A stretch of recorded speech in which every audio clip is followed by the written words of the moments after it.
السلام عليكم ورحمة الله وبركاته. بسم الله الرحمن الرحيم. I was born with this. This is all I have, and there's nothing I can change about it. Ladies and gentlemen, that's a fixed mindset. I have some abilities and skills, and I believe with effort, perseverance, and experience, I can improve. Now that's a growth mindset. It's very common to hear nowadays, I already know this. I knew this forever. Now, it's great that people have a lot of information nowadays, but today, in today's two-day conference, today and tomorrow, ask yourself, what can I learn from this? What else can I learn from this? Excellences, distinguished speakers, ladies and gentlemen, my name is Sally Imam, and I will be your host for the LEC 2022 in the beautiful Riyadh. Saudi Sports for All Federation, SFA, welcomes you back to the second edition of the Lifestyle Enhancement Conference, LEC in Riyadh. This year's event theme is exclusively aimed at enhancing your state of wellness. The theme is well built on the foundation of 4 pillars: mind, body, and connection, injury prevention, food and nutrition, exercise. We will unpack key trends and consumer shifts that are shaping the newly converged sector of the health and wellness in a language that is inclusive. The LEC will host several fitness, nutrition, and globally renowned well-being experts to educate and guide attendees in these 4 pillars. 2019's LEC's inaugural edition was a resounding success. At this year's event, we'll be building a pathway to further milestones and breakthroughs in promoting people's personal health and well-being and moving the society towards its ultimate ideal shape state. Now, we want to remind you that for all the sessions, we're going to have Q&As. We have next door the healthy, active lifestyle with the speaker, Haya Sawan. And I also want to mention something for you today is we will be using an interactive Q&A where you can submit your questions to the panel of speakers. You can also vote on your questions, ladies and gentlemen, that interest you. You can key our event passcode, which is going to be LEC-KSA, one word. That's once again LEC-KSA.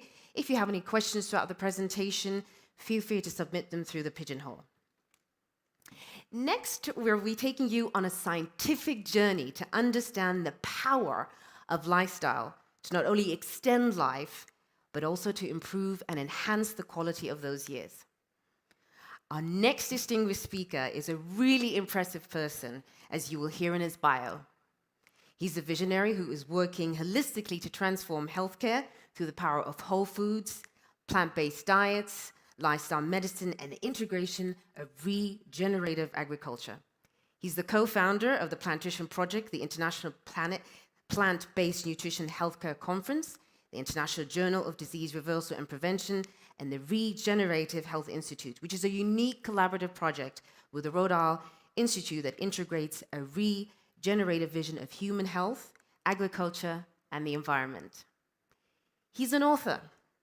He has written books in scientific articles. He's appeared on national TV shows to speak about food as medicine, and he has appeared in leading documentaries as the Game Changers. And if all that background is not impressive enough, he was a member of the 1994 Olympic bobsled team, and he continues to work with world-class athletes around the world. We are so delighted to have him here in this second edition row. Ladies and gentlemen, please welcome our next distinguished speaker, Dr. Scott Stoll.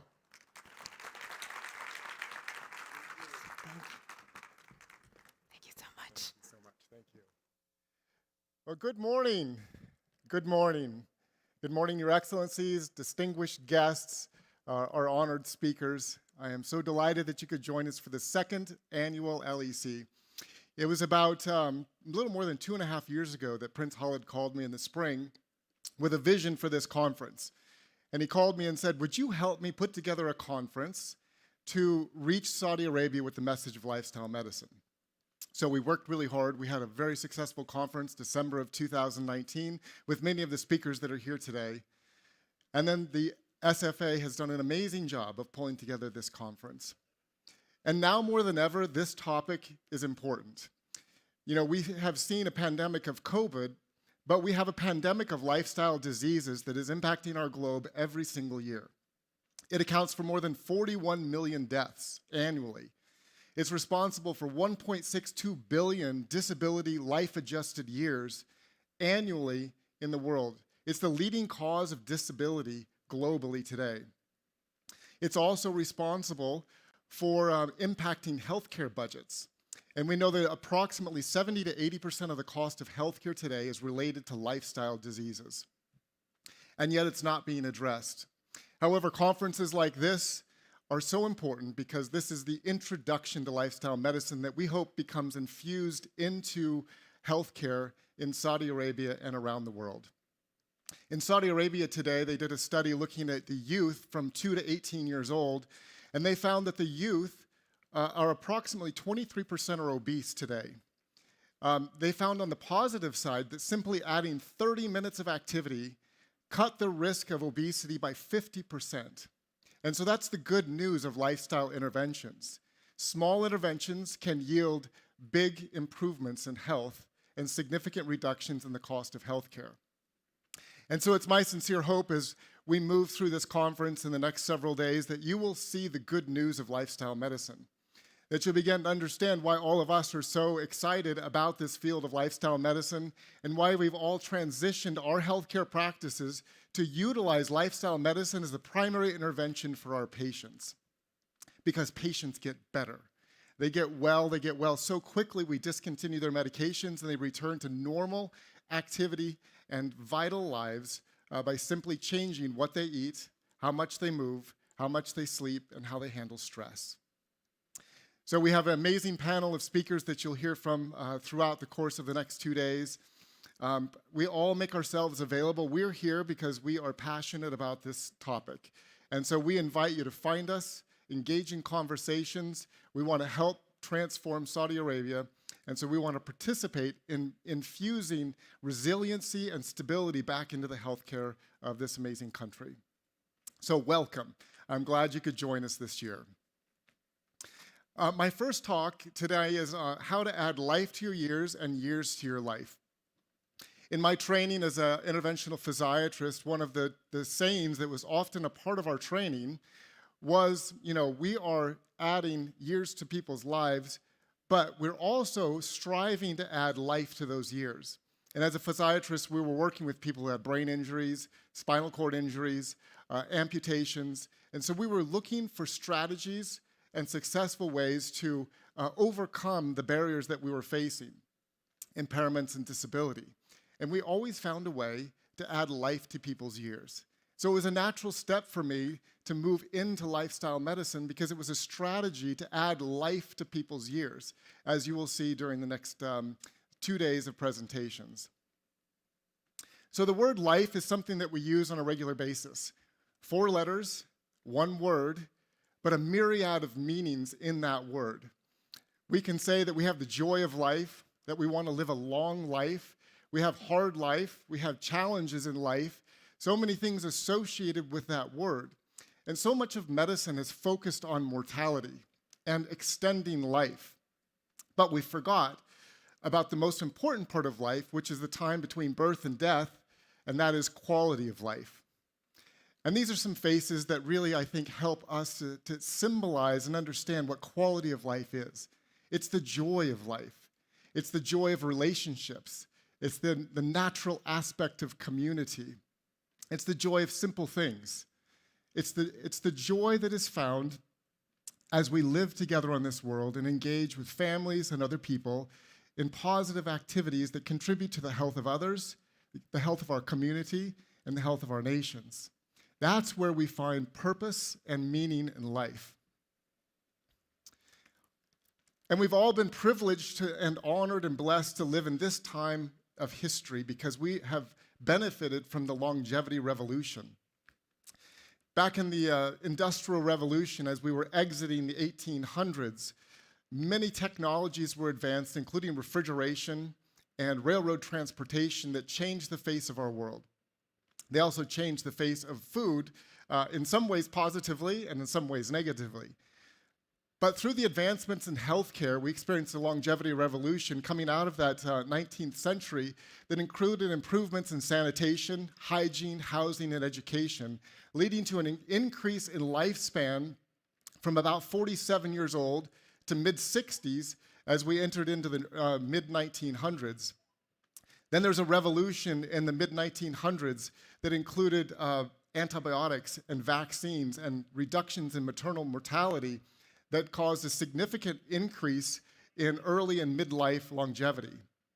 Finally, in the 20th and 21st century, we've seen a decline in later life mortality as we've become more adept at treating cardiovascular disease and cancer. However, the caveat here is that children born after the year of 2000 have been estimated that they will live shorter lives than their parents. So we've benefited from the longevity revolution, but now we are beginning to feel the effects of the pandemic of lifestyle-related diseases affecting the longevity of our children. There's a tremendous opportunity here, though. The opportunity is that we can benefit from the longevity revolution, and by a revolution of lifestyle medicine, we can not only extend life, but we can extend life with quality of life in between. So a question I always like to ask my patients when they ask me, they talk about living a long life, say, if you want to live a long life, are you actually going to live better as you live longer? Dan Sullivan, who's a leading business coach globally, likes to ask his clients this question with regards to their lifespan. He says, what's your number? And maybe it's a good thought experiment for all of us today. What is your number? How long do you plan to live? Now, what's interesting is you start to ask people this question, you find that some people have never thought about that. Some people don't have a number that they're shooting for. Some people have accepted the census number, which in the United States is about 79 years old. Some people are using their family history as that number.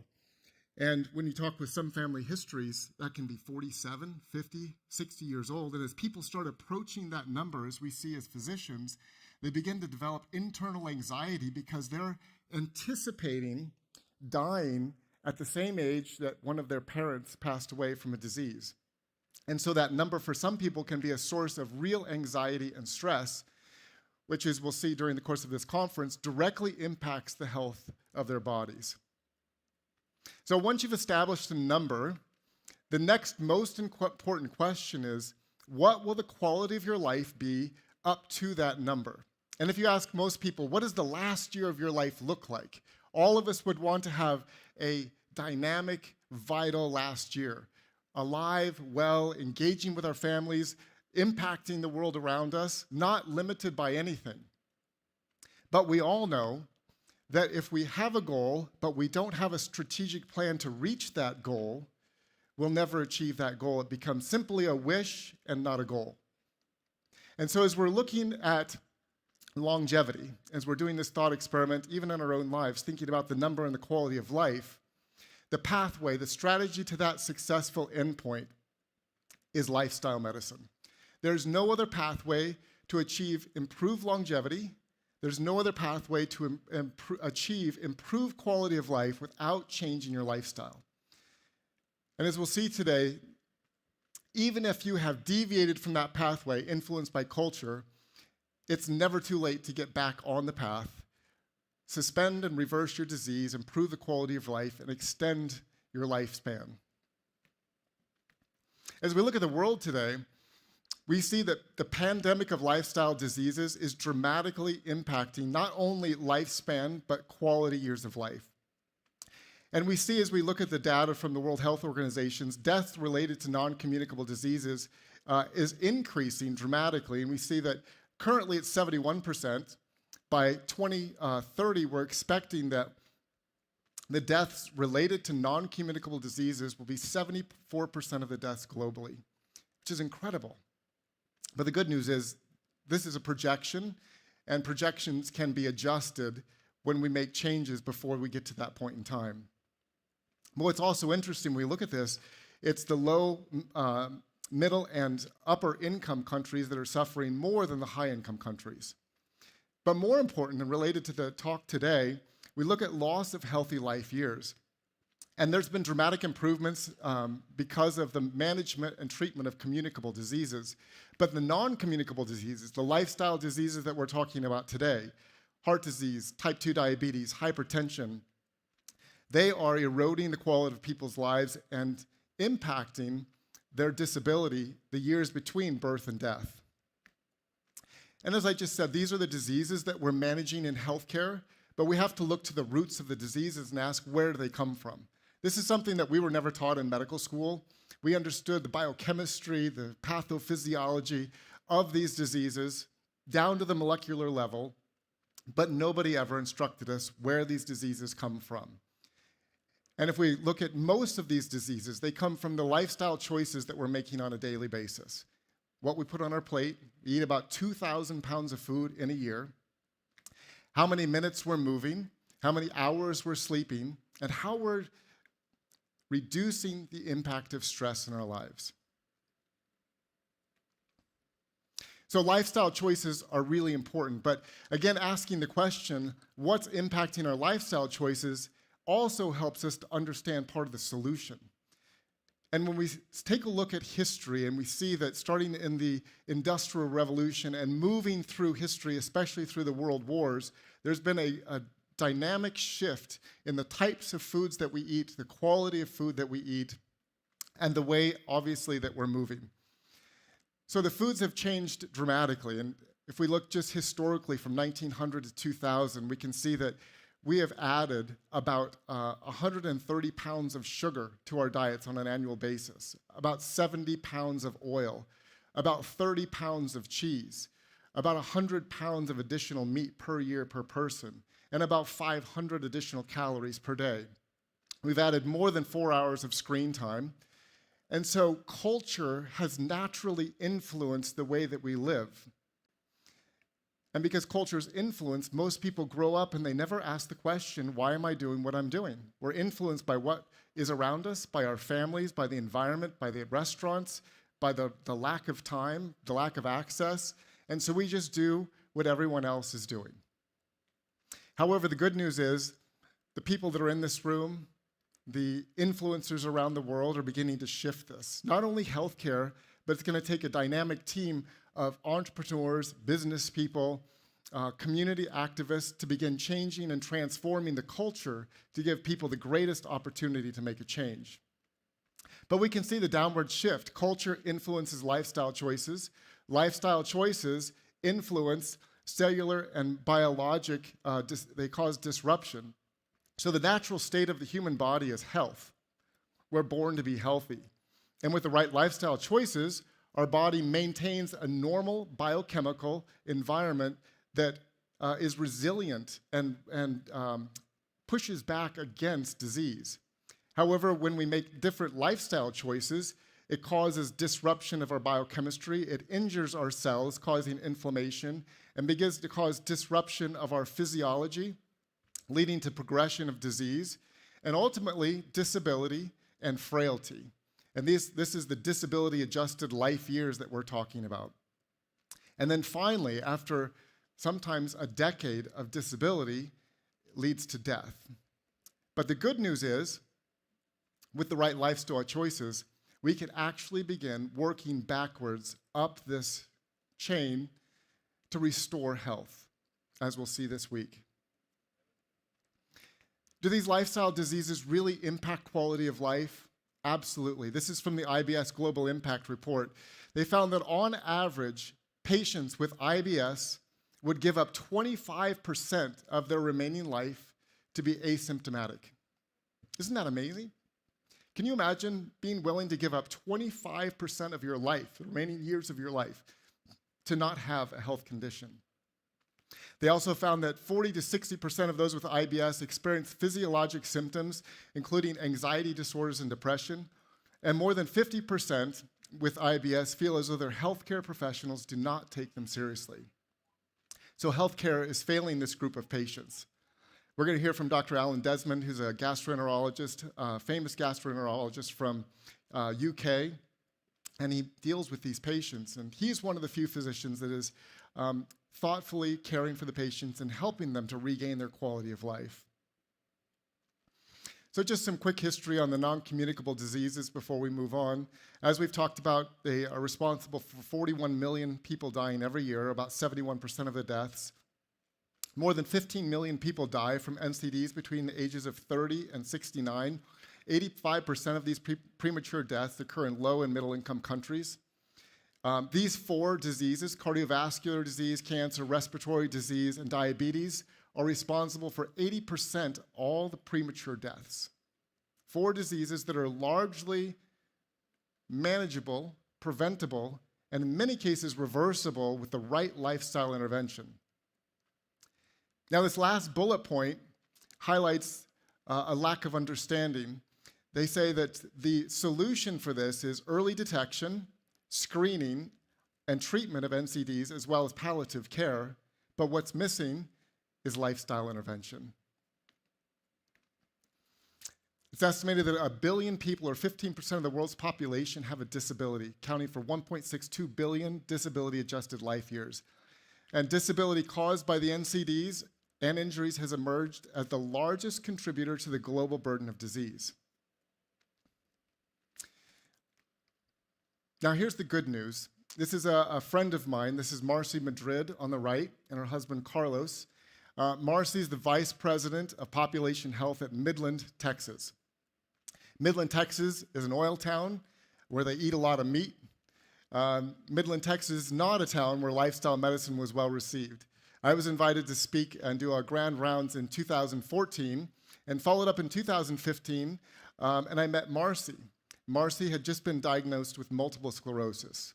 She went through all the traditional care at Midland Health, saw the neurologist, they started her on all of the drugs. She had terrible side effects, extreme fatigue, unable to maintain her job. She had 6 children. She would go home at night, lay on her couch.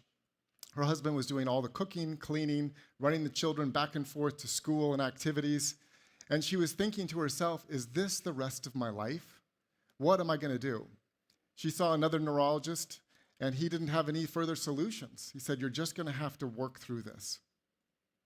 So I saw Marcy, and we talked about lifestyle interventions, and she said, that's my only hope. So she changed her diet and changed her lifestyle. We can see her MRI. Here in 2015, November of 2015, we can see the periventricular lesion. This is June 2016. The lesion has resolved. We can see the spinal cord here with the inflammatory lesions, 2015, 2016, spinal cord is normal. All of her symptoms completely resolved by June of 2016. And today, she is healthy and well, and she's been a leader in the community for lifestyle medicine. At Midland Health now, they've opened a lifestyle medicine center in their hospital. They have community gardens. They have education programs in the schools. They changed their kitchen. They got rid of the fryers and brought in air fryers. They serve healthy food. They have a journal club. They serve patients healthy meals after bypass surgery. The entire area has changed, much of it because of Marcy and her passion and her personal story of disease reversal. So that's the good news. As we talk about disability and frailty and the impact of the non-communicable diseases, the good news is there is a solution, and the solution is a lifestyle intervention. Here's Marcy's children, and I like to include this picture because as physicians and clinicians, we often get hung up on the lab work, on the MRIs. We get excited about the biochemistry and the physiology, but at the end of the day, improving someone's life, restoring quality of life, is about family, community, and impact. So today we've had this blind spot in healthcare. We've had a blind spot that, as many of us know, driving, you may not see the car, you pull over and you run into the car, and the blind spot has been lifestyle and lifestyle choices. We've spun our wheels managing diseases, trying to develop new medications, new treatments, but we've forgotten to look back and see the solution in lifestyle. Part of the blind spot is this global disease burden, as we've talked about. Disability-adjusted life years from diabetes increased by more than 80% from 2000 to 2019. As Cyrus Kambata will tell you, this is a largely reversible disease and preventable. Disability-adjusted life years from Alzheimer's disease has more than doubled between 2000 and 2019. Doctors Dean and Aisha Sherzai will be sharing the amazing story of the power of lifestyle to prevent and in many cases suspend dementia and Alzheimer's disease. And here's a percentage of the top risk factors associated with these diseases. And we can see that it's high blood pressure, it's a high LDL, it's high BMI, fasting glucose, tobacco use, diets high in sodium, diets low in whole grains, largely lifestyle related. So in order to solve the pandemic that we see today in our clinics, in our hospitals, it's not more of the same healthcare. Our existing healthcare system, and I say this with respect because we do have an amazing healthcare system. We have incredible services for trauma and surgery. We have amazing opportunities for the treatment of infectious diseases. We have an incredible foundation of healthcare with a pivot towards lifestyle could be an amazing solution for the world. But our existing healthcare system is focused more on mortality. It's a fragmented, reductionistic system that looks at single body parts and single systems and forgets to put them back in the context of the whole. It's reactive and it's costly. In fact, the United States spends more than any country in the world, and we look at the health of the population, we are 143 out of 167. So spending more and doing more is not necessarily the solution for actually improving health. 1998, they developed the chronic care model, and the chronic care model identifies the essential elements of a healthcare system that encourages high quality chronic disease care, but it doesn't adequately address a proactive approach towards improvements in well-being in persons that have an NCD. So the system is addressing and managing disease, but it's not attempting to improve the well-being of patients as they move through the system. We also see, as we've seen in the last year, this intersection between communicable diseases and the non-communicable diseases. A system that is burdened under the management of non-communicable diseases, when it encounters a communicable disease like COVID, we begin to lose all of the resources. And as many of you know now, because of the number of research papers that are published, those with non-communicable diseases and elevated BMIs are at the greatest risk for moderate to severe COVID, hospitalization, or death. So we do have a challenge before us. But the good news is, the people in this room, conferences like this that are evolving all over the world, are the solution.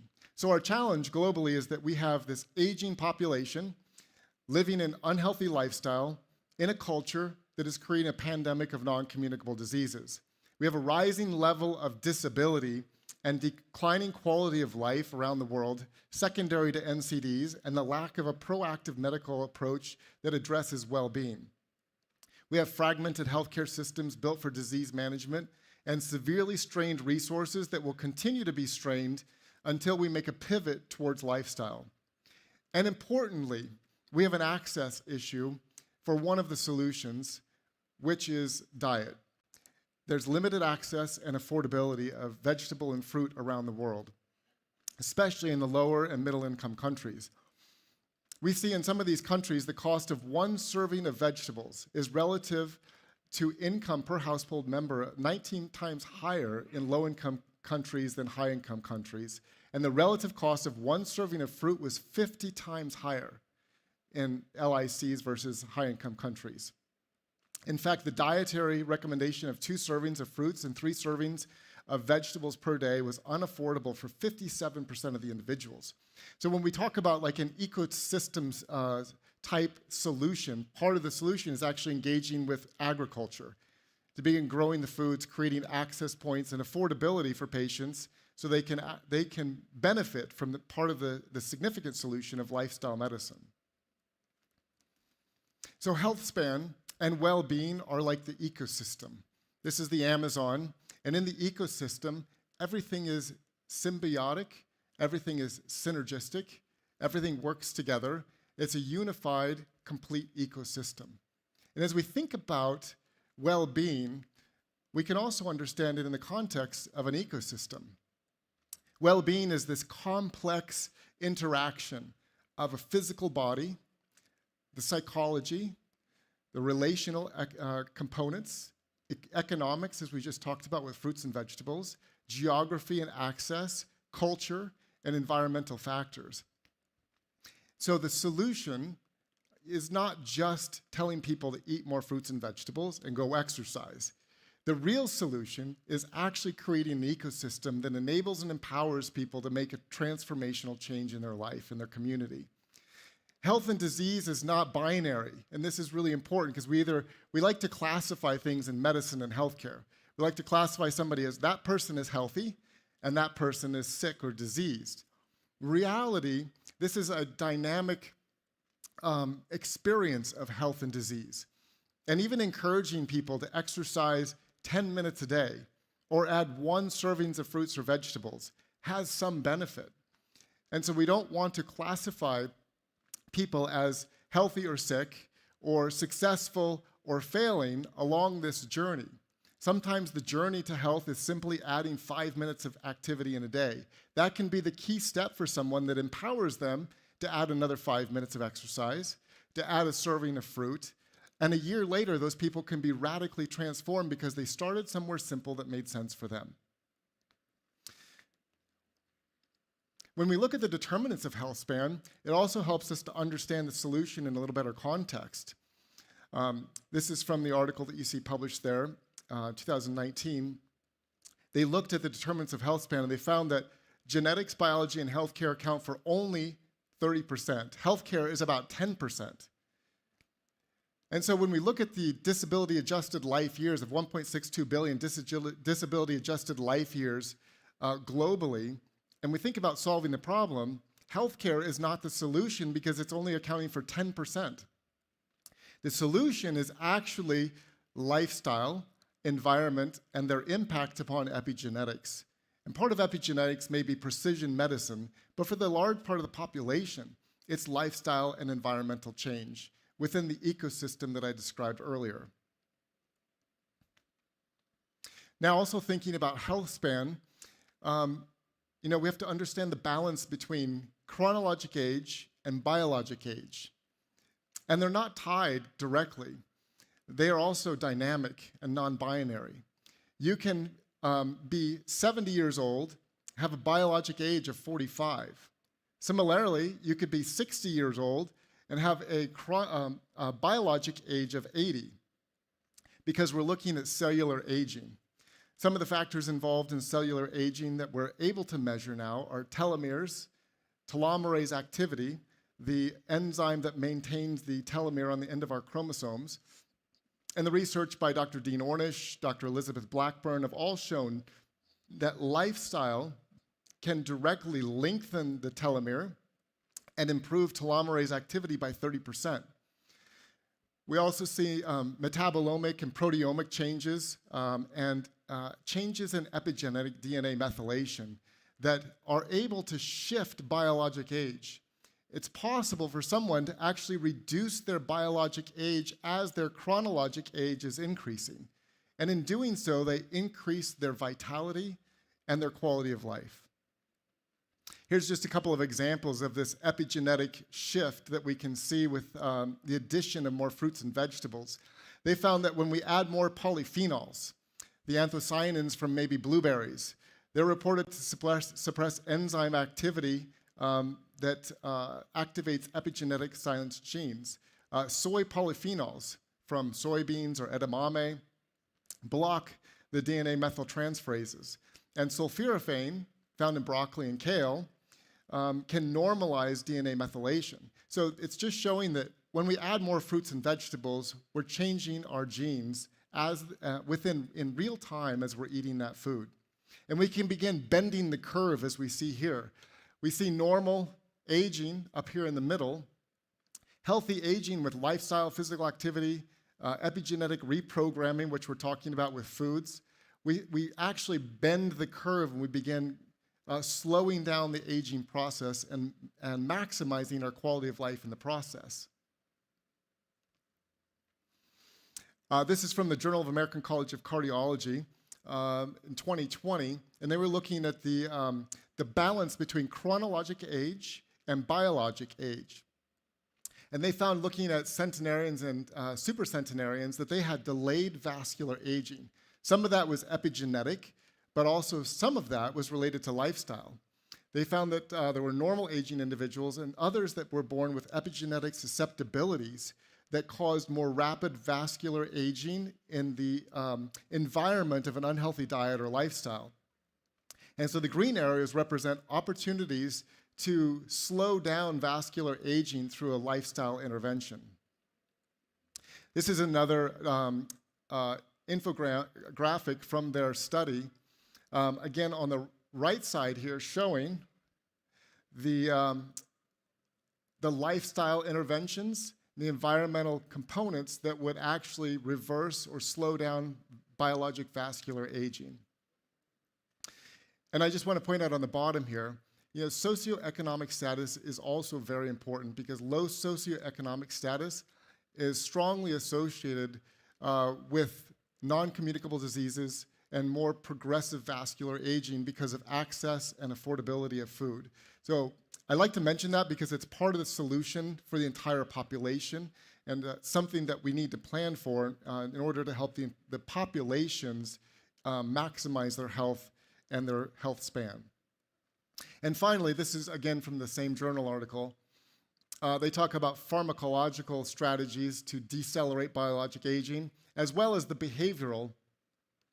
And what's so important here is the pharmacologic may or may not be beneficial in slowing down biologic aging, but we know the lifestyle components are extremely powerful all the way down to the DNA level in slowing and decelerating biologic aging and improving the quality of health. Intermittent fasting is another strategy. Dr. Walter Longo has demonstrated improvements in longevity as well as quality of life, this health span concept, through intermittent fasting. And he has seen that through intermittent fasting, we're able to downregulate some of these key systems, AMP-K, sirtuins, and the FOXOs. These are also impacted by fruits and vegetables, such as kale, parsley, the quercetins in onions and apples. And they act in this opposite direction to drive oxidative catabolism, improve metabolic efficiency, and counteract some of the pathways involved in cancer formation. We also see that when we consume whole plants, the fiber feeds our microbiome. So we have these 50 to 100 trillion bacteria that live in our gut that are part of this dynamic microbiota that have benefits for our health. As they're digesting the fiber that we just ate from the kiwi that I had for breakfast this morning, they break down those fibers, they produce these short-chain fatty acids, which impact the epigenome in our body. And as we can see here just briefly, they reduce the expression of VEGF, impacting the risk of cancer. They have an anti-inflammatory effect by turning off this key inflammatory switch, NF-kappa beta, and inhibiting mTOR. They have effect on insulin resistance and obesity through PGC1 alpha. They downregulate 9 genes involved in intestinal cholesterol biosynthesis. They upregulate brain-derived neurotrophic factor, protecting and improving the brain's function and neurocells. They improve the immune system, and they activate stem cells. In fact, 1 serving of broccoli activates the mesenchymal stem cells in your bone marrow to begin repairing your musculoskeletal system. So a lifestyle intervention is not just rehabilitative, but it's also regenerative. And just one note here as we're thinking about the ecosystem, it's not just doctors or health coaches. Physical therapists, occupational therapists, speech therapists are also an important part of the regenerative team and can be a great entry point for introducing lifestyle medicine. Dr. Kenneth Cooper founder of aerobic exercise, the aerobic movement, amazing researcher, amazing man, said the reason that I exercise is for the quality of life that I enjoy. And I think all of us that have transitioned into a healthy lifestyle, whole food, plant-based diet, exercise, getting good night's sleep most of the time, except when we're traveling overseas, we see that we feel so good every day that you want to continue doing it. We eat that way, we exercise, we sleep, we reduce stress because we feel so good on a daily basis. And as we wrap up, I just want to run through a few studies here that are interesting studies that highlight this intersection between the food that we put on our plate and our quality of life. We've spent so much time in medicine studying mortality that we've left out quality of life. So it's a very early research base, but I'll just go through these studies to show you the power of plants in improving quality of life. So this is changes in plant-based diet quality and health-related quality of life in women, compared with a stable diet, an increase in healthy plant-based diet. So this is whole plant foods, this is not junk food, was significantly associated with improvements in physical health quality of life in older women and mental health quality of life in younger women. And the vegan group reported a 40 to 6% increase in health-related productivity impairments at work and in regular daily activities. Incredible by just simply adding more fruits and vegetables on a daily basis. This was a study where they looked at 10 centers in a corporate setting around the United States, and they found that statistically significant improvements in quality of life, depression, anxiety, fatigue, emotional well-being, productivity at work, and daily function due to health by adding a plant-based diet into their daily routine. Just a brief summary as we go through this, and I won't go through all these, but you can see that there's a positive association between well-being and increasing the fruit and vegetable servings on a daily basis. And again, here, fruit and vegetable consumption positively predicts the eudynamic well-being of people. So more fruits and vegetables, greater well-being on a daily basis. And I love this one. I had to include it because of the title. Let Us Be Happy. It's a great study from the UK. I have two slides here. In conclusion, our study using panel data from the UK suggests that mental well-being responds in a dose-response fashion, which is very interesting, to increases in both the quantity and frequency of fruits and vegetables consumed. Further, they showed that as they increased fruits and vegetables up to 8 per day, that it led to the same estimated life satisfaction gain moving from unemployment to employment. Isn't that amazing? Fruits and vegetables led to the same improvement in life satisfaction as somebody going from unemployment to employment. So fruits and vegetables lifestyle are incredibly powerful in improving somebody's health span, improving the quality of life of people. And lifestyle medicine is the solution that needs to be injected into healthcare today to restore resiliency and stability to an amazing system. I love Stephen Covey. He says this: to learn and not to do is really not to learn. To know and not to do is really not to know. And so it's our intention as we're coming and sharing this information, we know that you all who have come today are learning, and you're going to take and put this into action, beginning to transform people's lives. And all of us that have come as speakers and support this, we make ourselves fully available to assist you in any way in making that transformation. Our organization, the Plantrition Project, has created a number of resources to assist you. We have quick start guides. We have 6 different languages, including Arabic, can be downloaded on our website, plantritionproject.org. We have a free journal, the International Journal of Disease Reversal and Prevention. The past president of the American College of Cardiology, Dr. Kim Williams, is our editor-in-chief. You can sign up for that journal. We produce 2 issues every year with amazing research in this field of disease reversal. And then I just wrote a book called Disease Reversal Hope. These are 36 stories of people, incredible stories, who reversed their disease, but what I love about the book, it shows and demonstrates how it transformed their health span. They went from people that were sick to people dynamically alive once again. So thank you so much for your attention. It's a great honor to be with you, and I'll look forward to visiting with you after this. Thank you. Thanks, Doctor.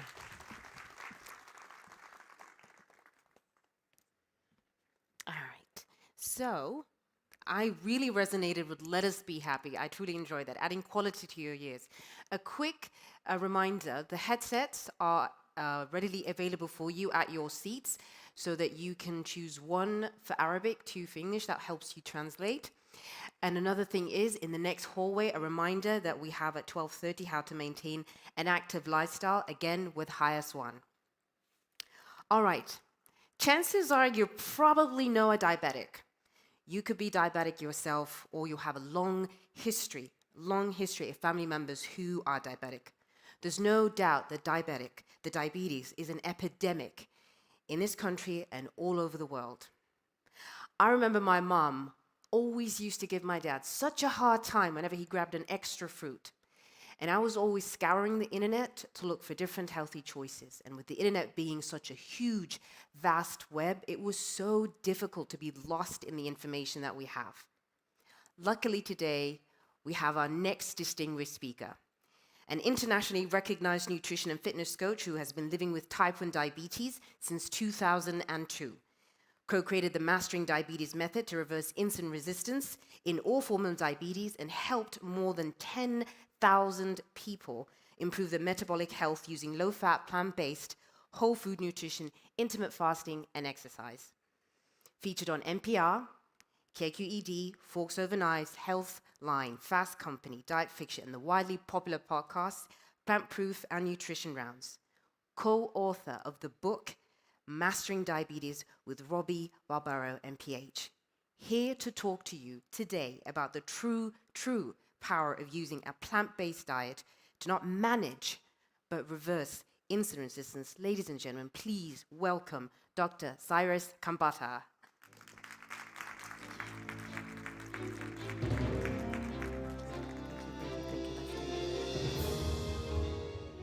Thank you so much for the warm introduction. I really appreciate the opportunity to speak here today. And I love talking about diabetes. I love talking about diabetes because it's a relatively confusing subject. In fact, it's more confusing today than it has ever been. And it doesn't have to be that way. Because diabetes is actually a relatively straightforward chronic disease, but there's a lot of information in today's world. On social media, people argue about what the actual disease is, what causes it, and what you can do about it. Even medical practitioners are confused about what they can recommend to their patients to actually manage diabetes or reverse certain forms of diabetes. And so in today's presentation, what I want to cover are 4 main topics. The first one is we're going to talk about insulin resistance. How many of you guys have actually heard of insulin resistance before? Raise your hand. Okay, majority of you, that's fantastic. So we're going to talk about what the actual true causes of insulin resistance are, because insulin resistance is the underlying condition that influences blood glucose control across all forms of diabetes, whether it's type 1, type 1.5, prediabetes, type 2 diabetes, or gestational diabetes. Insulin resistance is the underlying condition that causes high blood glucose. We'll also talk about the biological mechanism and go into a deep detail about exactly what it is, because again, there's a lot of confusion about what it is, and it doesn't have to be that way. We're going to talk about ketogenic diets, because ketogenic diets have become very popular in today's world. And unfortunately, a lot of the information spread through the ketogenic diet network is not evidence-based. We'll also talk about how you can reverse insulin resistance using a plant-strong diet and using your food as medicine. So this is me. I was diagnosed with 3 autoimmune conditions in 2002 when I was graduating from college. So I was a senior at Stanford University, and within 6 months I was diagnosed with Hashimoto's hypothyroidism, alopecia universalis, which is why, as you can see, I have no hair. I have no ear hair, nose hair, eyebrows, nothing. And type 1 diabetes. All 3 of these set in within 6 months. At that time, I didn't know anything about human health. I was studying engineering. I was nervous that I had done something to myself that had caused all 3 of these conditions. So my doctors at that time told me that they couldn't tell me what to eat to improve Hashimoto's hypothyroidism. They couldn't tell me what to eat to improve alopecia. but they could tell me what to eat to control type 1 diabetes. And that was a low carbohydrate diet like you see on the screen here. So they told me to eat more red meat, white meat, chicken, fish, eggs, bacon, dairy products, olive oil, turkey burgers, and the list goes on. And they told me to limit my intake of fruits, of starchy vegetables, of legumes, of whole grains, and breads, cereals, rice, pastas, and the refined carbohydrates. So you're telling a 22-year-old who enjoys eating meat already to eat more meat. I said, fantastic. Sounds like a plan. So I did that. Now, the promise was that my blood glucose would become very controllable and that my insulin use would stay low. But the exact opposite happened. My blood glucose meter became a random number generator. At any moment of the day, I could check my blood glucose, and my blood glucose could be as low as 40 or as high as 400. Now, just for reference, your blood glucose is supposed to be maintained within a very narrow window of about 70 to 130 on a given daily basis. So those of you who are non-diabetic have blood glucose control that varies within that window. So a 40 is dangerously low blood glucose, and a 400 is dangerously high blood glucose. And my blood glucose was ping-ponging from low to high multiple times per day. And as a result of that, I developed many other conditions within a very short period of time. I became anxious about my health. I suffered from a small amount of depression. My insulin use began to creep up over the course of time because my blood glucose was so high. I suffered from very low energy. My muscles hurt, my joints hurt. I couldn't exercise as much as I wanted to. And I knew that there was a problem and that I could solve the problem probably not following a low carbohydrate diet. So I started looking for information. This is 2003. And I stumbled across this idea of eating a plant-based diet. This was before plant-based diets were popular. It was before plant-based diets had any information about them online. And I wasn't looking specifically to transition to a plant-based diet. I just wanted to feel better. And under the guidance of a nutrition professional known as Dr. Doug Graham, he taught me how to transition to a plant-based diet and eat a lot of fruits and a lot of vegetables. So I made the transition overnight. Now, something very interesting happened to me within the first 3 weeks of eating a plant-based diet. As you can see in green, my carbohydrate intake went from approximately 100 grams per day all the way upwards of 600 to 700 grams per day within a 3-week period. That's a very dramatic increase in total carbohydrate intake. At the same time, my total fat intake came down from approximately 80 grams per day all the way down to between 10 and 20 grams per day. I was expecting that by eating this way, that my blood glucose would skyrocket and that my insulin use would also go up because that's what the medical community had told me. So I was fully expecting to be using more insulin while eating this way. But the exact opposite happened. My blood glucose came down by 43% within the first 3 weeks.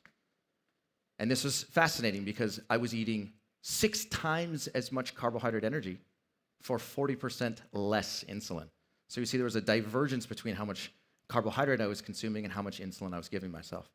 I did notice that my insulin use and my fat consumption trended in the same direction. And this is where I first got the idea that maybe there's a connection between the amount of dietary fat you consume and the amount of insulin that you use. So as you can see on the screen here, these are the numbers that occurred within the first 3 weeks of transitioning my diet. I started at 125 grams of carbohydrate per day. I went up to 650.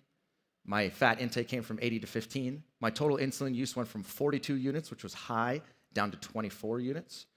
And my insulin sensitivity, as calculated by the total number of grams of carbohydrate, which is 125 divided by 42, approximately 3 grams of carbohydrate per unit of insulin on my previous diet, became 27 grams of carbohydrate per unit of insulin. And that happened within a 3-week period.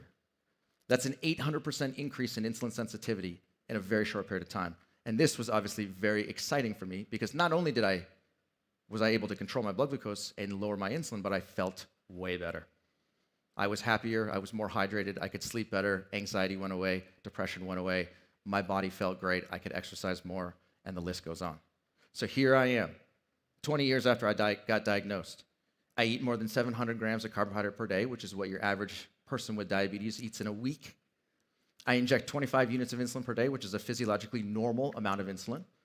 I've reduced my insulin use by 40% on average, and my A1C values, which is a marker of average blood glucose control, is between 5.4 and 5.7%, which is considered non-diabetic. So one of the main problems here in the world of diabetes is that traditional carbohydrate metabolism is talked about as though it's a single variable relationship.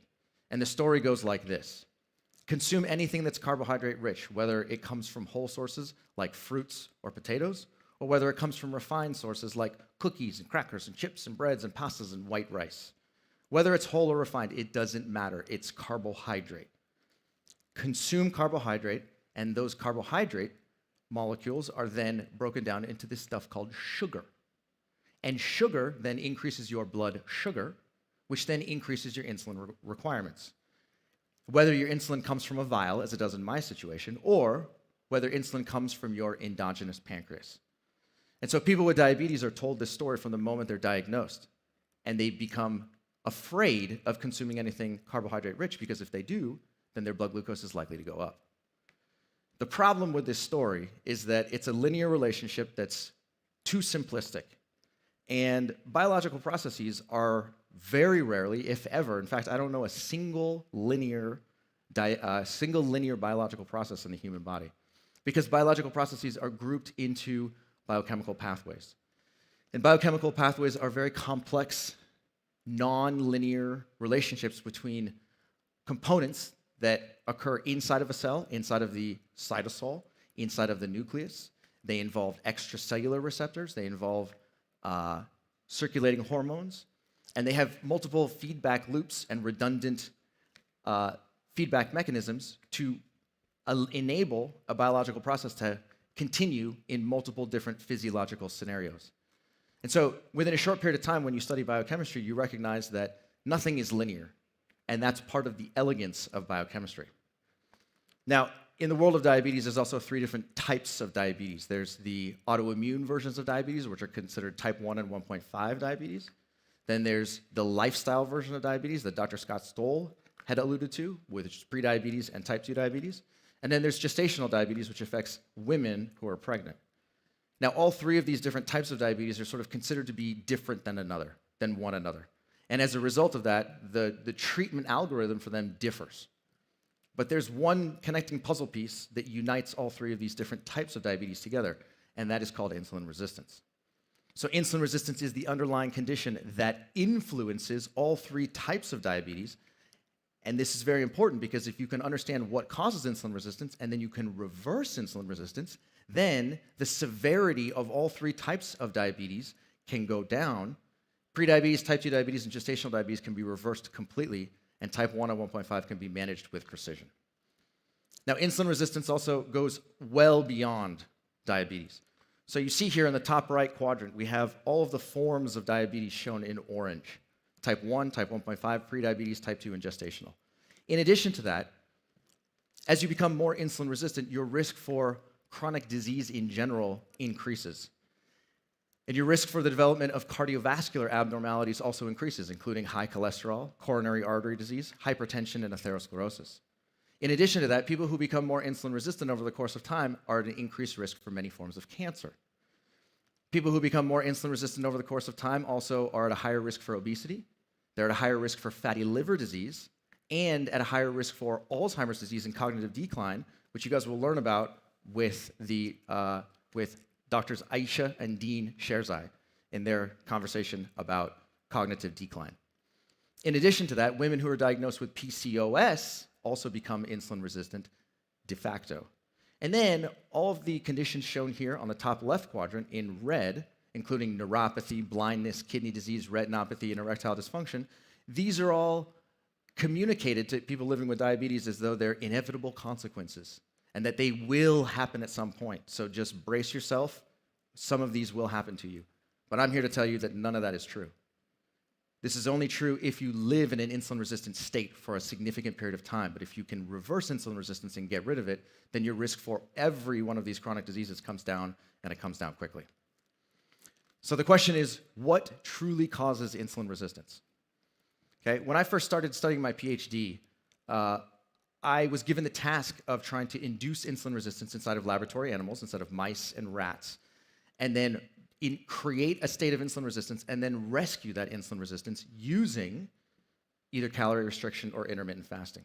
So as I started delving into the literature to understand what is insulin resistance and how do you create it, I started seeing the same words over and over and over again, which was lipid metabolism, fatty acids.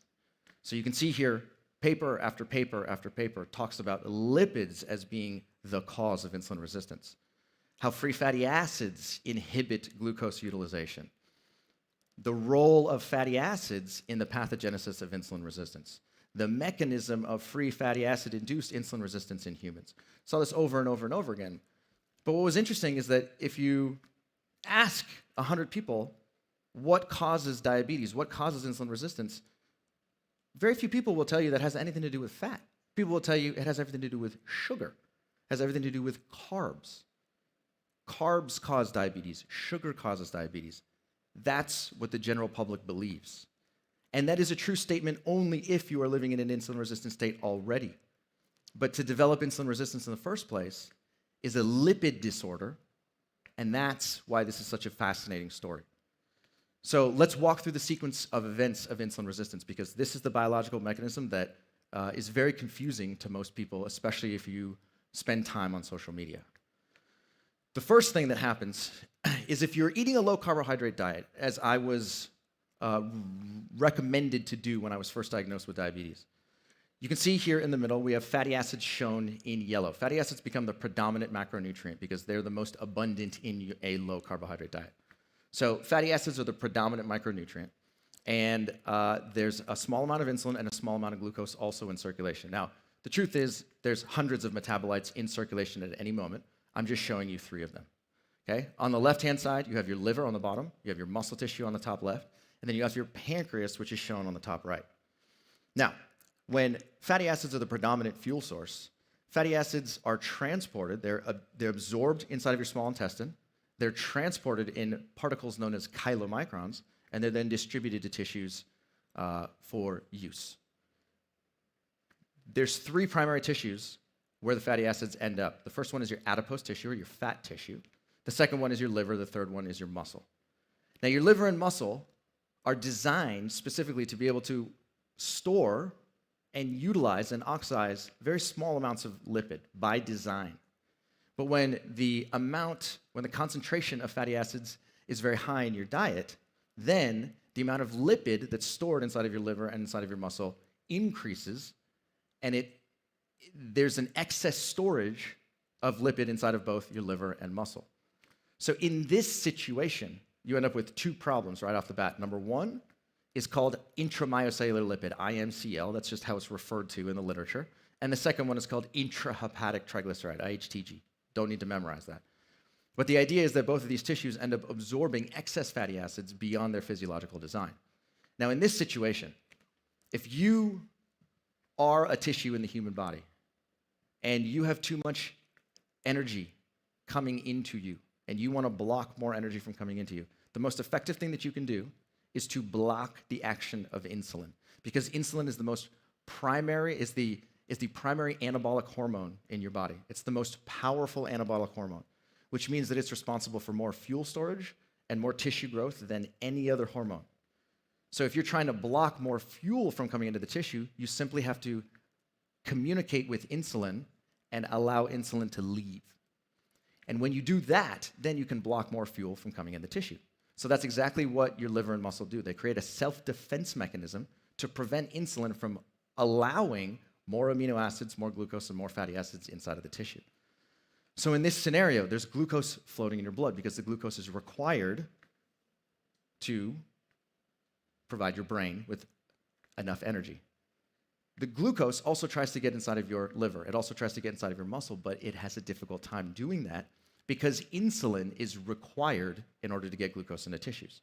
So insulin comes and knocks on the door, says, knock, knock, there's glucose in the blood, would you like to take it up? And both of those tissues respond by saying, no, no, no, no, no. There's a whole bunch of fatty acids, I gotta take care of these guys first. So as a result of that, insulin tries to communicate with your liver, tries to communicate with your muscle, and does a poor job of it. And as a result of that, glucose ends up getting trapped inside of your blood. So in this scenario, as soon as your liver and muscle have overloaded with excess lipid, now you try and eat something carbohydrate rich. And these carbohydrates, again, they can come from whole foods or they can come from refined foods. It doesn't matter. Any version of carbohydrate that results in glucose ends up creating more glucose inside of your blood. Now, this glucose, again, it's just trapped because this glucose has a very difficult time getting inside of your liver and getting inside of your muscle because insulin is trying to make that process work, and it doesn't happen very effectively. So this is what happens to people with diabetes. They eat something that's carbohydrate rich, and then 2 hours later, they check their blood glucose is high, and they say, I told you I can't eat potatoes. Potatoes are bad for me because they make my blood glucose go high. I told you I can't eat a banana because if I eat a banana, my blood glucose goes high. Okay? Now, the last piece of this puzzle is that your pancreas can solve this problem. And the way that your pancreas can solve this problem is simply by secreting more insulin. So if your pancreas increases its output of insulin by 10% or 20%, then there's enough insulin to be able to force glucose inside of tissues. It's a process known as mass action. So your pancreas goes into overdrive mode and starts to secrete excess insulin. And in this scenario, you now have 3 problems. Problem number 1, hyperlipidemia, from excess lipid in your blood due to the consumption of high-fat foods. Number 2, hyperglycemia, which is the increase in blood glucose, shown in blue. And number 3, hyperinsulinemia. All 3 of these conditions can set in simultaneously, and this right here is classic insulin resistance and classic prediabetes that can then progress to type 2 diabetes if it is not resolved. Now, number 2, I mentioned earlier that adipose tissue, your fat tissue, is another place where fatty acids can be stored. It's actually the perfect place to store fatty acids for long periods of time because it's a tissue that's perfectly designed to do that. So in obese individuals, what ends up happening is that a high-fat diet places fatty acids inside of adipose tissue in addition to your liver and muscle. Now, the fat tissue, these adipocytes, end up increasing in size over the course of time as more and more cargo is placed inside of them. So you can think of this as a warehouse that gets larger and larger and larger, causing excess weight gain, and the adipose tissue itself can become stressed as the tissue tries to expand. Now, there's a collagen matrix that holds this tissue together. And when these cells grow and grow and grow and they become what's known as hyperplastic, these cells can actually break open and they can spill their contents into the extracellular fluid. And they can cause breaks inside of the collagen matrix in very specific locations. When they do this, their intracellular material becomes extracellular material. And this is a problem. The adipose tissue then secretes cytokines. TLR4 is one cytokine that then attracts another cell type, and the other cell type is called a macrophage. The macrophage is like a biological version of Pac-Man. You remember that video game from when we were younger? Okay? These Pac-Men come to the site of damage, and their goal is to try and eat, literally consume the extracellular material and clear it from the site of infection. They then secrete more cytokines to attract more macrophages to the area, and now the adipose tissue is in a state of chronic inflammation. In this scenario, the adipose tissue is now in a state of distress. And what the adipose tissue does is it slows down the ability to absorb glucose from the blood because there's too much cargo, there's too much fatty acids already inside of the tissue. And so as a result of that, it slows down the amount of fatty acids that can enter the tissue, and it starts to secrete excess fatty acids to get rid of them outside of the tissue. And what this ends up causing is more lipid inside of the blood. And more lipid inside of the blood can then have a reverse effect and now exacerbate insulin resistance that's already present inside of your muscle and inside of your liver. So this becomes a circular process that can affect your muscle, it can affect your liver, and it can affect your adipose tissue simultaneously. Now, the last piece of the puzzle is the pancreas, and we'll get there in just one second. But if you go to the medical literature, what you'll find is that this process of adipose tissue inflammation, it's called macrophage infiltration, is something that's very well described, and it happens in the setting of obesity. So, beta cells are the final endpoint when it comes to insulin production. Okay? So beta cells are a very specific cell type inside of your pancreas, which make up approximately 1% of your total pancreatic mass. I'm talking a very, very small population of cells. And the purpose of these cells is to secrete insulin. They are the only cell type in your entire body that can manufacture insulin. So when this population of cells is compromised, you have system-wide defects. That's why it's very important to maintain optimal beta cell health. So inside of beta cells, they have a very vast mitochondrial network, and that mitochondrial network is required in order to make insulin. So what happens is that these beta cells sense the amount of glucose in the blood at all times. When you consume something carbohydrate-rich and your blood glucose goes up just a little bit, the beta cells are one of the first cell types to sense that. So they sense an increase in blood glucose. They import glucose from the blood, and that glucose is then sent through a process known as glycolysis. It gets inside of the mitochondrial network, and this mitochondrial network then produces ATP. This is a cellular form of energy. This ATP then goes on to stimulate insulin production. Sorry for the formatting problem there. So the glucose then creates an increase in cellular ATP, which then increases insulin output. And at the same time, because the mitochondria are involved, mitochondria are notorious for manufacturing what are called free radicals, or reactive oxygen species. And these free radicals are very problematic molecules because they are electronically unstable molecules that are missing one electron. So if you remove one electron from a compound, the compound is electronically unstable, and it will do anything it can to try and get an electron from somewhere else. So what happens is that these free radicals migrate to parts of the tissue where there are a lot of negative charges. Now, saturated fat is also another fuel that beta cells can use, they can respond to, in order to increase their ATP production and manufacture insulin. Here's the problem. When you consume too much saturated fat, the same saturated fat that caused insulin resistance in the liver and muscle, the same saturated fat that caused problems inside of the adipose tissue, this saturated fat can now stimulate free radical production in much larger quantities than you saw with glucose. So as a result of this, the literature demonstrates that an increased amount of saturated fat inside of the blood now increases free radical production inside of beta cells. And this is a very, very problematic process because these free radicals, they're seeking electronic stability somewhere in the cell. And where do they go? They first go to the DNA. They go to DNA inside of mitochondria. They go to DNA inside of the nucleus. They also circulate and they move to proteins within the cellular architecture. And they also move to lipids. And they start to oxidize lipids and proteins, and they start to cause DNA damage.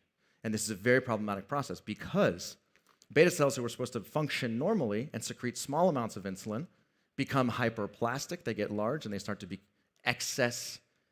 secrete excess insulin. And then over the course of time, this cannot happen forever. At a certain point, they commit suicide.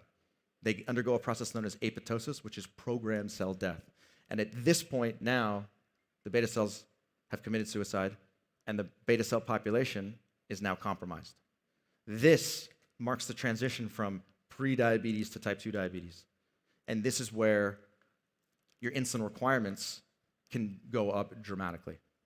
So it's very important to try and avoid this situation at all costs because, again, beta cells are the only cell type that can manufacture insulin. So you see this in the literature. Again, the role of lipids in beta cell failure. Lipotoxicity is the name of this process, and they can cause a giant problem inside of the beta cells. Now, how many of you guys have ever heard of a ketogenic diet before? Is this something that sounds familiar? Yeah. Okay. So it's a very popular diet, and it's gained a lot of popularity over the last 10 to 15 years. In fact, I would argue that ketogenic diets are more popular today than they've ever been. And there are millions of people around the world eating ketogenic diets. And a lot of the information that I see online about ketogenic diets is actually not evidence-based. And it's frustrating for many reasons, but it's mainly frustrating because ketogenic diets can dramatically decrease the quality of life for many individuals into the future. So ketosis, let's just do a quick review here of what ketosis really is. Ketosis occurs when you're eating a low-carbohydrate diet, a very low-carbohydrate diet, when fatty acids are, again, the predominant fuel source. So fatty acids are metabolized by your liver, and your liver in this state where there's a very small amount of glucose in your blood, not only can your liver use those fatty acids to metabolize, to create ATP for itself, but it can also create backup fuel called ketone bodies. And these ketone bodies are used primarily by your brain, but they're also used by other tissues. So these ketone bodies have three names. There's acetone, acetoacetate, and beta-hydroxybutyrate. No need to memorize that, but acetone is a gas, and you can smell the sour, pungent flavor of acetone in somebody who's eating a ketogenic diet. That may be something that you've experienced before in somebody who's eating a very low carbohydrate diet. You can literally smell the acetone coming off of their breath. Acetoacetate and beta-hydroxybutyrate are two other ketone bodies that are used as fuels. They circulate to your muscle, they circulate to your liver, they circulate to your kidney, they circulate to your heart. And here, those tissues can use those ketone bodies as a backup fuel. In addition to that, they can cross the blood-brain barrier and they can become a fuel for your brain, which is important because your brain is designed to operate off of glucose your entire life. But when glucose is in such low concentration inside of your diet, then your liver acts as a backup mechanism to create a backup fuel specifically for your brain. Now, ketone bodies can make up about 70% of your brain's energy needs, and the other 30% comes from glucose. But this is what ketosis means. So when somebody says, I'm on a ketogenic diet, or when somebody refers to ketosis, this is the metabolic state that they're referring to. High fat, low carbohydrate, primarily running their brain off of ketone bodies. Now, there's a lot of questions that you can ask about whether ketone bodies are, or whether being in a ketosis state is actually safe. Is it safe in the short term? Is it safe in the long term? Can it become problematic? So researchers have asked hundreds and hundreds and hundreds of questions about whether ketosis is actually, does it stimulate body weight loss? Does it stimulate fat mass loss? What happens to energy expenditure and beyond? So if you look in the papers, what you'll find is that when they transition patients from a baseline diet, as you can see here, can't really show you. So here we have patients who are eating a 300 grams of carbohydrate per day. They're transitioned to 30 carbohydrates on a ketone diet or a ketogenic diet. And their fat intake goes from about 93 grams all the way up to 212 grams. So they're effectively trading carbohydrate for fat. They're eating less carbohydrate and more fat to substitute. When they do this, and they're monitored over the course of a 30-day period, what you find is that a ketogenic diet can stimulate rapid weight loss. And that's a good thing. So people consume a ketogenic diet, and before they know it, all of a sudden they step on the scale and they say, hey, look, I weigh less. That's fantastic. And they see the number keep on going down, and it's exciting and it's motivating because that's what many people are looking for. But there's a problem. And the problem is that the ketogenic diet actually slows fat loss. So you can see here on the graph on the right that the amount of fat oxidized over the course of the 30-day period actually went down. And this is fascinating because if you're losing weight but you're not losing fat mass, then what are you losing? You're losing predominantly water and lean body tissue. So what the researchers conclude is they say body fat loss actually slows when you eat a ketogenic diet, and it coincides with an increased protein utilization, effectively increased muscle catabolism, and a loss of fat-free mass, okay? So when you're trying to lose weight, how many of you guys want to lose weight but also lose muscle in the process? That's not what you're looking for. You're trying to lose fat mass. And a ketogenic diet will get you to lose weight, but not necessarily always get you to lose fat mass. Okay, another question you can ask is, well, what happens if you calorie restrict someone by 800 calories and then you feed them either a low carbohydrate diet or a low fat diet? Is there a difference in how these two diets interact with an individual? Okay? So in order to figure this out, researchers have designed many different sophisticated research techniques. I'm not going to bore you with the details of this right now, but just know that when you consume a low carbohydrate diet, over the course of the first 6 days, a low carbohydrate diet leads to 245 grams of fat loss, but a low fat diet leads to almost double the amount of fat lost within the first 6 days. So this is evidence that a low fat diet actually does stimulate fat loss and that a ketogenic diet doesn't stimulate as much fat loss as you might think. The study demonstrated that calorie for calorie, restriction of dietary fat led to greater body fat loss than the restriction of dietary carbohydrate. Okay? Now, in the world of evidence-based literature, there's a hierarchy of evidence. At the top of the hierarchy, you have randomized controlled trials. Those are considered trials that are performed properly, and they're kind of gold standard of nutritional research. So anytime you can get information from a randomized control trial that was performed properly, that's considered high-quality research. Meta-analyses of randomized control trials are considered an even higher form of evidence. And so the next couple of studies here are all considered the highest level of scientific evidence when it comes to understanding how a nutritional intervention actually affects people. So in this meta-analysis of 32 controlled feeding trials, what they found, let me show you how to read this graph. There's a line right down in the middle, okay? This is called a forest plot, or a line right down in the middle is basically the line of neutrality. On the bottom, okay, so we have individual studies shown here on the left-hand side. So there's a total of 32 studies that are shown all the way down, okay? On the bottom, you have studies that favor a low-fat diet that are being shown positioned on the left-hand side, and studies that favor a low-carbohydrate diet are positioned on the right-hand side. So all you have to do is look down and take a look at where does the dot actually exist. Is it on the left-hand side or is it on the right-hand side? If it's on the left, that means it favors a low-fat diet. If it's on the right, it favors a low-carbohydrate diet. And the question being asked here is, which type of diet increases energy expenditure? And you can see with an overwhelming number of studies favor the low-fat diet.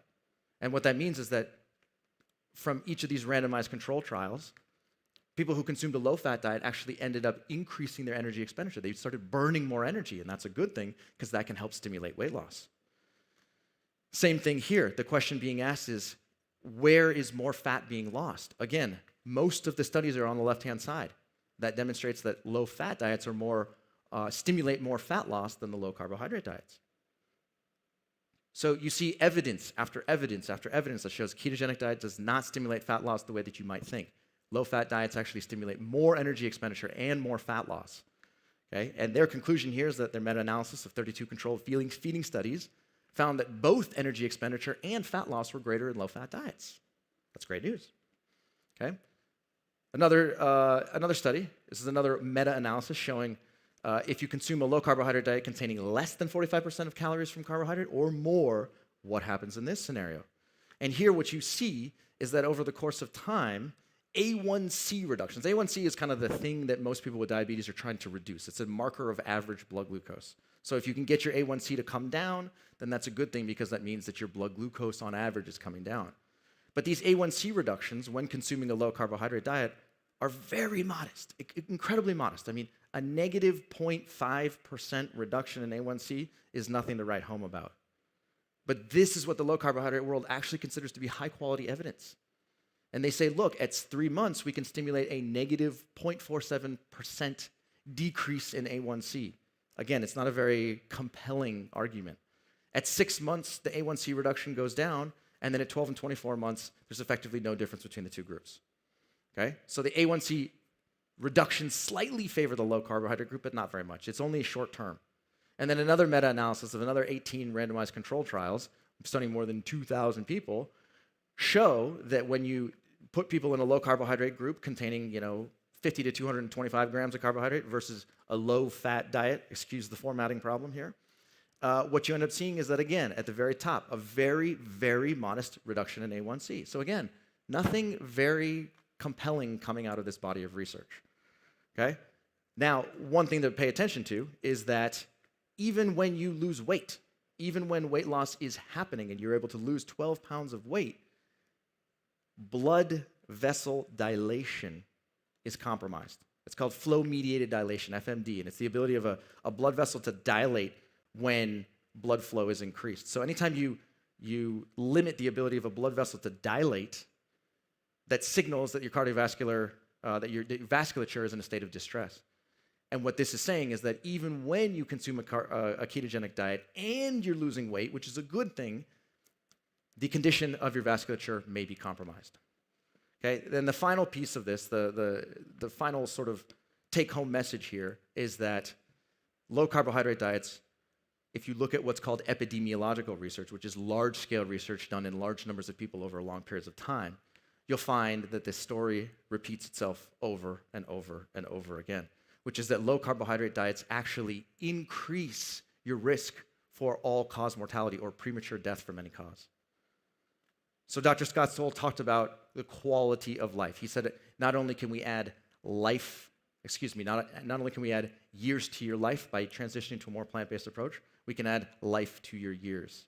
In this scenario, when you do the opposite, you consume a low carbohydrate diet that's got a significant amount of animal products, you actually take time off of your life. Nobody wants that. At least I hope you don't want that. So you can see here in paper after paper after paper, low carbohydrate diets are associated with an increased risk for all-cause mortality. Papers coming out of Harvard School of Public Health demonstrate the exact same thing. A low carbohydrate diet based on animal sources is associated with higher all-cause mortality, but a vegetable-based low carbohydrate diet is associated with lower all-cause mortality risk. This is very important. So the conclusion from this paper was that replacing literally 2 ounces of chicken breast with 2 medium apples is associated with a 22% decreased risk of premature death. It can literally be that simple. And that's the beauty of this entire approach. Okay?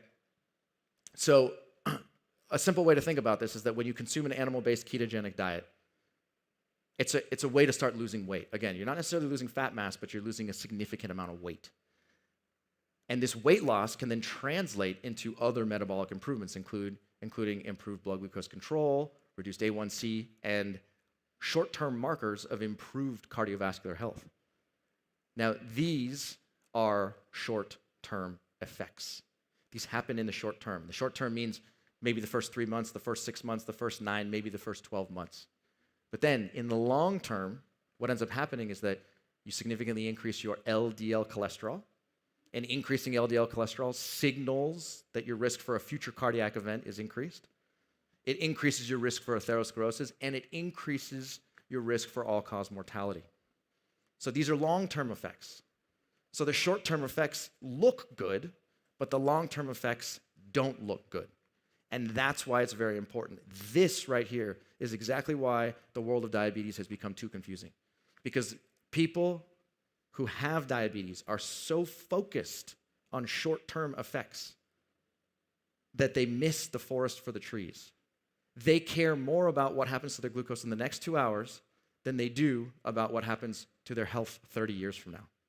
So in order to solve this problem, we've created a system. And the system is designed to be very, very simple, very straightforward. We put fruits, starchy vegetables, beans, lentils, and peas, and intact whole grains. The 4 types of foods that I was told not to eat when I was first diagnosed with type 1 diabetes. We put those in the green light category. Eat as much of those as you want. In the yellow light category, we have foods that are slightly more fat-rich, including nuts, seeds, avocados, coconuts, and olives. You can still eat those by all stretch of imagination. Just limit your intake of them because they contain a little bit more fat and they can stimulate the process of insulin resistance. We also put breads and pastas and breads in this category because they're slightly more refined products. On the red light category, we have dairy products, eggs, red and white meat, fish and shellfish, oils of any kind, and then refined sugars and pastries and breads. Okay, and these are the foods that we talked about earlier that stimulate insulin resistance very quickly. So what we do is we recommend taking a step-by-step approach. I do not want you to rush into this. I want you to change your breakfast over the course of time. It might take 1 week, 2 weeks, 3 weeks, it doesn't matter. Then once you're comfortable with your breakfast, then I want you to move on to your lunch, and then move on to your dinner, and then move on to desserts. This process could take you a month at the quickest. It could take you 6 months. It doesn't matter. It's not a race. Then we teach people how to start intermittent fasting. And they start intermittent fasting on a regular basis, and then they start moving their body on a regular basis. And the combination of changing your diet, integrating intermittent fasting, and moving your body is a metabolic triple whammy. You get insulin sensitization from all 3 of those independent of the other. And then if you're living with type 1 diabetes or you're insulin dependent, then we just teach you how to monitor your blood glucose on a day, hour-by-hour basis so that you can actually dramatically improve your health, okay?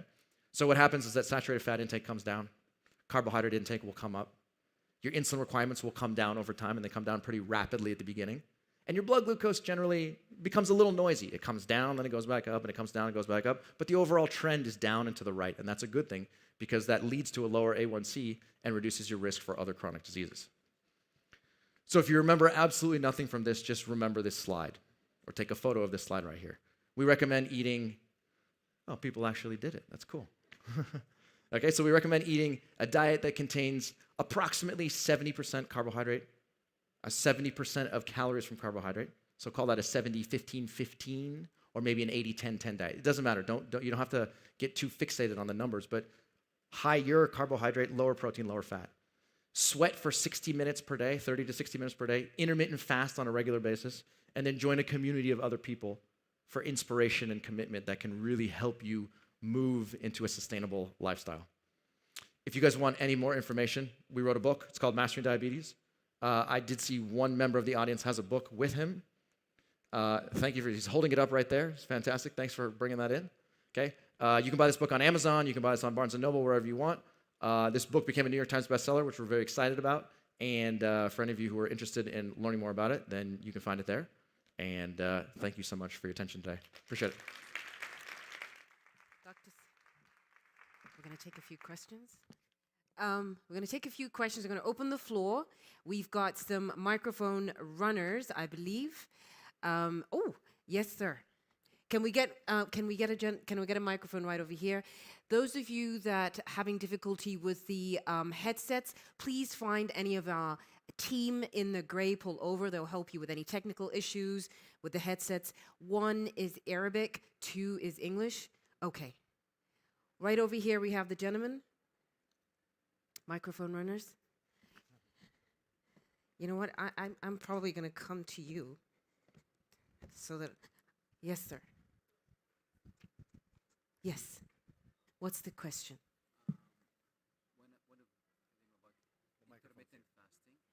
One is about intermittent fasting. Yes. Thank you. Yes.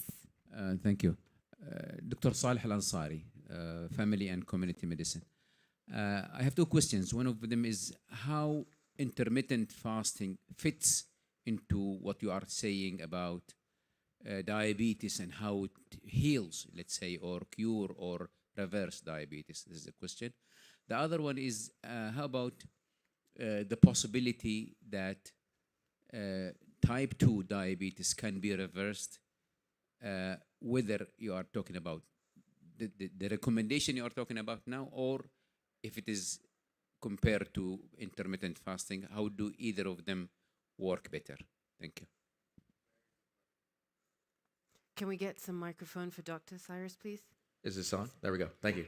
Okay, great question. So, in truth, we could do an entire presentation about intermittent fasting because it's a very expansive subject, and there's ways to perform it. There's multiple ways to perform it to get you the desired effect that you're looking for.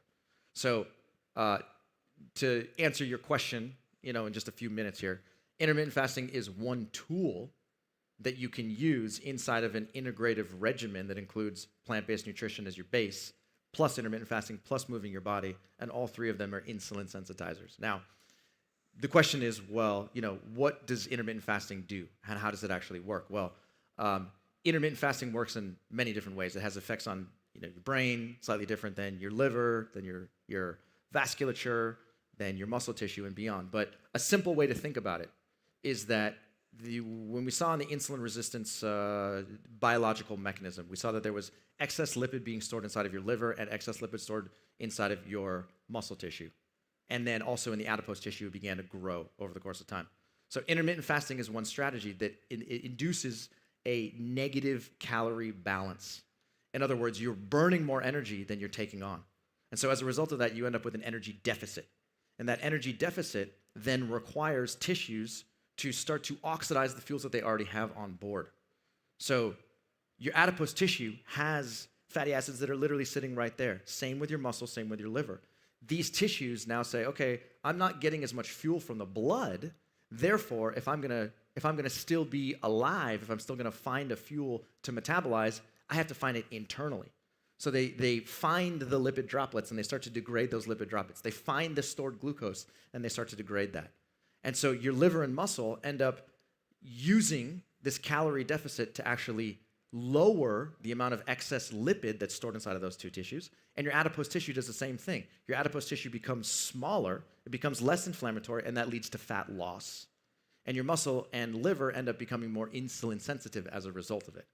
Okay, so that's just like one basic thing that can happen. And your second question about can you reverse insulin resistance, can you reverse diabetes? And the answer is you absolutely can. You can reverse type 2 diabetes in the overwhelming majority of all cases, 70, 80, 90%. And intermittent fasting, again, is one strategy that's inside of a holistic regimen that enables you to get to that and make sure that it's something that will stick over the course of time.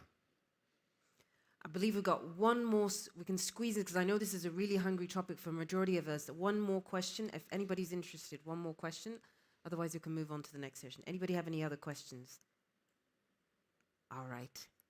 Thank you so much, Thank you very much. Thank you. Thank Appreciate you. All right. So we all want to live as long as we can. True story. December 13, 2018, Halifax, Nova Scotia. My dad had a sudden shortness of breath. 18 hours later, he went into surgery. And on from there, everything has completely changed. Our lives has changed, and so has his. So the question I believe that I ask, and I think that comes onto your mind as well, is what from a lifestyle perspective should people be doing if they really want to optimize their health? Our next distinguished speaker is a board-certified interventional cardiologist, an assistant clinical professor at the University of California, Riverside School of Medicine, regional medical director of home-based cardiac rehab, and chair of the Regional Cardiac Quality Committee for Southern California Permonte Medical Group. He has established the Integrative Cardiovascular Disease Program to prevent the reoccurrence of major adverse cardiac events in patients who were diagnosed with a cardiovascular disease by focusing on lifestyle modification. His sole goal is to educate so that each one can teach one. Ladies and gentlemen, please welcome on stage Dr. Columbus Baptiste.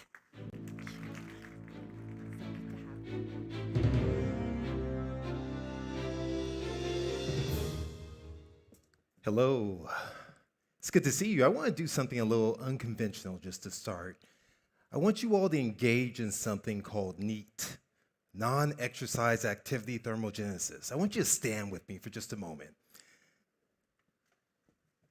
We're going to go ahead and we're going to speak about the hidden truth behind heart disease. But as we start down this journey, I just want us to stretch our limbs because just movement is so important for your heart. I'm going to give you a little tip before I get into the details of my discussion, but this is important. The basic things that you do in terms of movement, choosing to stand more than sit, can be impactful in your longevity. So thank you for staying with me for the few moments here as we dive into this. You know, I started out on this journey some 30 years ago. It's crazy to say. And I'll tell you, when I started on this journey towards medicine, I wanted to be the Lakers team doctor. Now, the Lakers are a professional basketball team inside of California. I grew up watching the likes of Magic Johnson, and that's who I wanted to serve. But it was 1992, roughly, when I encountered this cardiologist who set me on a new pathway. And it was in that moment that I went through training, and I left out with this knowledge, armed and ready to tackle what we have learned is our greatest nemesis. The greatest nemesis is what we've seen in cardiovascular disease. In America, we know this as one person dies every 36 seconds due to cardiovascular disease. We know that there's more people who have been killed from heart disease than all the world wars. Impactful. We know that it selects women, that women somehow may not present with the classic symptoms of chest discomfort, shortness of breath. You may be tired. You may have a little bit of back discomfort, a little fatigue, whereas men may have more of the classic chest pressure going to your neck and to your jaw, and we see this on a regular basis. It's one of the things here. But as I begin this process of learning, I realize it's not an American disease. This is a disease that affects all of us. It's a global disease that has impacted millions of individuals. We know that there is a significant burden of disease that we have seen inside of Central Asia and Eastern Europe as a result of this thing called heart disease, cardiovascular disease, that people around the world are living sicker and dying sooner as a result of heart disease, as a result of the things that go along with heart disease. What's interesting here is that we look at this globalization in health article. They found that inside the UAE, the significantly increased amount of disease, of cardiovascular mortality rates, death from heart disease and cancer compared to other regions around the world. We see the top 10 causes of death inside Saudi Arabia. Ischemic heart disease is at the top, keeping people like me in business. We see this that it's a silent disease. You say, well, it's silent. How is it so silent? Nearly 50% of heart attacks happen with a strike with zero symptoms. That means that you could be sitting there right now, and in the moment you think that that sandwich or the food that you ate that's causing a little indigestion is just that, but maybe it's your heart. It's silent and it strikes hidden. We know that the first symptom that many present with is sudden death. Never once having symptoms of angina or chest discomfort or shortness of breath. We see this strike numerous times. When does it happen? Is this a disease of the old or a disease of the young? Does it happen in your 20s or your 30s or your 40s and your 50s, your 60s and your 70s? Well, studies have told us beyond a shadow of a doubt that this thing called heart disease begins before the age of 10. If the studies are correct, my kids already at the age of 15 and 17 have the beginnings of cardiovascular disease that could end their life. What's even more prominent is that here in the Gulf area, we see that people tend to develop tragic heart disease and heart attacks at 10 years younger than Western countries. Before the age of 55, people are developing significant heart attacks on a regular basis. It's not only heart attacks, but we're also seeing irregular heartbeats called atrial fibrillation, which makes you destined to a blood thinner. We see issues of heart failure, where the heart is no longer able to contract well. The heart normally pumps 2/3 of blood out of it, about 60-65%, but when it fails because of heart disease, because of blockages, that declines astronomically. The need for defibrillators increases too as well. What causes this? As we look at the overall issues, we know that there are significant risk factors, and we see this increase just when we look in the UAE. That cardiovascular disease, it contributes to over 40% of deaths. And here's the most tragic part. The number is rising in our young people. Every day I practice, I don't know if it's a vestige because I'm getting a little bit older or if it's because people are getting younger, but every single time I'm in the cath lab, the procedural lab, I see people who are looking markedly younger and younger and younger. The same thing is happening here inside of the Middle East. We're seeing the risk factors that are there are associated here. We see issues of high cholesterol you've heard about today. We've had issues of increased weight around the stomach, increased risk of high blood pressure. All these things have become additive in what we're seeing on a regular basis. So what exactly is going on? When we look here and we see the fact that these diseases, they become cumulative. And we're seeing the vast majority of people are having not one, not two, not three, but 4 and 5 cardiac risk factors at any given time. That compares to the United States. We know roughly about 60% have at least one chronic disease, and where 40% have 2 or more chronic diseases. Chronic disease is a burden. It's an albatross. This is what I learned in fellowship. This is what I learned in training to treat cardiovascular disease, and I was armed with the tools. I was armed in modern warfare, and I learned how to prescribe medications. I learned how to give you pills and to do procedures. I studied history. I became a student of history, looking at the likes of Sir William Morrell, who developed nitroglycerin to ease the pain of chest pain. Sir John Black, who developed beta blockers, which is used widely in cardiovascular disease. The likes of Akira Ando, who developed statins. This is what I was trained in. I prescribed it on a regular basis, and then I went on further to be armed with the use of stents, these wire meshes. And you notice here as you look at the first image here, it shows the blockage. We all see the blockage, don't we?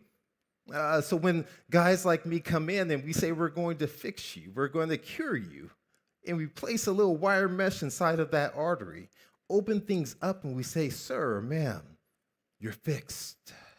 But we haven't removed the blockage, have we?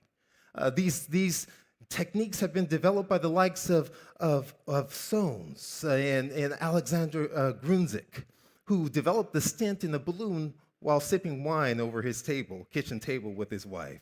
The likes of Rene Favaloro, who developed open heart surgery and nearly gave up his hope until finally he achieved success. This is what I was trained in.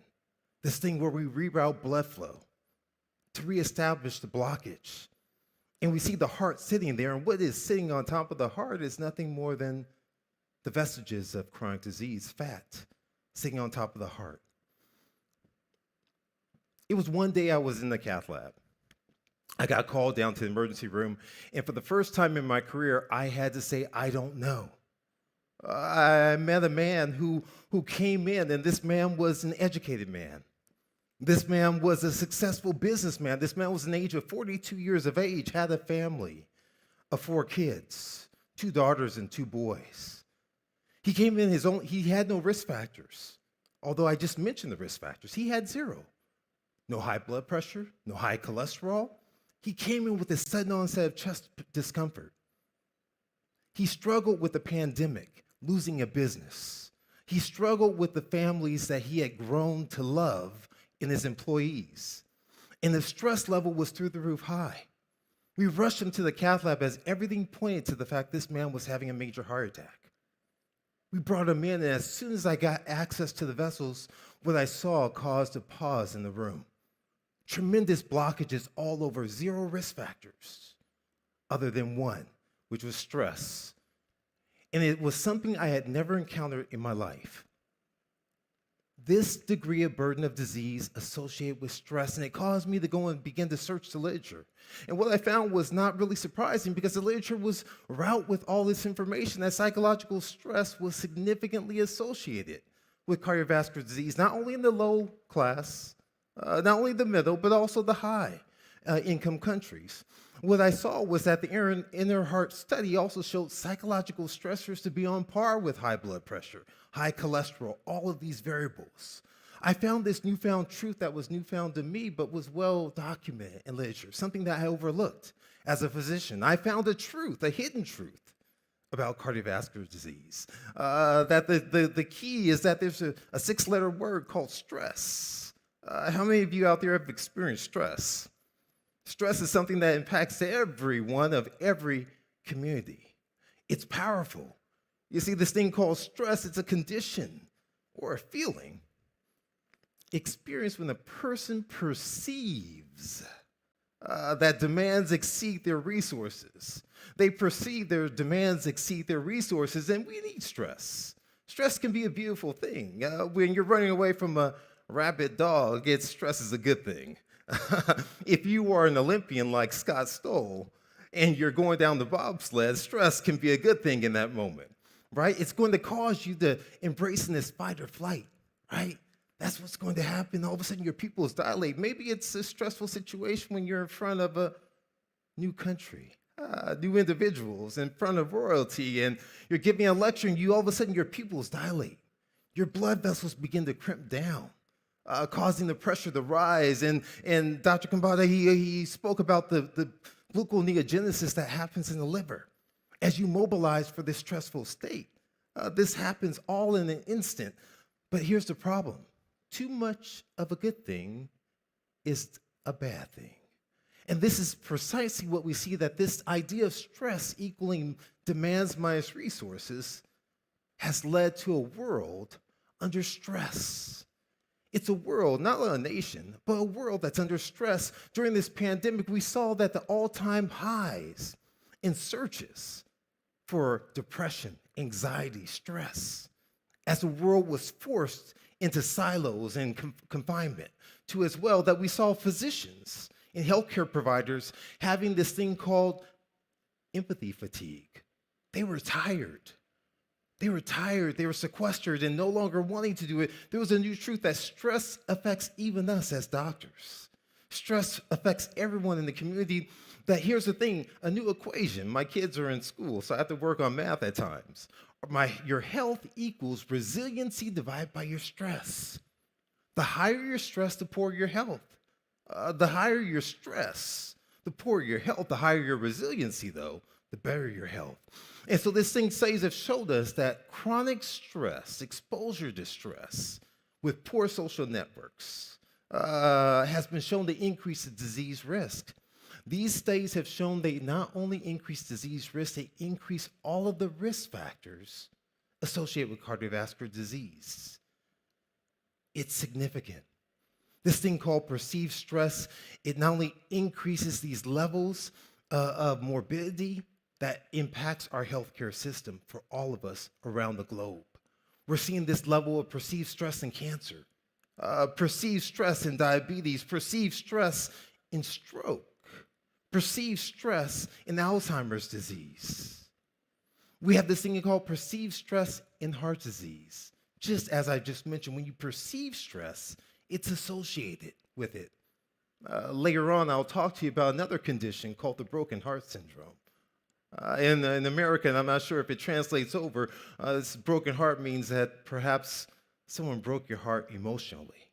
But that emotional breaking of the heart is actually a real thing, and we'll talk about that later on. But just very similarly to what Dr. Kambata described in terms of looking at the impact of research and this thing called meta-analysis, study after study tells us a direct relationship between stress levels as well as depression and adverse events.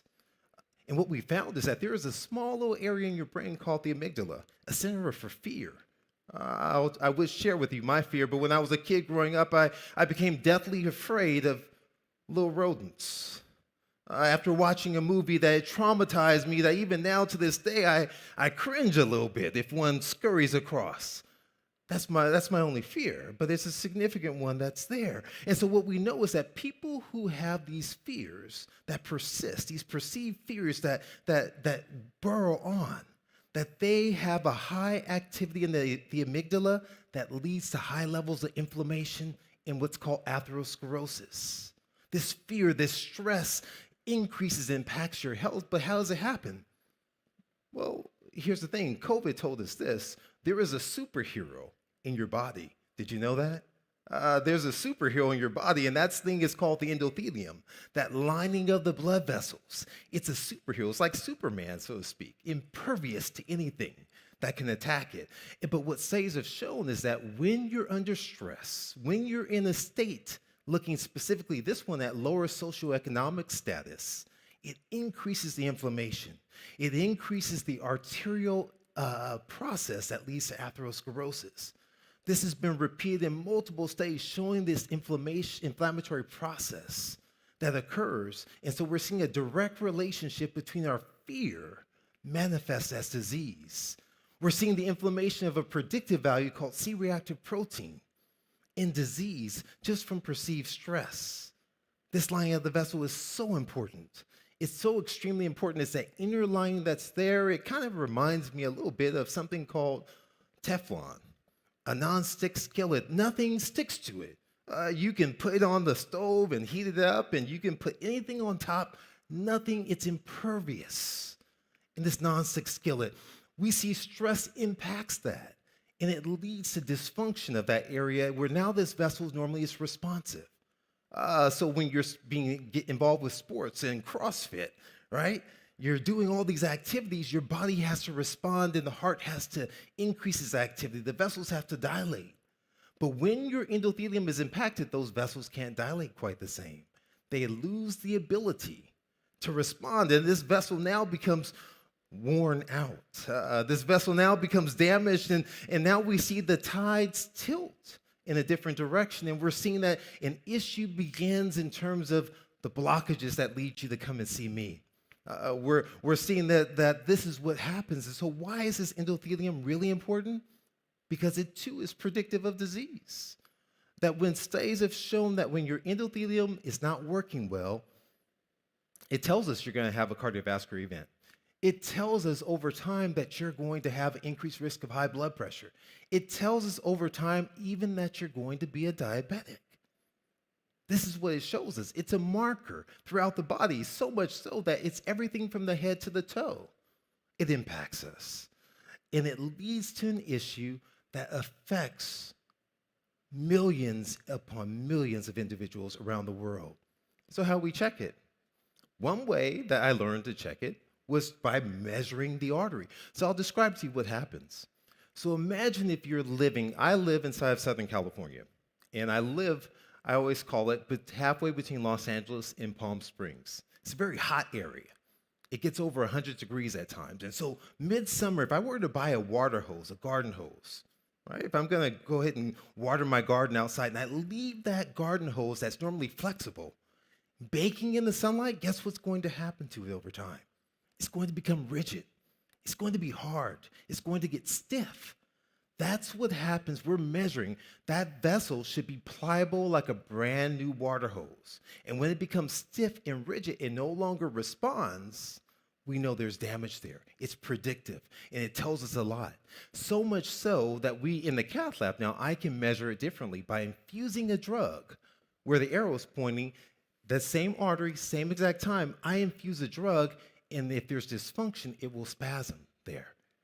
That becomes predictive, and later on in time, it's predictive of future cardiovascular events, of heart attacks. Here's the thing, mental stress does it too as well. It decreases the ability of the arteries to respond when you're stressed. That when you're depressed, the same thing we see, which is why it's so important, the components of lifestyle, in really preventing these things from happening. These chronic stress affects even our youth. This study was aimed at our youth and seeing the same phenomenon occur. That yes, indeed, stress is tied to disease. Stress is tied to this endothelial dysfunction. It is indeed the kryptonite to our Superman in our vessels. It is, and that our health equals our resiliency divided by our stress. So what do many of us do when we're stressed?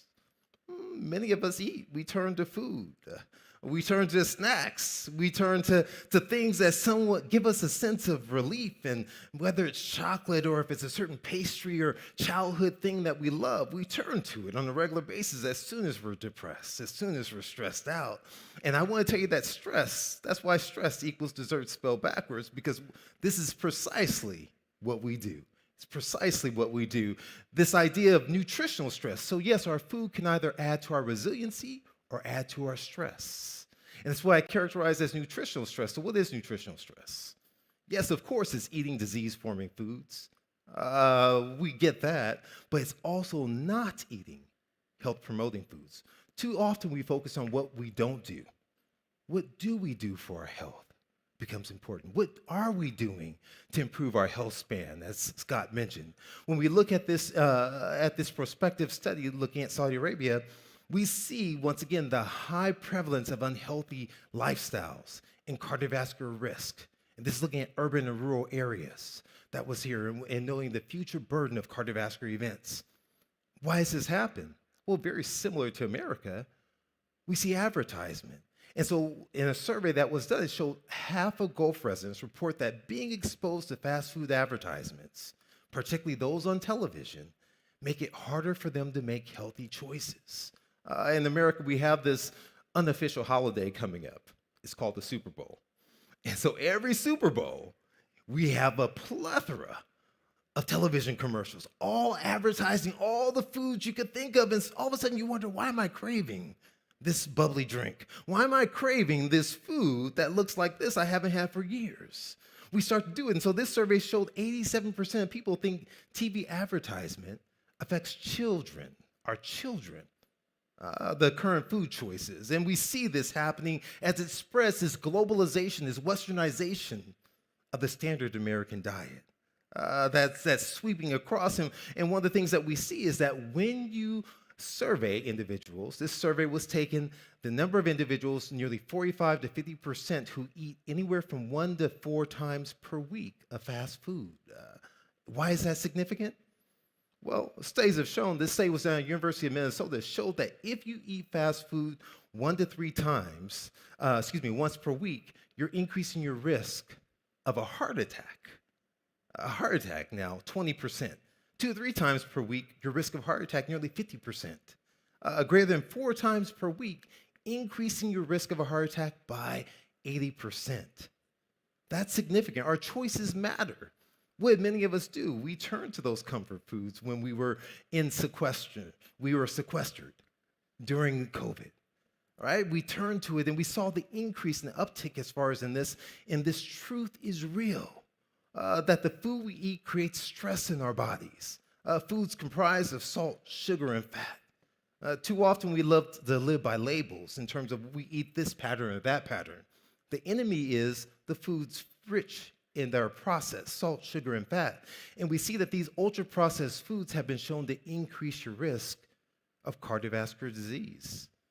These foods that are not made of plants, they're made in plants. We see that when we look at plant-based diets compared to refined processed foods of the Western diet, it increases all these markers of inflammation, all the things that are there that increase the burden of disease and spur on decreasing our healthy years lived. This thing called nutritional stress, it damages our endothelium, this oxidation from the plants. So it was already described to you that these free radicals float around, and think of these free radicals just as they're assassins. And something has to sacrifice themselves to protect you. But here's the beauty of it. It's built in nature. That things that are rich in antioxidants, I'm gonna give you a tip. Blueberries and raspberries, strawberries, fruits that don't decay are rich in antioxidants. So they give themselves up to protect you from these free radicals. And studies have shown that when they did a version of it from people who had high levels of oxidative stress, the black bar references what happened to the vessels when they dilated. Did the dilation improve? And when they were given vitamin C, the dilation improved. In individuals whose arteries were normal, the dilation also improved. There's power that's there in our choices. That when we begin to grill, and we were talking about this last night, when we're frying foods, when we're grilling, and we're putting those burn marks on the food that we all perhaps savor or you're used to in various aspects, what this does, it creates something called aging you. Advanced glycation end products is browning on the inside of your vessels that leads to another form of atherosclerosis and impairs the arterial function, as this slide shows here too as well. So this is what we see. We see high salt meals do the same thing. We see that salt impacts the body from the head to the toe. It's not just a matter of increasing your blood pressure. It affects all the organs throughout. We see this. We see that a beneficial reduction in sodium can be huge in terms of the 20% reduction just by decreasing your salt intake. It's significant. What about sugar? Same impact with our sugar-sweetened beverages. They actually impact the lining of the vessels. They impair, they are the kryptonite. All of these foods are, and that's why studies have shown an increased burden and risk, this stress, to lead to adverse cardiovascular events. We see this on a regular basis. Multiple studies have confirmed it increases our risk of death when we engage inside of salt, sugar, but not only that, but also fat. You've heard it numerous times. We see the fat intake is at an all-time high. We see that as we move around the globe, we see high levels of dietary saturated fat, which means animal products. It's what that shows and demonstrates significantly there, as opposed to plant-rich polyunsaturated fats. Right? Significant. As we ingest these things, the trans fats are inside packaged foods, saturated fats, which are animal products, these things are definitely associated with a high mortality and of having increased cardiovascular events, as opposed to our plant-rich fats of monounsaturated olives and nuts and things of that nature. Where are the foods? Our meats. We see it increasing heart disease and diabetes, cancer, prostate cancer, colon cancer, and bladder cancer. We see this. We see the relationship that's been associated between these things. We see that our flow-mediated dilatation, as we move away from saturated fats over to polyunsaturated fats, monounsaturated fats, and carbohydrates, our improvement of our endothelial function occurs. It's powerful. Similar work was done by Dr. Ornish, and he looked at the flow-mediated dilatation versus consumption of saturated or animal fats, and showing once again an improvement in the flow-mediated dilatation as you move away from saturated fats. The opposite direction, flow-mediated dilatation increases. This is a reflection. We're seeing a theme start to occur. We see that when you begin the process of moving away from eating any and everything omnivorous diet towards even the vegetarian diet, that you see an improvement in this vascular function. It's never an all or none phenomenon, but there is beneficial improvements as we speak about your health. But it's not just the fat. It's not just the fat. I'm sure we're going to hear shortly as it relates to the gut microbiome. But what this has shown us is multiple aspects of the impact. I like to analogize that this message of health that impacts the environment, that impacts our animal rights, that impacts our health, it's like a superhero movie. We like superheroes a lot in my household. And so it's all good guys versus bad guys. It's a matter of who is going to win. Good guys versus bad guys. The good guys win in the end, typically. And so what we're seeing is the same theme occur on the multiple levels, is that this trimethylamine oxide produced by gut microbiome, it can impact your arteries. It can impact your endothelium and cause damage, leading to restricted blood flow and increased cardiovascular events. So what are the results overall? Our size is increasing. We're seeing that risk factors that are all lifestyle mediated, most of which is our dietary risk, are increasing exponentially. We're seeing too as well that when we look at disaggregation of risk, that we see that the years of life, healthy years of life loss, attributable to increased weight as well as dietary risk and drug use in Saudi Arabia. We're seeing that this is the same thing that's happening in America. We're seeing that these predictive values inside of our youth of cholesterol levels being exceptionally high. We're seeing that. When we look at the consumption, what Southern diet means is it's reflecting on increased meat consumption, sugar-sweetened beverages, and lack of plant-rich foods in the Regards trial. And it shows that when you adopt that diet and you start moving away from that style of eating towards the plant-rich foods, less likely you're going to come in with heart disease, less likely you're going to have a heart attack.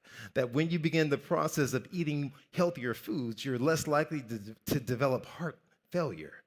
That you're less likely to develop strokes, that you're less likely to have these deleterious effects. I love this quote by the late Desmond Tutu. It says, there comes a point in time when we need to stop just pulling people out the river. We need to go upstream and find out why they're falling in.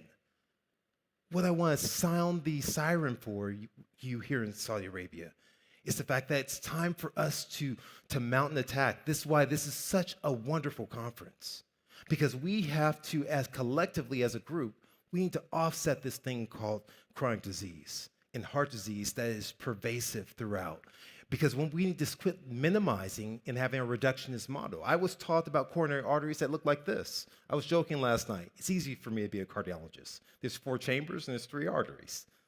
Left anterior descending artery, left circumflex, and right coronary artery. But the reality of it is the arteries really look like this. We need to dig beneath the surface and quit looking superficially and think that we're treating just the surface vessels, right? We need to treat the whole person. And when we begin this process, that would normally show a heart that's going to change the appearance.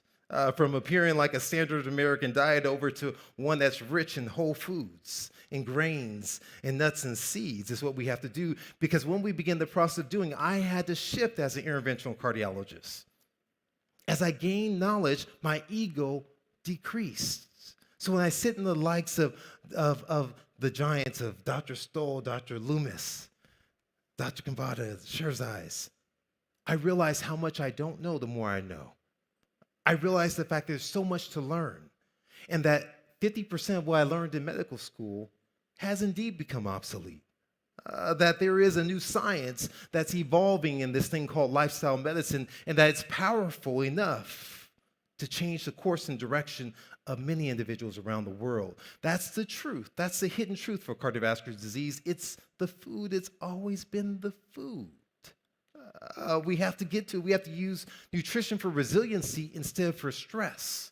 We have to go ahead and when American Study was shown, looking at the lower socioeconomic class, that when we had a policy that would combine 30% of fruit and vegetable subsidies, that in reducing the price, that we had the ability to save 230,000 lives by simply changing our food. That's powerful. This is a global issue. It's not a singular country, it's a global issue. We need a change in our approach to embrace health. Develop blue zones all around the world. There's no reason. There should be no longer called a blue zone. It should be one zone of health, one zone of wellness, one zone of equal opportunity to live healthfully.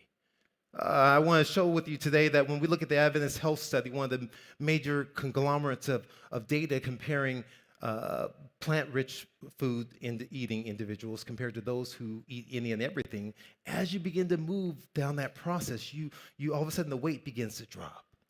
You move from eating any and everything down to a plant-predominant diet, the weight begins to drop. As you begin to move from eating any and everything down to a plant-predominant diet, diabetes seems to dissipate.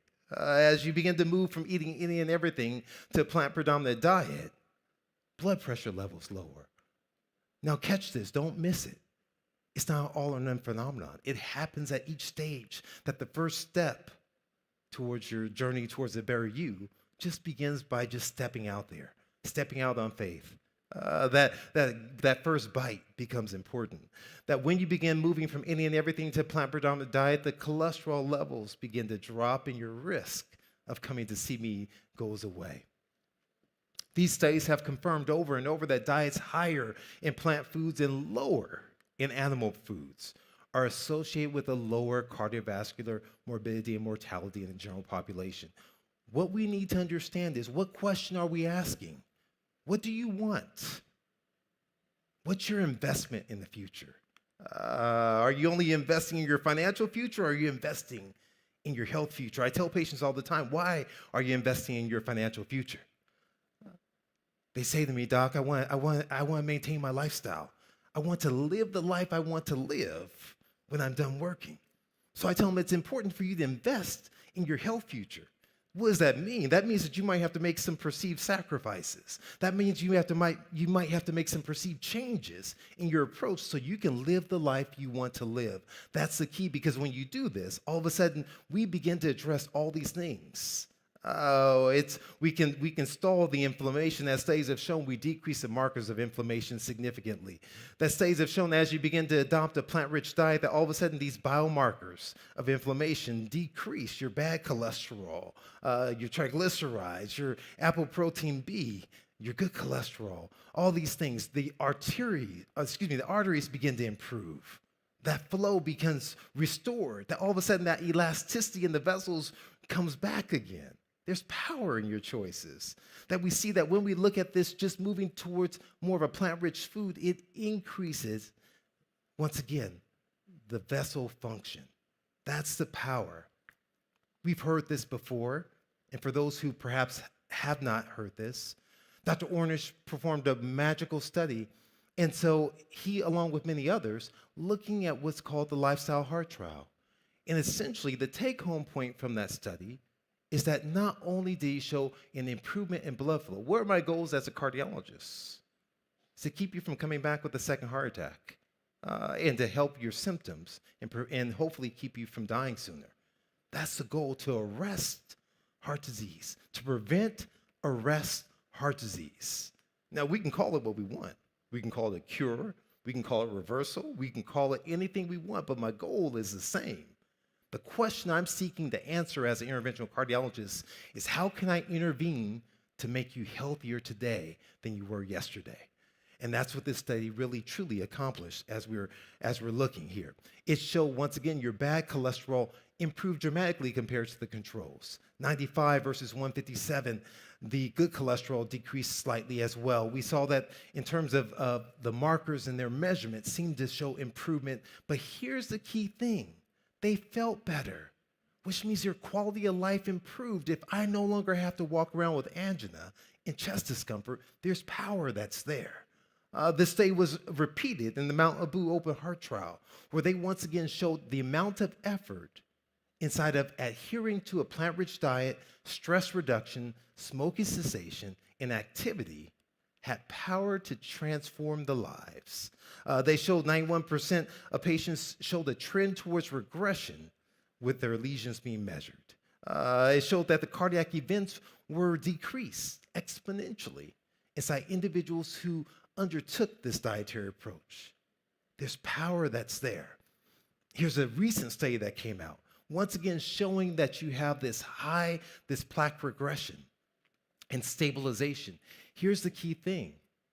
Most heart attacks that occur, most people like to think that most heart attacks that occur happen in 70, 80, 90% blockages. Would you all tend to agree with that? If I told you this person had a 90% blockage in their artery, you might be concerned that they were about to have a heart attack, right? That they were heart attack walking. Well, for me as a cardiologist, what studies have shown for me, what I've seen, those aren't the ones that are problematic. It is the blockages that are 10, 20, 30, 40%. Ones that would never show up on the EKG, ones that would never show up on the stress test, ones that would never manifest as symptoms that lead to heart attacks. A heart attack, as I mentioned, may be your first and only presentation at the time of sudden death.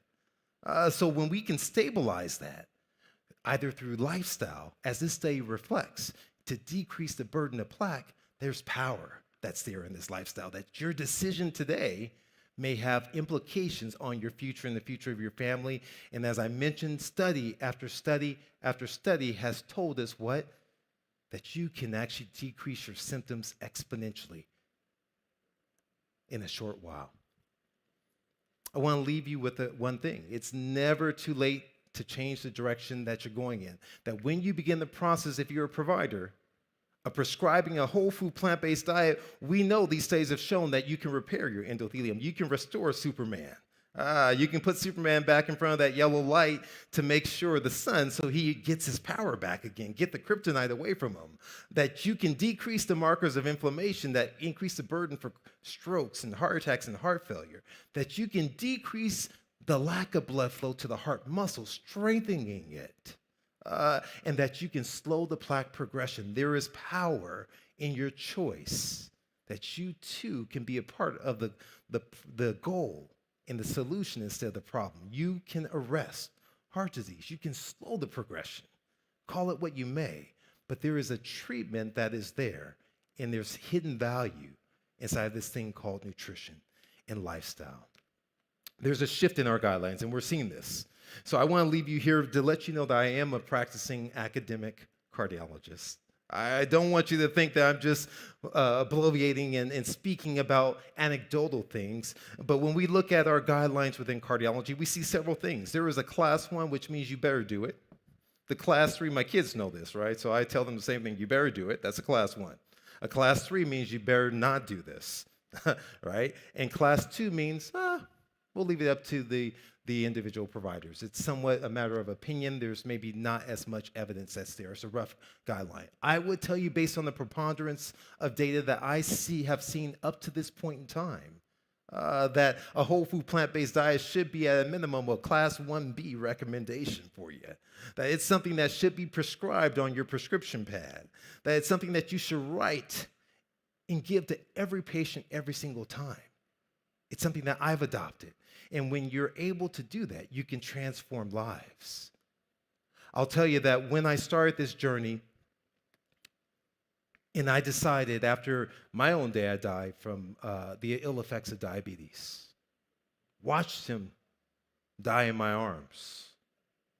My wife's father passed away from the ill effects of high blood pressure, and sent me on this journey of searching. And when I found and stumbled on what I had not told my own parents, I would never be the same in terms of my practice. So I remember going out, and at first I started telling individuals, just to read a book or two. That grew, and I started advising people more and more. And I'll never forget an individual. I tell the experience oftentimes. I came out, as I mentioned in the beginning, full of knowledge. Met this young lady who looked at me and had 0 symptoms, but had a slightly abnormal EKG. I was following what I thought were the guidelines. I sent her for an angiogram, a test that showed the little abnormality. So I told her she should have an angiogram. That angiogram showed some blockages in vessels. It was recommended for surgery, and she looked at me with her eyes and she said, "Doc, should I have the surgery?" I peered into her eyes and she looked at me, trusting me. And she said, "You know, I trust you. I trust you. What you tell me, I'll do." I said, "You should go for surgery. That's what the guidelines state."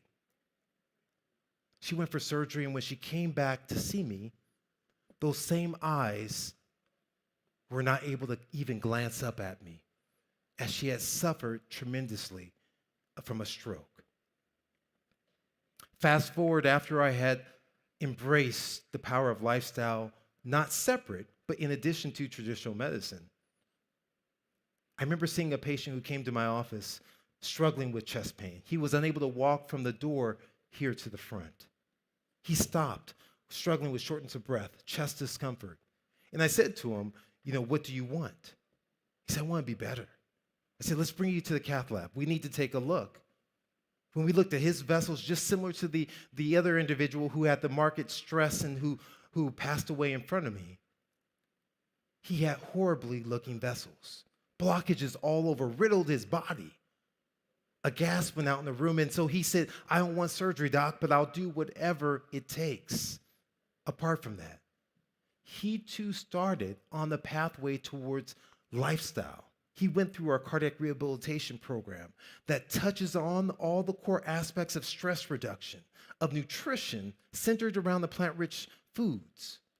And I'm happy to tell you that within a matter of 2 months, I was worried. I was worried. I hadn't had very many patients I treated like this. And when he came back to see me, he came in and he said, "Doc, I feel good." I said, "Well, what's good? What's changed?" He said, "I listened to you." I said, "I took that first step. I took that first bite."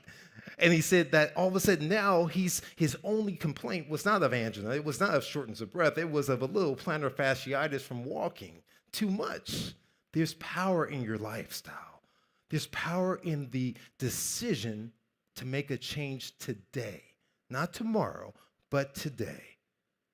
So I love this quote that says what? It says, "You may never know what results come of your actions, but if you do nothing, guaranteed there will be no results." Today, I want to encourage you to take action today and see the results take hold for yourselves, for your family, for your community. Let's end this thing called chronic disease. Let's knock it out. Let's put people like me out of business, and let's live a life that we're meant to live healthfully. Thank you.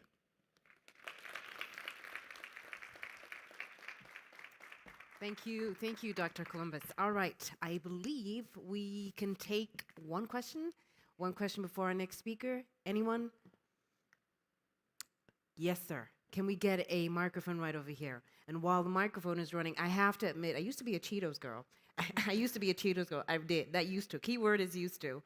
Yeah, and it's true. Super Bowl, it is insane. With Super Bowl, you see all kinds of food. They look really good. Okay. Do we have microphone right over here? Okay. Yes, sir. First of all, thank you, Dr. Batis, for this fruitful talk. My name is Dr. Najm Sharani. I am lecturer of preventive medicine. My question is focused related to your practice. I thought you start by clinical cardiologist, then you just transfer to be preventive cardiologist. From that choice, if you have upper hands for the fruitfuls of the treatment, which one will be choose to be have the upper hands, the preventions or cure, to go to the cath lab, or just to advise them to go to intensive lifestyle modification treatment? On the other hand, we are just nowadays going to transformations health system here in Saudi Arabia. And many people just ask us what's the seen and unseen benefits from the preventive rather than just going to treatment. On the other hand, we faced a lot of promotions from the bloggers or social bloggers regarding the unhealthy food. How did you deal with that in America? And what advice you should give us to be started with here? Thank you. Thank you. Thank you. That's a very thoughtful question. I'll tell you, that's a challenge, you know, when you look at systems in general, in terms of the approach. But at the end of the day, what we recognize is the fact that when you keep individuals from a large system standpoint, and so I work in a large system, and so our premise is that if we keep our patients healthy, we spend less money. That's in the short term and long term. When you look at the cost of stents, the cost of medications, the cost of open heart surgery, the cost of subsequent hospitalizations, those things drive the market up, and that's what's caused the issues of the downturn in terms of the beneficial effects. When you look in general at healthcare, and take, for example, America, despite having technology, despite having highly skilled individuals, we basically trail in terms of health outcomes globally, right? So there's something that is still amiss. And so when I am evaluating a specific patient, I still utilize testing. I want to make sure, am I dealing with something that's critical and life-threatening? Because I only have two goals: feel better, live longer. Feel better, live longer. And so we understand the benefit of whole food plant-based, but I'll tell you, if I have a flat tire on the road, yes, I will teach you not to back up over spikes, but I'm going to replace that tire in that particular moment. And so I need to know, is that tire at the point of being blown out? And so that testing may help give me guidance. And if I determine at that point, which is validated based on studies, that there's not severity, now I can feel comfortable in saying we're going to take a combined approach of pharmaceuticals and lifestyle. And I used something that maybe you all are too young to remember, but there was an old toy when I was a kid growing up called the seesaw. Oh. So seesaw, one would go down, the other one would go up, right? And so as we see, what will end up happening is that as our lifestyle improves, a good chance our reliance on medications and procedures goes down. And that's what studies have shown. The effort dictates the outcome. Great question. Thank you. Thank you so much. Thank you, Dr. Lambus. All right. Now, I'm going to introduce your next distinguished speaker right before lunch. She is the founder of Jeddah's SheFit Gym, who began a fitness journey as a fitness trainer for pregnant and postpartum women. She's a certified fitness instructor and a healthy lifestyle enthusiast with numerous talks over the years at institutes such as King Abdullah Economic City, FH University, Dar al-Hikmah University, to name just a few. She's a major collaborator with several brands and campaigns globally and locally to advocate her message, which is for health and well-being. Ladies and gentlemen, please welcome Where to Begin Your Fitness Journey with Haya Sawan.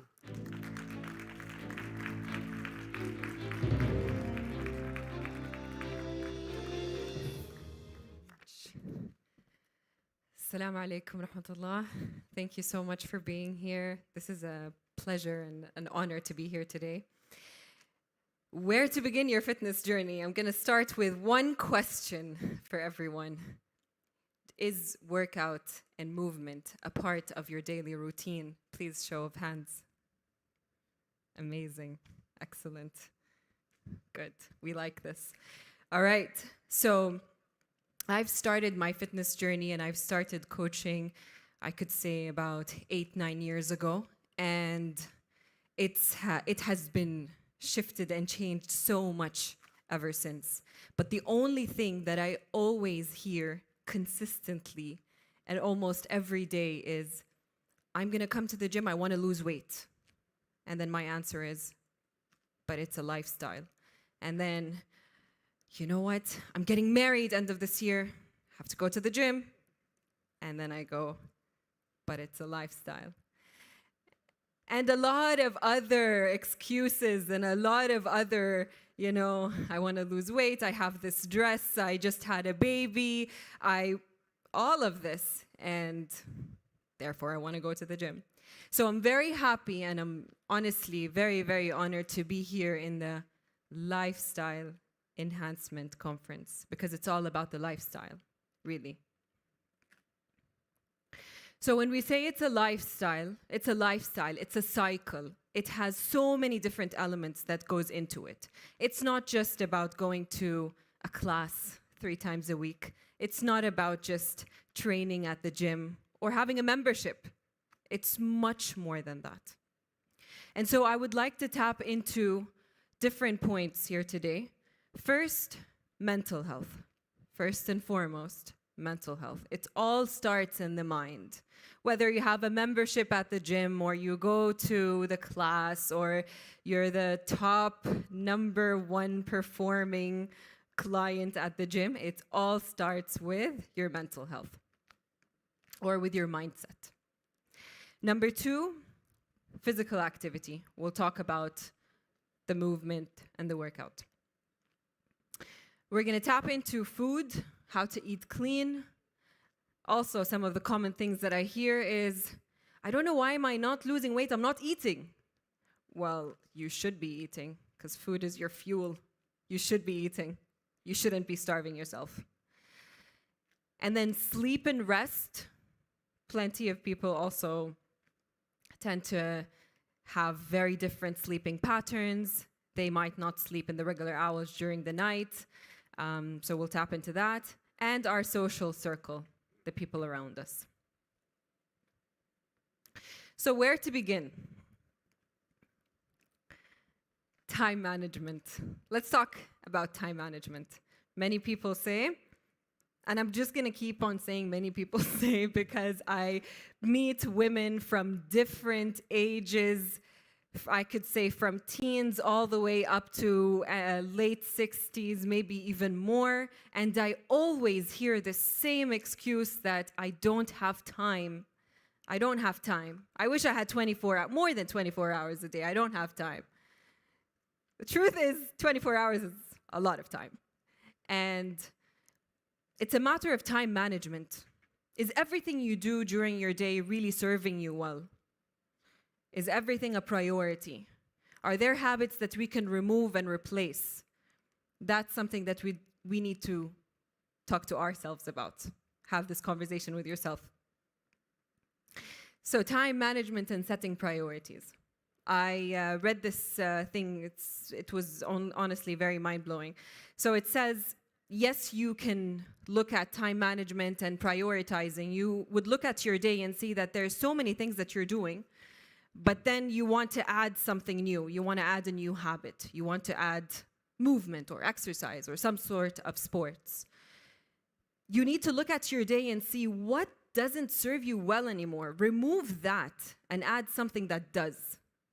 We don't really often do that. Maybe it's a nice exercise to start doing. Just have an overview look at your day. And then you can set your priorities and see what sort of habit that I can just replace. Focus on the small steps. So I often have conversations like, I want to come to the gym. I'm going to be working out 2 hours a day. I want to do this daily. I'm only going to take Friday off. I'm not going to eat. And I'm going to reach my goal. And then I'm like, no, let's take 2 steps back. And this is not how it's done. We always have this. It's something in our nature. We're always focusing on the bigger goal, the bigger picture, the end result, how we want to be, the dream. But honestly, it's very important to take the steps, the smaller steps. Let's take it step by step, 1 step at a time, and see how you can start with that small step and then build on it until you get there. And so, or I'll leave this to that other slide. But the small steps really, really are important. We have to start gradually. Staying active. So some parts of the world, it's so much easier to be active throughout your day. You go to work walking, you can take out your bike and go to work. But I always say that if there's a will, there's a way. Always. So it doesn't necessarily mean that you have to go to a gym to be active and to work out and to stay and to be moving. We can take the stairs instead of the elevator. We can park our cars a little bit further away so we can take these extra steps. I really like how during lockdown, SFA did the move to game, and they did all of the steps where we had to accomplish that number of steps. We were at home. We were sitting at home, but we were able to get to that target. So it must be much easier to do it now, since we can go out and move and take the stairs and walk to work. Stay active during your day. So let's think about playing with your kids. Who here is a parent? Great, amazing. So you can play with your kids, run around, unleash that child within us all. We can play with them. That also counts as moving. That also counts as activity. Active rest days and active recovery is also something very important. And it also is a part of the equation. And I will get to that. Understanding what your body consists of.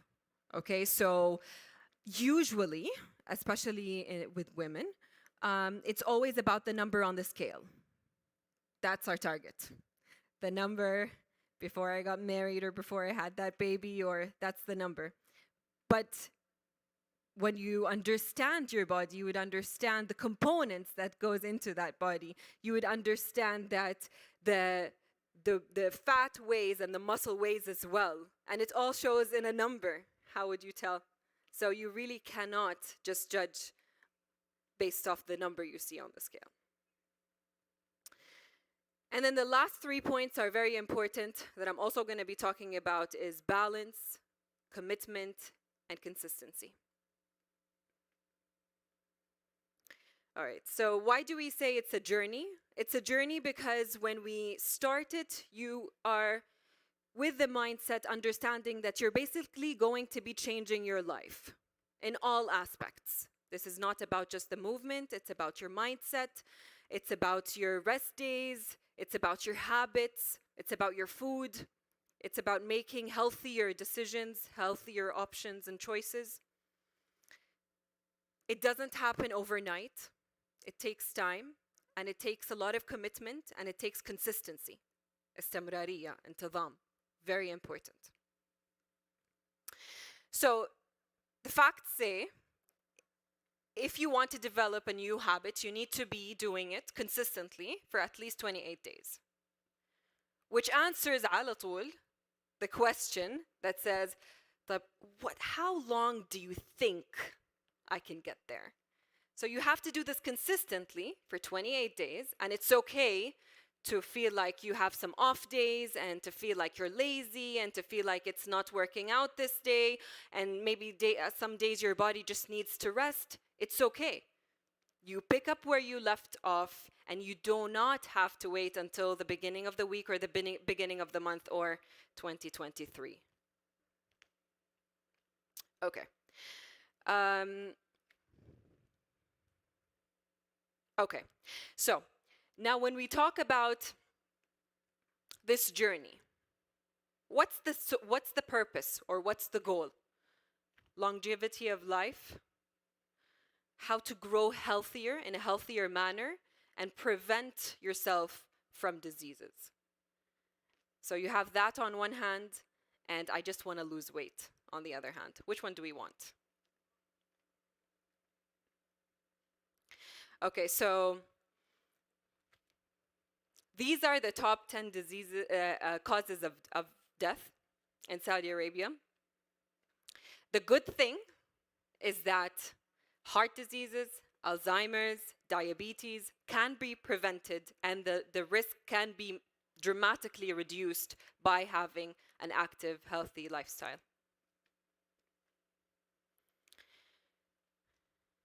These are the points of this conference.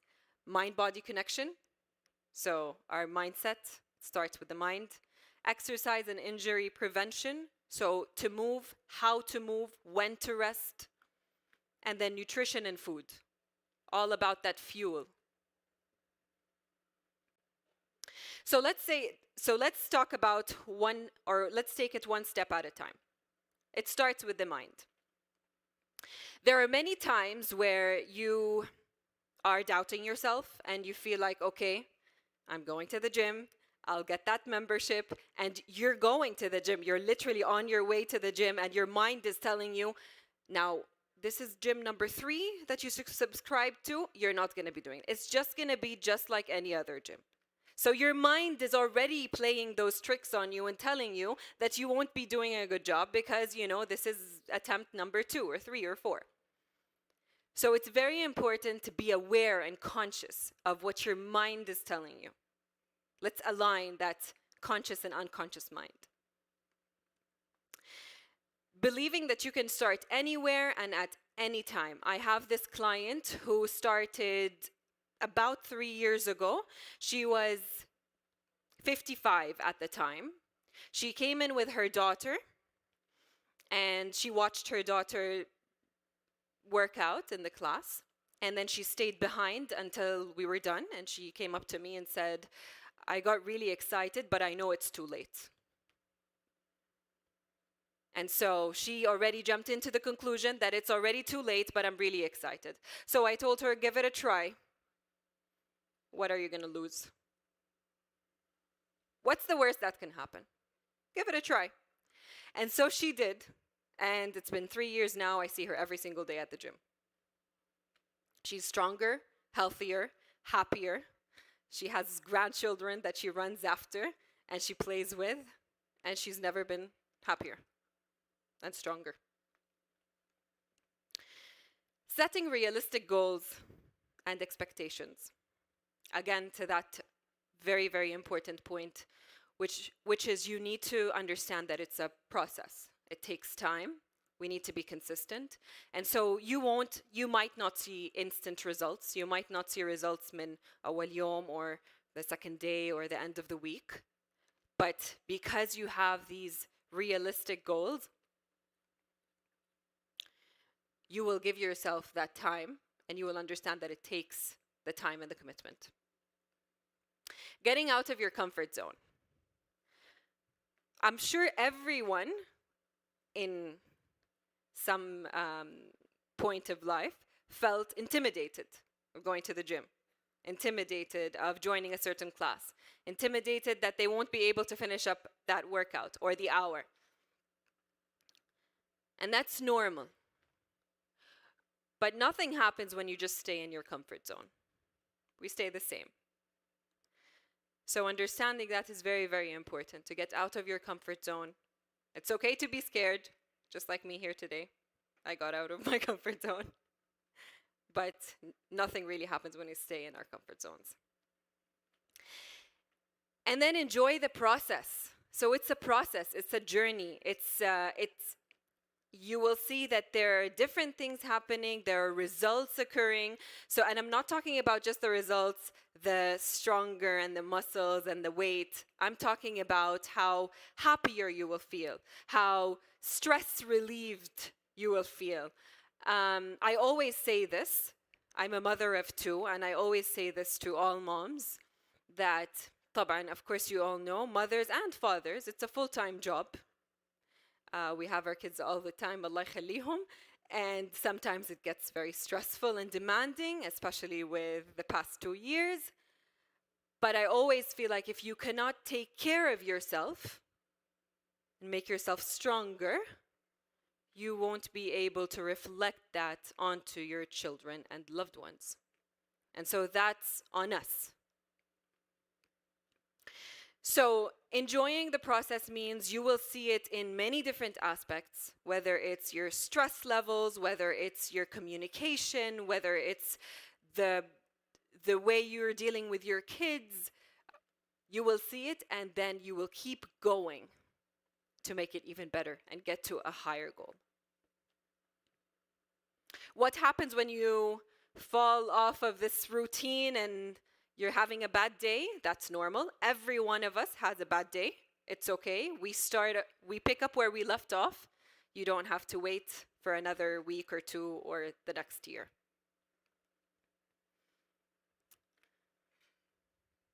Okay, so I've spoken about these three main points, but I would like to talk about planning ahead. This is not just about the movement or the workout. This is about planning ahead, understanding your routine and your day in general. Your food. So most of us have full-time jobs. We really don't know what we're going to have for lunch the next day. So we just, order as we go, and then the fast food comes in and the easier solutions and quick fixes comes in. But if we plan ahead, you'll be able to be in control of what you eat and your day in general. So I always say this, and I've actually done this exercise. I would have a pen and a paper and like these agendas where you have the day, and I write everything that I want to do tomorrow. So the beginning of the day, what am I going to do? It's like a to-do list, but it also includes the things that you take for granted, like what are you going to eat for lunch, and when are you going to move or exercise, or how many steps are you going to get in throughout the day. Just log them in, plan ahead, and see how that works. And make that a priority. All right. So there are also some habits that we can develop, such as if you're sitting in your desk and you have a full-time job and it's very difficult for you to make the time to get off, maybe you can set an alarm every 20 minutes and just move in the office space. Stand up, move, maybe do some stretches if you can, and then go back to work. Just small habits.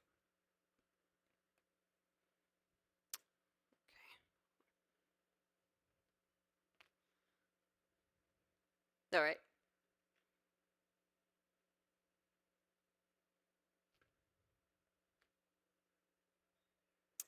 Okay, so again, how do we stay active throughout the day? We can walk more. I like how a lot of people they've set targets for themselves to finish up their steps. Sometimes you go home and you feel like you're not even halfway through, so you go for a walk outside. Great. Take the stairs. Be conscious about doing that movement. Take the stairs instead of the elevator. Park your car maybe a little bit further away from where you're going. 20 minutes of exercise. So again, focus on these smaller steps. It's a process. You don't have to start with an hour every day. You can do 10 minutes, 20 minutes, a full body workout, no need for weights and equipment. I get this a lot. I don't have a gym at home, and you don't really necessarily have to have a gym at home. You can move and do a full body workout with your body weight, no equipment needed.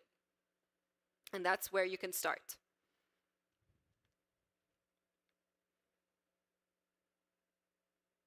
All right, food and nutrition.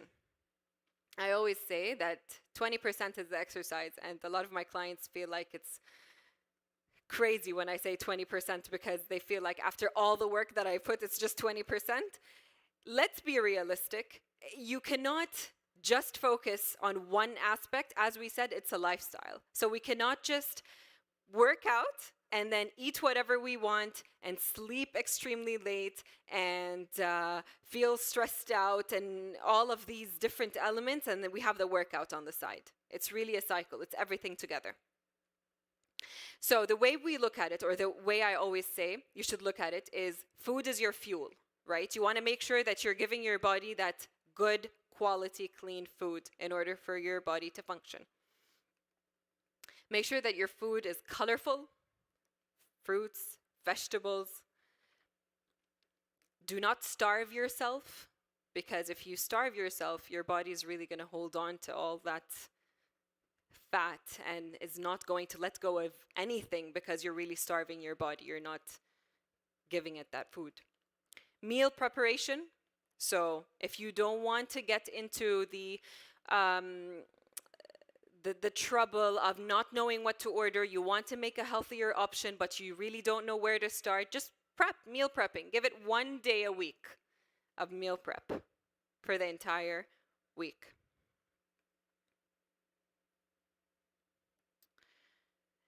And then I really like to talk about this one. Read the labels and understand your ingredients. So if you go to the supermarket and you look at something and there's a bunch of ingredients that you can't even pronounce, maybe it's not for you, doesn't serve you well. The simpler, the better. Simpler ingredients, the better. Nuts, dates, honey, I can pronounce them all, I know them all, great. Other than that, maybe not. This is what I was talking about earlier. 1 pound of muscle, 1 pound of fat. Does it look the same? No. Does it weigh the same? Yes. So this is exactly what I was saying, and it shows here, this is the same weight. Muscle versus fat.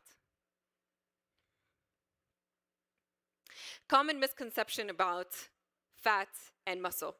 So I have these conversations a lot with my clients. Someone would come in and say, hey, no, today I'm not going to use any. Honestly, this is basically for first time or beginners. They would come in and say, no, I'm not going to do this workout with weights. Why? But just let's have that conversation. Why? Did you have a past injury? She said, no, because I don't want the fat to become muscle. And fat is something and muscle is something else, and they will never become each other. And this is a misconception that I hear almost every single day. This is a very simple graph to show how the muscle looks when it's inactive, it's sleeping, and when it's inactive, and when it's active. Definition. Fat doesn't become muscle, muscle doesn't become fat. Balance, rest, and recovery. Muscle soreness is very normal. You can take it one step at a time. You do not have to do a vigorous exercise on day one, go to the gym for 2 hours, and then stay in bed for the next of the week. You can start gradually. It's normal to feel the muscle soreness. It's a part of the process. Your body is working, your muscles are working, but you just need to take it one step at a time. Your body needs to rest and sleep. There are so many cases where the client feels like her body's not, her weight is not moving. And I would find out that she doesn't sleep at night. She sleeps 10 a.m. in the morning or 9 a.m. in the morning. And so what's happening in her body? You really have to be sleeping, not the number of hours. It's not about the number of hours. It's about what happens to your body and your hormones during your sleep at night in the right time, not in the morning. And I would like to end this here today with 2 very, very important points, which are consistency and commitment. So let's be all realistic. This doesn't happen overnight, and you have to have a promise to yourself that you need to be consistent. If you're just going to do this for a day or 2, you're not going to find results. And you can just know this from now. You have to be consistent. You have to do it every day, maybe every other day, but move. Your body needs to move, to eat. Even if you feel like, okay, I'm having a bad day, it's okay. Start again where you left off. This is normal because this is a lifestyle. So consistency and commitment. Make a commitment to yourself today that you're going to have, or you're going to start leading a healthy, active lifestyle. It's going to be throughout all aspects of your life, whether it's the people around you, whether it's your relationships, whether it's starting with how you talk to yourself in that unconscious, in the back of your head where you feel like you're having conversations, negative conversations with yourself. Make a commitment that that's not going to happen. You're in control of your thoughts. And if you ever feel tired or demotivated, or you just feel like, it's just not happening, it's okay.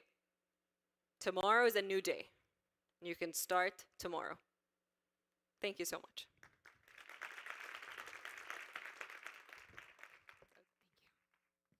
All right, that was a great start for our morning. We have a lot lined up for you. after you come back from lunch. So if you suffer from gut issues, you do not want to miss our next distinguished guest, but that's after lunch. We're going to break for lunch for a good 45 minutes. Please make sure to come back to the hall at 2:45. We've also got some live cooking sessions taking place outdoors, so please make sure to stop by and have a look. Thank you, guys. We'll see you in 45 minutes. Thank you, ladies and gentlemen. Thank you. Thank you.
enjoy their lunch. Definitely mouth-watering dishes out there.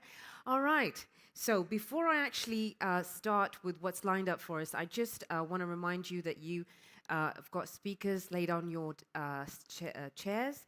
Make sure that if you have any technical issues or difficulties, we've got some wonderful runners with their pullovers in grey that you can grab them if you want assistance with that. One is Arabic, second one is English.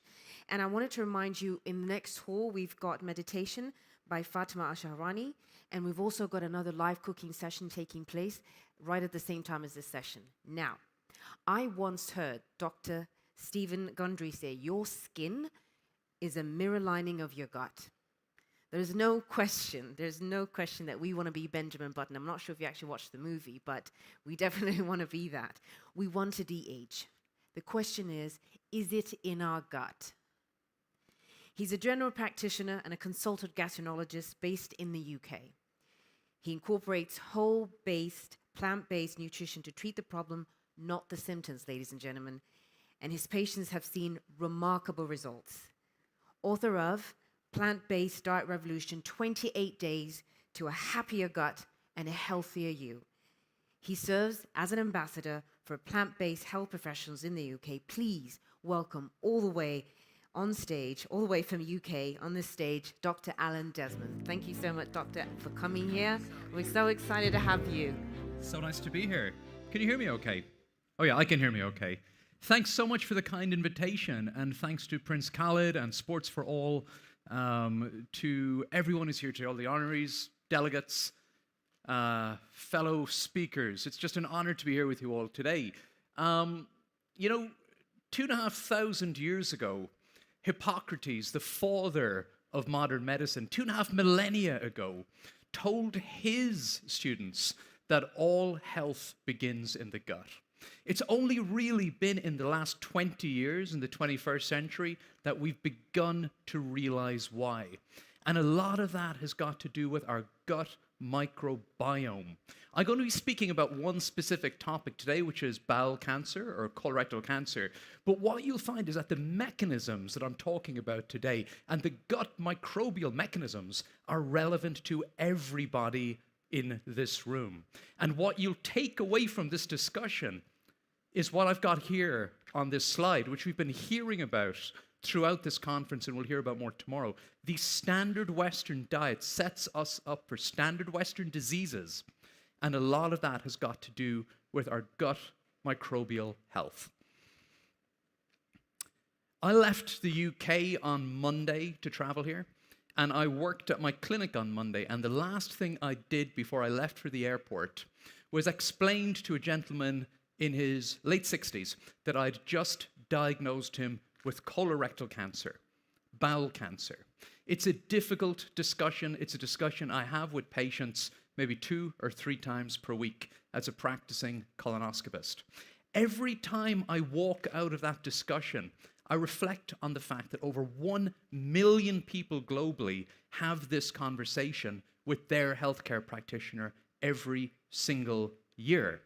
This cancer, even if it's found in an early stage, can have a devastating effect on your quality of life. If we find it early, the survival rate is 90%, but you may need to go through life-changing surgery in order to get there. And if we find this cancer at a late stage, unfortunately, only 14% of patients will still be with us in 5 years' time. So what is bowel cancer? Why do we need to know about it? When I talk about bowel cancer or colorectal cancer, I'm talking about a cancer that arises in the lining of your large bowel, shown here in the diagram. That pink blobby thing up in the top right, that's what I see as a gastroenterologist. When I'm doing a colonoscopy, that's what I do not want to see. A cancerous growth in the lining of the bowel, but sadly I see it all too often. This is a common cancer in high-income countries. In the US right now, men have about a 1 in 23 chance, women about a 1 in 25 chance of being diagnosed with this cancer, which in the United States causes 53,000 deaths each year. In high-income countries like the United Kingdom and the United States, we've been living with this high prevalence for so long that we now have cancer screening programs. It's viewed as the responsible thing to do to start having colonoscopies when you reach your 40s or 50s. This cancer is so common in the country I live and work in that there are posters in public toilets warning people that if they saw blood in their poop, they should go see their doctor because they could have colorectal cancer. In countries like the UK and the US, in these high-income countries where we've been living with this disease for decades, we have effective colorectal cancer screening programs. And they work, they are great. But we have been seeing this worrying trend in high-income countries in the last 20 to 30 years. The worrying trend we've been seeing is, although we're kind of putting the dampers on the increased risk in the older folk, those people who are in their 60s and 70s, because we've been doing screening colonoscopy, we are seeing more and more of these cancers being diagnosed in young people. When I was in medical school, this was a disease that people got in their 60s and 70s. In the United States right now, 1 in 8 cases of bowel cancer are diagnosed in people under the age of 50. And a couple of years ago, of course, the tragic story of Chadwick Boseman, a man who was diagnosed with colorectal cancer aged 39 and died in 2020 aged just 43, highlighted the individual tragedy of these cases. We are seeing worrying trends globally.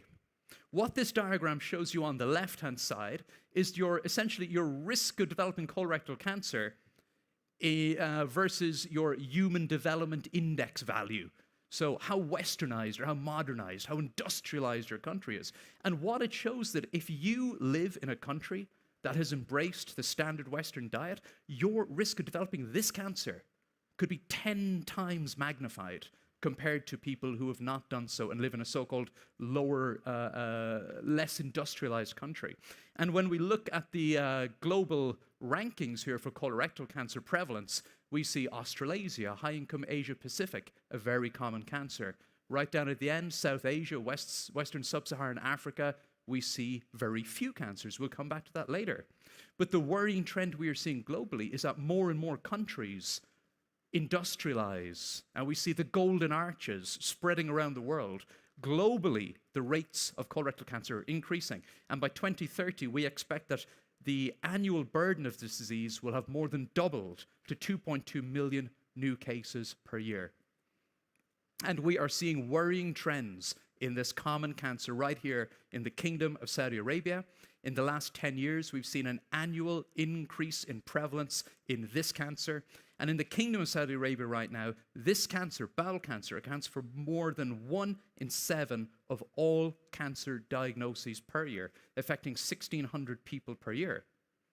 The incidence has increased year on year and is highest in urban centers.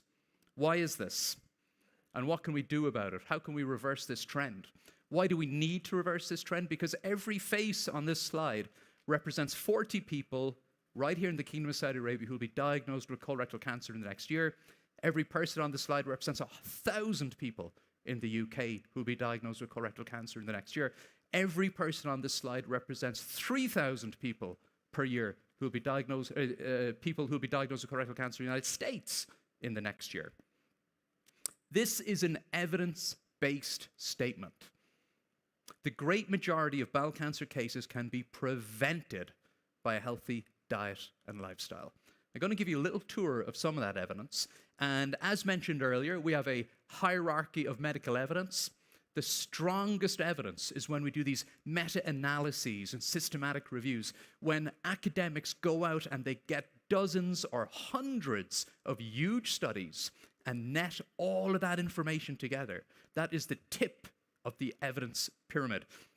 That's where we are going to spend most of our time.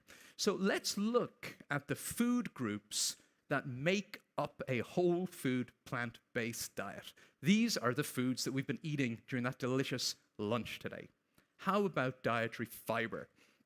Well, dietary fiber reduces the risk. People who eat the most fiber, even in high-income countries where people eat a fiber-deficient diet generally, reduce their individual risk of developing this cancer by up to 24%. And when it comes to whole grains and cancer risk, the more whole grains, the better. Just 10 additional grams of whole grains per day, reducing your risk by up to 17%. Conclusion, dietary fiber is protective. It will protect you from this cancer. As we heard earlier from Columbus, the food choices you make have power. What about fruits, vegetables, and legumes? We've all had fruits, vegetables, and legumes for lunch. What has that done to our bowel cancer risk? Well, fruits, vegetables, and legumes reduce your risk. Fruits and veggies and legumes are great sources of healthy plant-based protein, vitamin E, vitamin B, selenium, lignans, which all have mechanistic potential mechanisms where they may reduce one's cancer risk, and the evidence tells us it is absolutely true. Even in high-income countries, people who are high consumers of vegetables, regardless of their other health-seeking behaviors, may reduce their risk of colorectal cancer by up to 52%.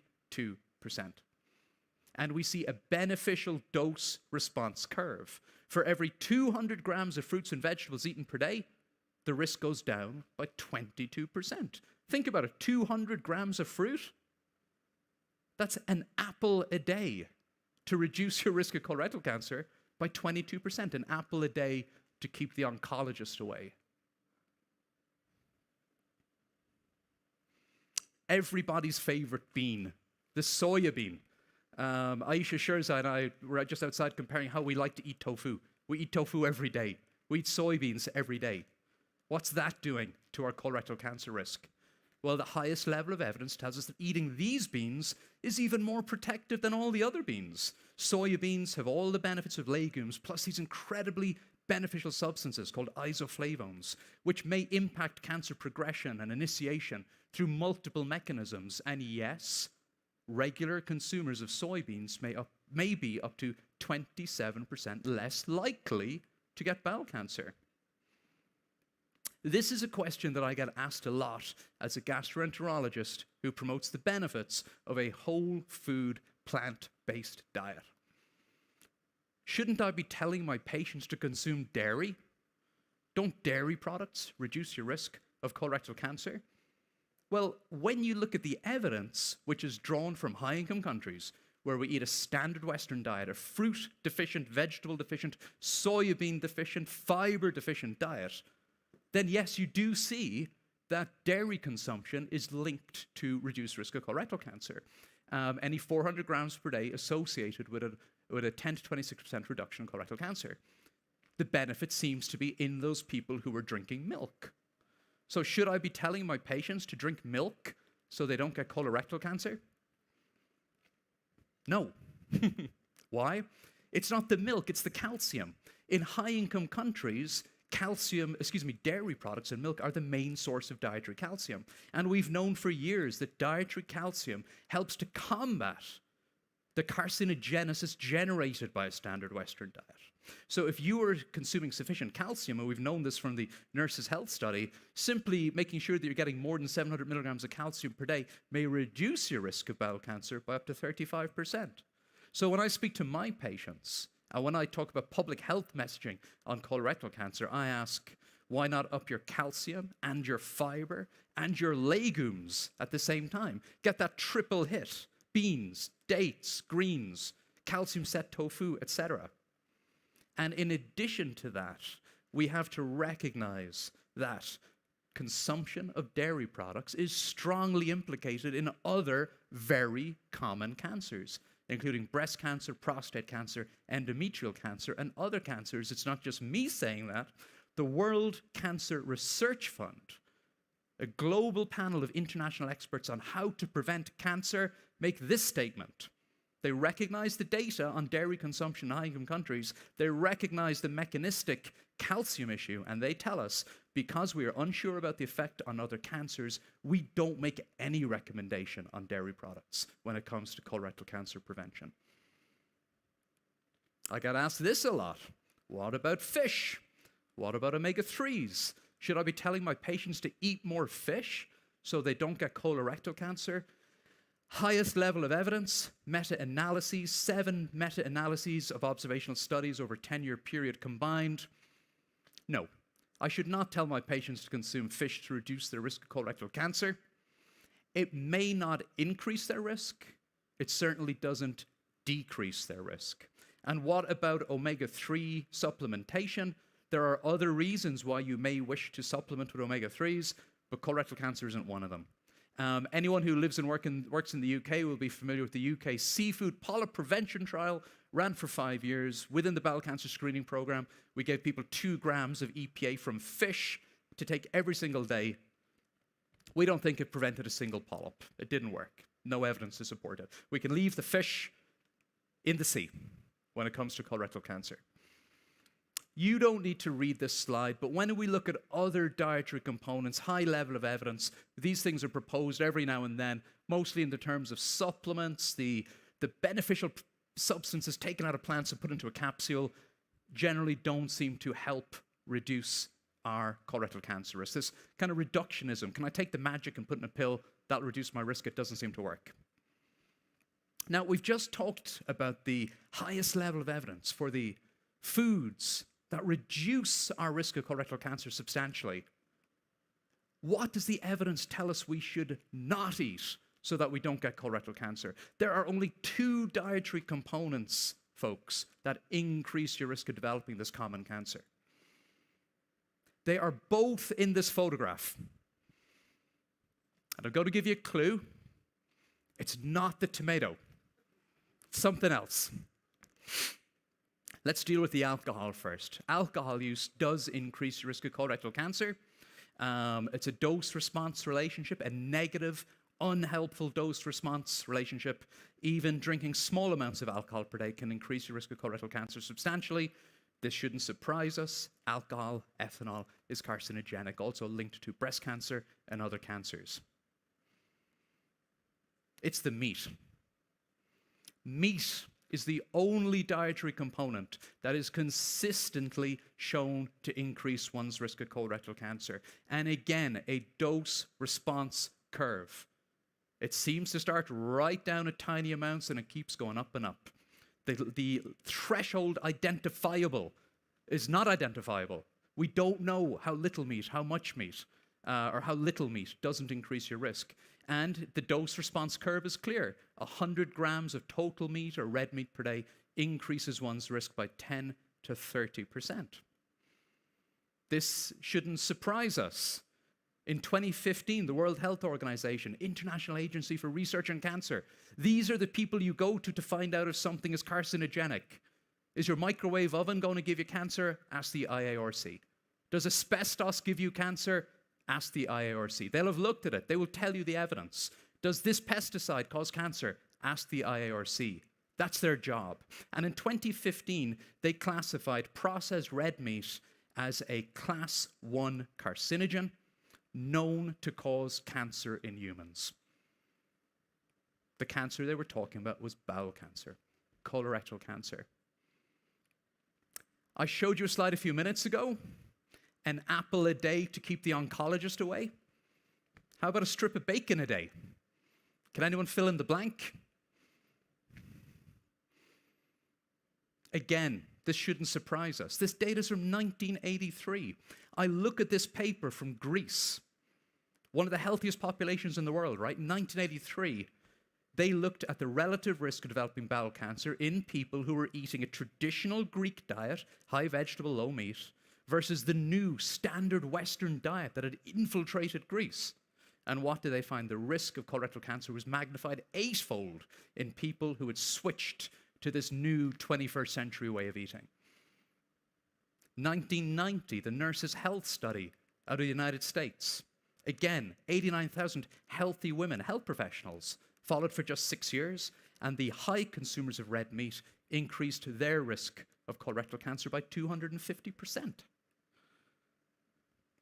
We've heard a little bit today about the blue zones, the healthiest populations in the world. Many of you probably know this already, but one of the healthiest populations in the world documented the Seventh-day Adventists of Loma Linda, California, in the United States. Right, Dean? You know, Dean lives and works there. It's embarrassing to be standing here telling Dean about Loma Linda, but I'm going to try. Okay, I'm going to try. So in Loma Linda, California, in the midst of the country that invented the standard Western diet, we have some of the healthiest people in the world. The diverse, genetically diverse community of Seventh-day Adventists, and they are healthy. Males living 11 years longer than the US average, females living 9 years longer than the US average. Both of the people in those photographs are over 100 years old. The lady in the top photograph is driving to the old folks' home to hand out teas and food to the old folks. And of course, the gentleman in the lower photograph is the wonderful Dr. Ellsworth Wareham, who passed away a few years ago, a cardiothoracic surgeon who was operating and working well into his 90s and living a productive life. The Seventh-day Adventists put emphasis on physical activity, healthy living, community, and faith. They are healthy. They have a 35% reduced risk of digestive cancers compared to their neighbors. So I want to know, what are they eating? Well, for religious reasons, based on this Bible verse, the Adventists eat a plant-forward diet. In fact, only 5% of their calories are coming from animal-based foods. Half are completely vegetarian, 1 in 12 eat completely plant-based. And those who do consume meat consume very little meat. So what about their colorectal cancer risk? Well, we know the answer to that. 77,000 Adventists followed for 7.3 years. Meat consumption was low compared to the US average, just 54 grams per day. 30% reduced risk of colorectal cancer. In the Adventists who didn't consume any meat at all, but were consuming more fiber, more legumes, more soybeans, the risk profile was even better.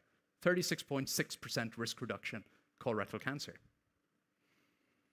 I've shown this plate to demonstrate this kind of stereotypical whole food, plant-based Seventh-day Adventist plate. I don't need to show it to you anymore because we've just eaten like this. We've just eaten this outside. A diversity of plants, colors, vegetables, legumes, whole grains, leafy greens. It's all on the plate.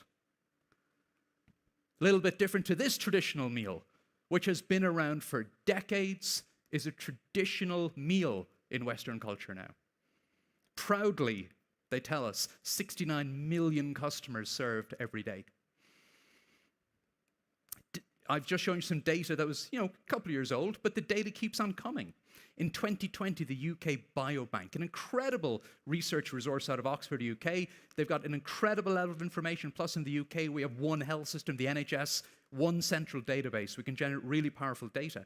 Eating processed meat just twice a week versus never, increasing the population's colorectal cancer risk by 90%.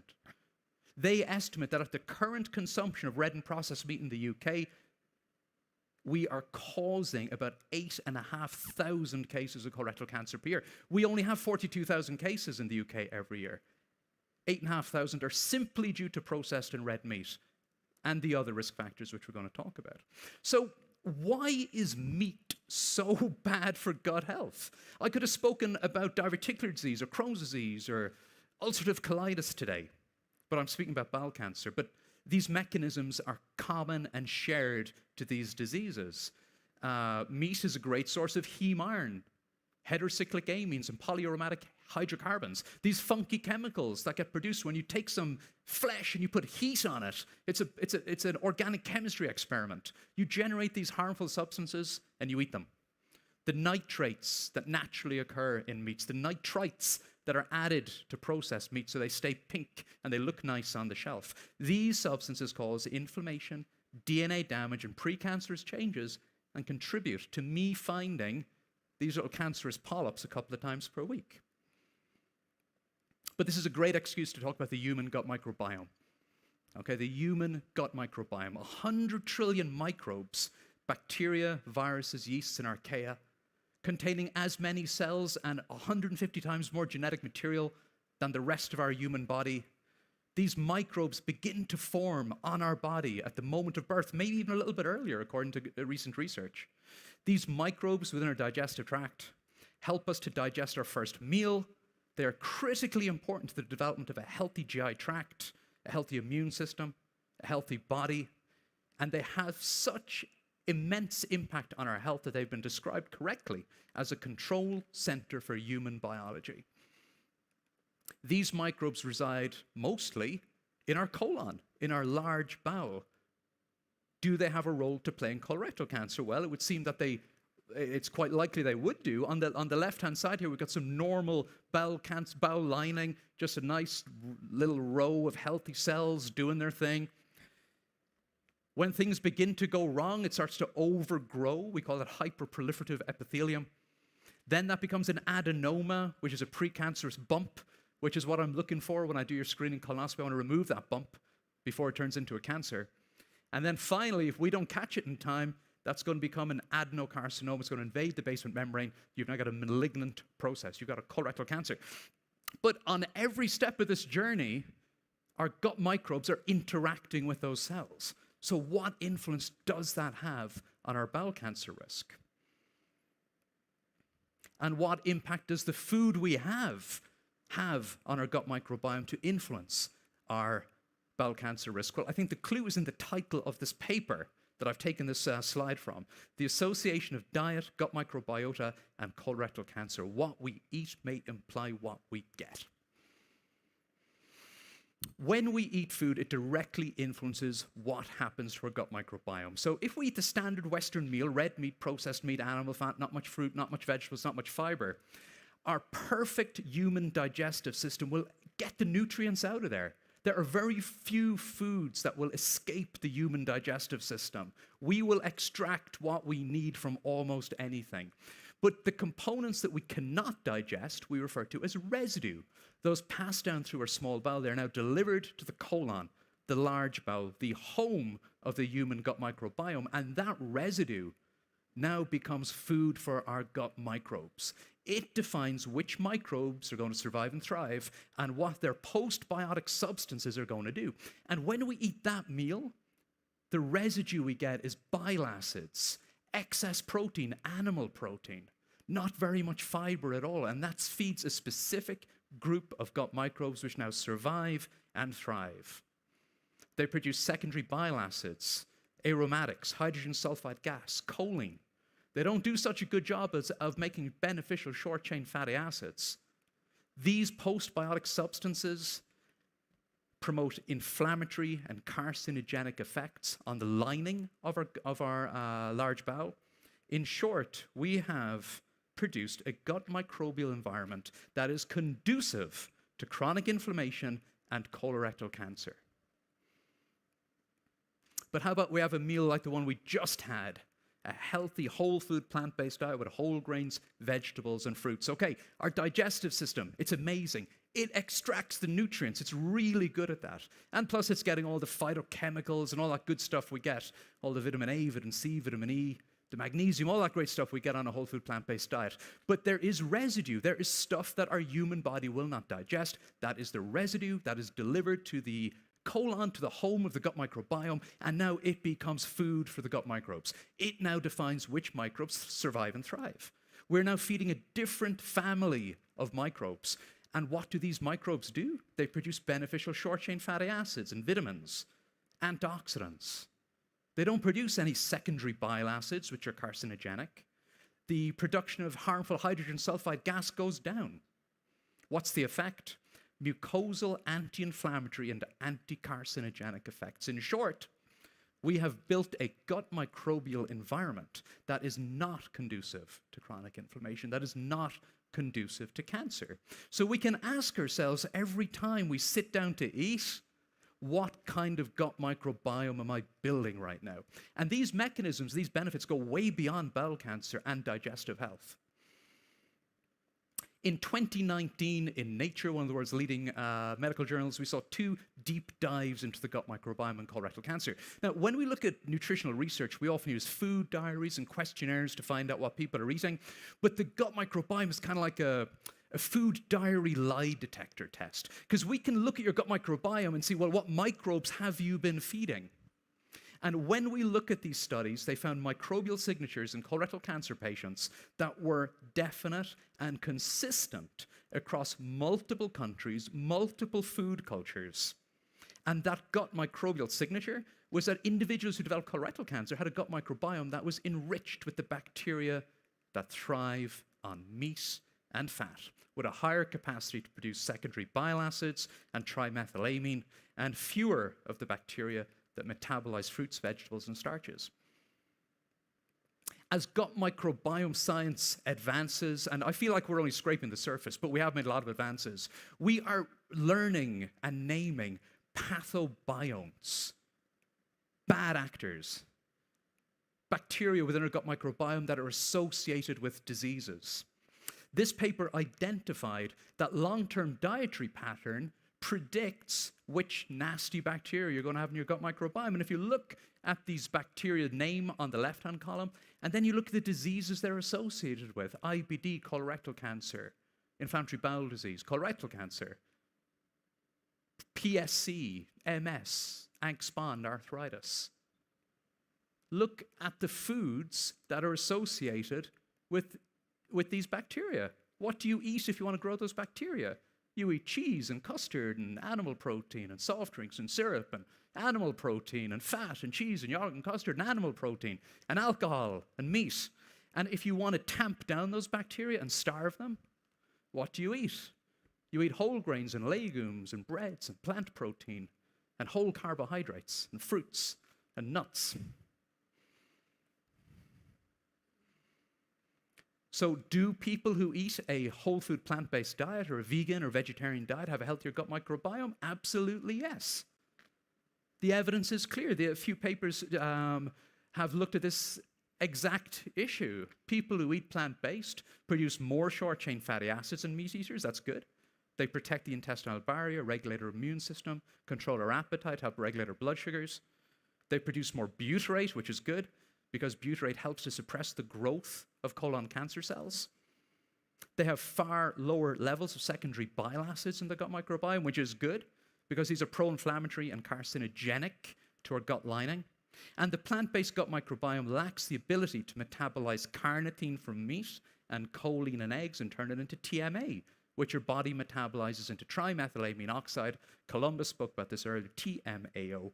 Low levels of TMO are good.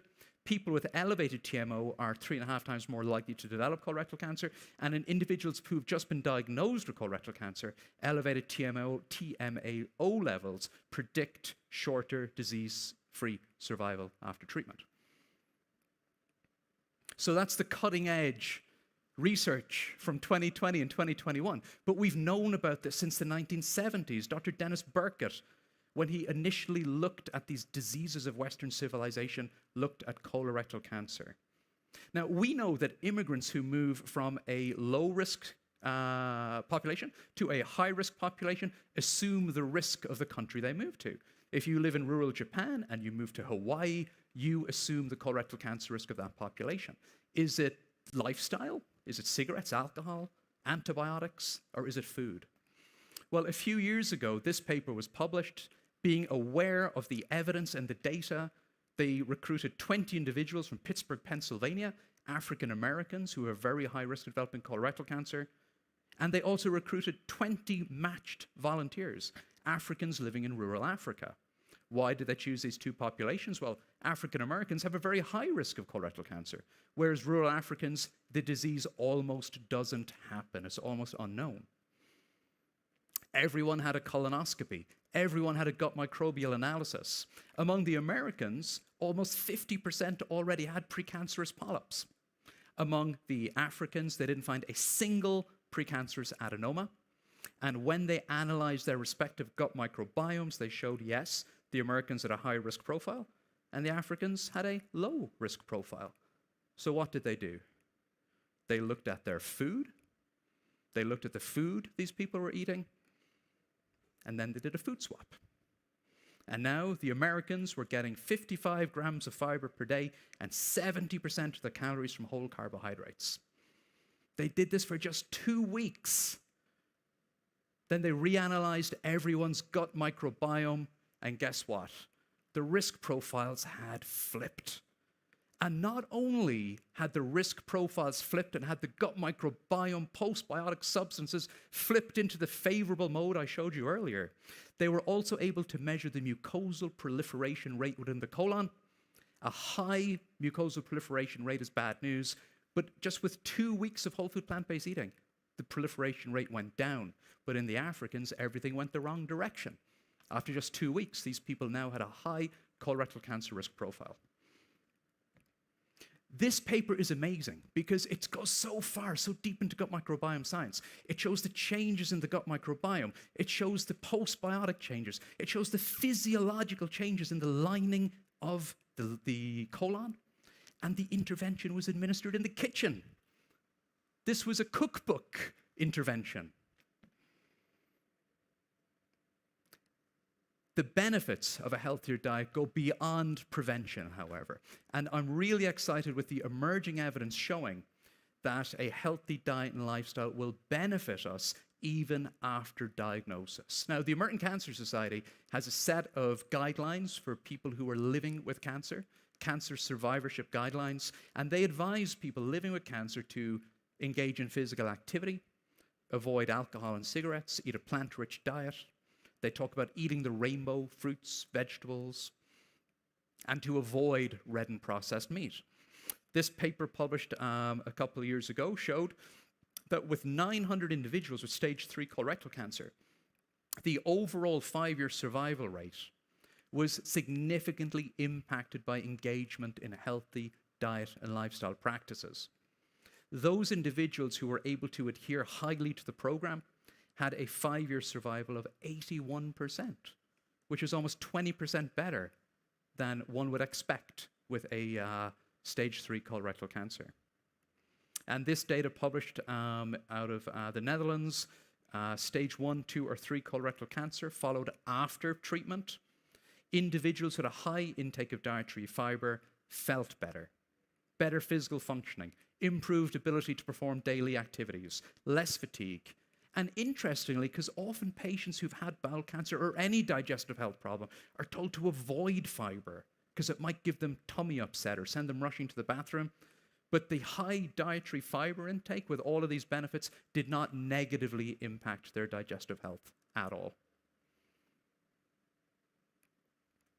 So what should we tell our patients? There's probably people in this room who've had a relative with colorectal cancer or is worried about their own risk of colorectal cancer. What should we tell our patients? Oh, I think that was my clock popped up there. But so what should we, that's okay, I'm ahead of time then. What should we tell our patients? Well, this is an evidence-based statement. The majority of cases are preventable through a healthy diet and lifestyle. Fact. Only 5 to 10% of cases are due to hereditary syndromes. 90 to 95% of cases of colorectal cancer are what we call sporadic, due to the complex interplay between environmental factors, including diet and lifestyle, and our genetic susceptibility. And that is what determines our risk and the initiation and development of most cases of colorectal cancer. So the easy ones first. Don't smoke. Cigarettes cause cancer. Don't drink alcohol, certainly minimize alcohol. It will increase your risk. When it comes to food, minimize meat, especially red and processed meat. These are recognized carcinogens. The IRC tells us so. At the same time, we need to maximize our fruits, vegetables, whole grains, and legumes. Eat foods made from soybeans, tofu, tempeh. These are your friends. And eat calcium-rich, fiber-rich foods, because now you're getting that double hit of cancer prevention. And yes, a healthy, whole food, plant-based diet, just like the food we all enjoyed for lunch, ticks all the right boxes.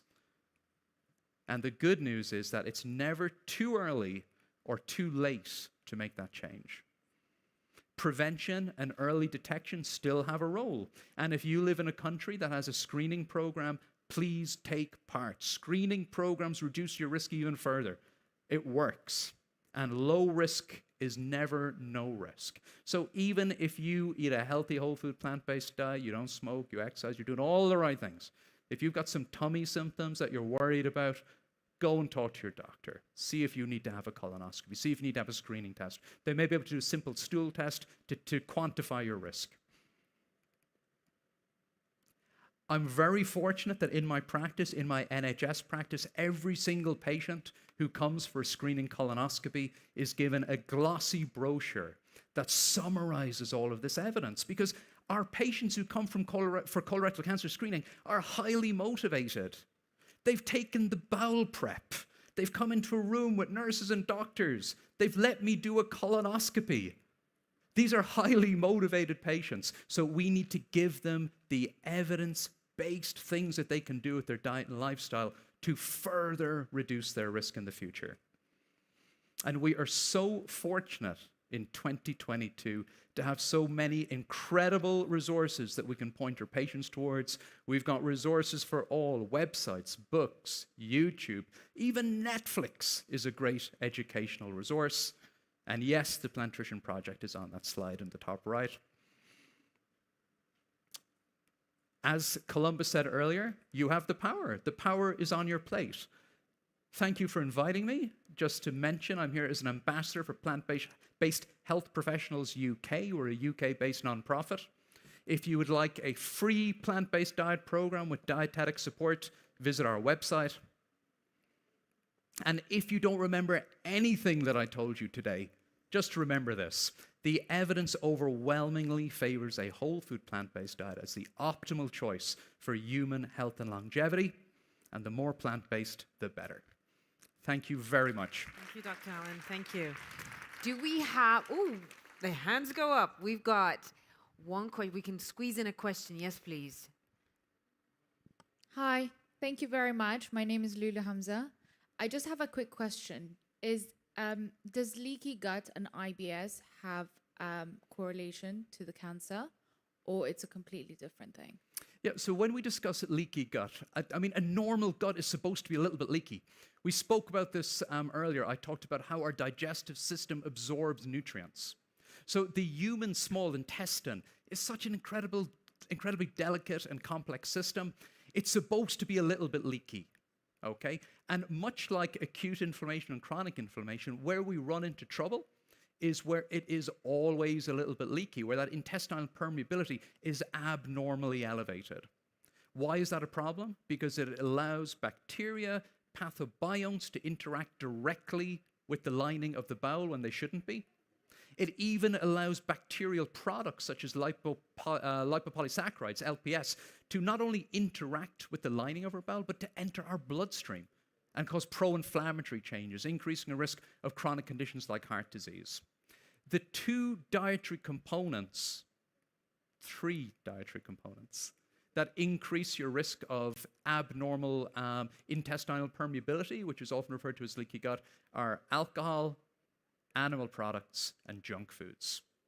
Okay? Now, it so happens that those three foods will also predispose you to a multitude of digestive health problems through all of the mechanisms I've just shown earlier. In fact, the standard Western diet, the high meat, high dairy, high processed food, high junk food, low plant, low fiber approach to eating, is a perfect recipe for both abnormal leaky gut and all of these digestive problems that keep me busy at work.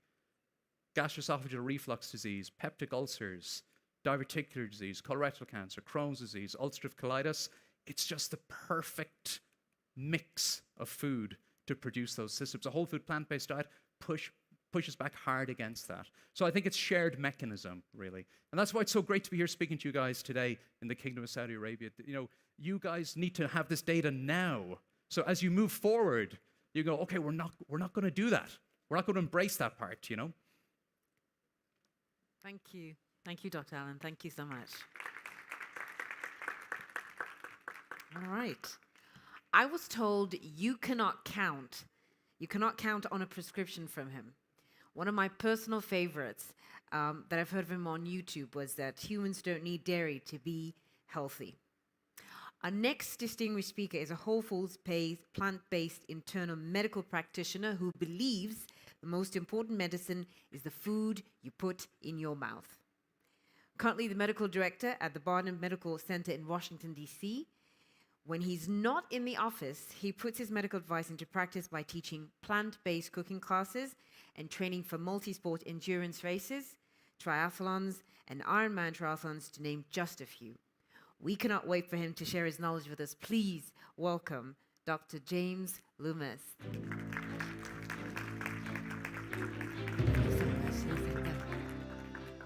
Thank you. And first of all, thank you for for Prince Khalid, Dr. Stoll, the FSA. Thank you all for coming.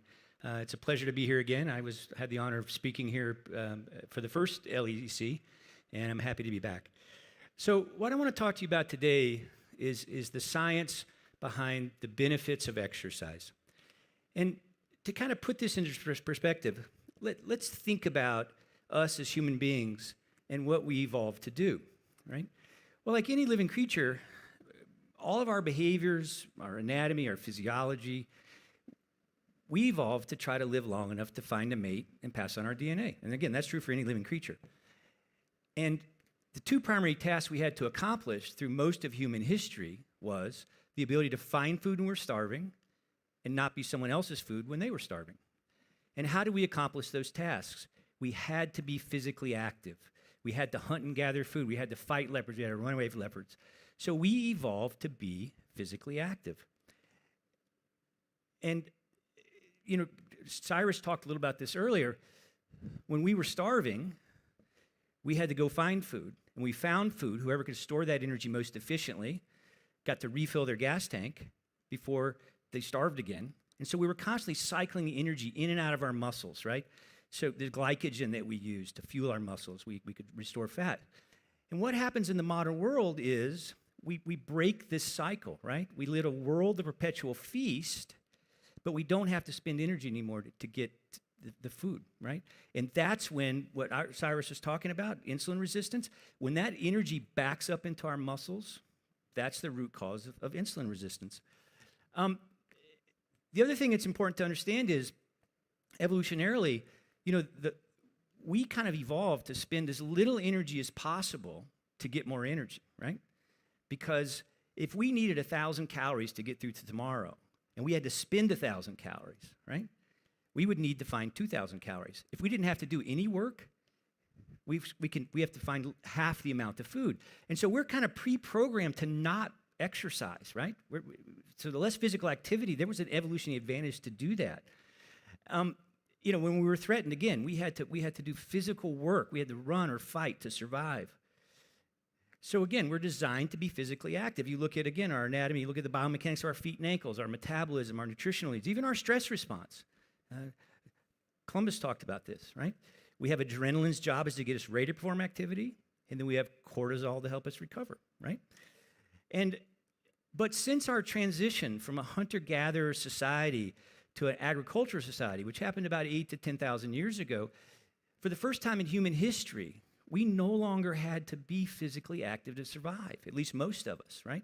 There were some people that still had to go farm and grow wheat, but most of us now, for the first time in human history, could survive without performing physical activity. And we no longer run and fight emotionally. Physically. Now we're running and fighting emotionally. And we're not worried about starving to death getting by leopards. We worry about jobs and money and health and relationships. So again, our response to stress no longer involves physical activity. Columbus already talked about what happens to our hearts when that happens. This sedentary lifestyle has become more prevalent with advances in technology. We sit behind a desk all day. You know, we get in our cars. We don't have to walk. Our kids, we sit in front of the TV. We sit and play games all day. And, you know, I think that physical activity, in fact, has almost devolved into what we call exercise today, right? We now view exercise as a discrete event, right? Put on special clothes, go to a special place, do a special thing. It starts and it stops. And we either do that or we don't do anything, right? Now think about, how would you explain to your great-great-great-grandparents that because you sit in front of a desk all day, you have to spend money to go to a place and get on a machine that's trying to throw you off the back end, treadmill. I mean, they think you were crazy, right? But that's where we have come. So, and so when I talk about physical activity is any bodily movement that is produced by skeletal muscles and expends energy. Exercise is a voluntary physical event that's planned and structured and repetitive. Now, don't get me wrong. I'm going to use these kind of interchangeably going forward, but if there's one thing you could take away from this talk, it's the fact that we don't have to exercise to be physically active. We're going to talk more about that in a minute, but and again, I'm not discouraging people from going to the gym. Don't get me wrong here. The point is that you don't have to exercise to be physically active. So how prevalent is physical activity? Well, about 1 in 4 adults is completely physically inactive, and that's getting worse. Physical inactivity is attributed to about 9% of premature deaths worldwide, and even a 10% reduction in inactivity could save 500,000 lives a year. sedentary lifestyle has been associated with a wide variety of health issues, which we're going to talk about: cardiovascular disease, heart disease, blood pressure, cholesterol, obesity, cancer, Alzheimer's disease, depression, anxiety, sleep, osteoporosis, fall risk. You look at overall mortality, almost a linear curve between the amount of exercise you do and your risk of dying prematurely. So what are the benefits of exercise? Well, we know that men who engage in moderate physical activity had about a 23% lower risk of death. The more exercise you do, the lower your risk of death. That goes up to like 50% if you add combined vigorous and moderate activity. It expands life expectancy in middle age, 1.3 to 3.7 years, moderate versus high. Even 1 or 2 sessions on the weekends, 75 minutes of physical activity in healthy men has been shown to decrease overall mortality, cancer, heart disease. And in healthy individuals at least, there probably is a maximum amount of exercise where you don't see a lot of benefit, and it's estimated about 100 minutes. For most people, though, who aren't healthy, we'll talk about this in a minute, you may need a little bit more. Now, if you decide if you're going to run the marathon or the half marathon here in Riyadh in a couple of weeks, certainly nothing wrong with that, but the point is you don't have to do that to accrue health. We know that extended sitting is kind of the new smoking. There's recent evidence that it's an independent risk factor for mortality. And the longer you sit, the higher your risk. And even replacing 1 hour of sitting time a day significantly decreases all-cause mortality. We know that it's never too late to start. In even frail individuals at age 60 and older who became physically active, there was a 36% reduction in mortality compared to those who were remained inactive. And to the point about physical activity is what we're really talking about here. It's probably total daily energy expenditure, which correlates most strongly with this reduction in mortality benefit. So let's talk about some of the specific chronic diseases that exercise helps lower the risk for, or increase the risk for. Heart disease, again, almost a linear relationship until you get to moderate to vigorous exercise. We'll talk about in a second, decreasing risk. Now, as you see on the end there, there is some evidence that prolonged vigorous exercise may increase risk for heart disease. And the theory is that, exercise is an inflammatory event, right? It creates oxidative stress. We've already heard about oxidative stress earlier today. And the more oxygen we consume when we exercise, the greater the amount of oxidative stress. And the theory is that the oxidative stress, it oxidizes those LDL lipid particles, which makes them more reactive with our endothelium and may increase the risk of heart disease. However, that research is really done in a population of people who eat a relatively unhealthy Western diet. And there is evidence that there's been studies where they took Ironman triathletes, measured oxidative stress at the end of the race. Those on a vegan vegetarian diet had significantly lower levels of oxidative stress, because the only way you can mitigate oxidative stress beyond the small amount, we have an ability to intrinsically mitigate a little bit of oxidative stress. But any antioxidant capacity only comes from food, and it only comes from plants. We already heard this today. The more color a plant has, the more antioxidant it is.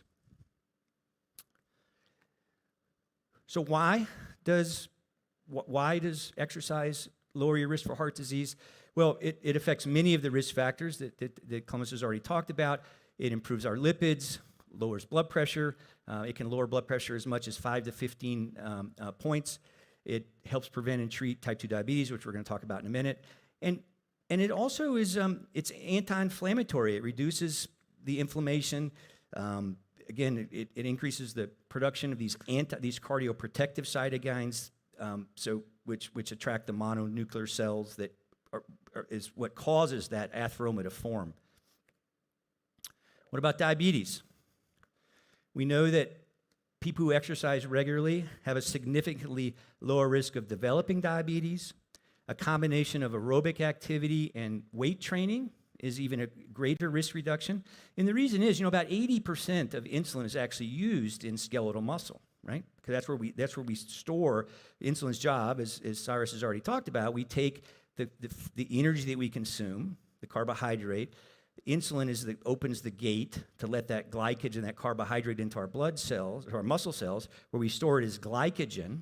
And glycogen is the major source of energy for exercise up to about 2 hours or any kind of more intense exercise. And so imagine your muscles as a gas tank to store energy.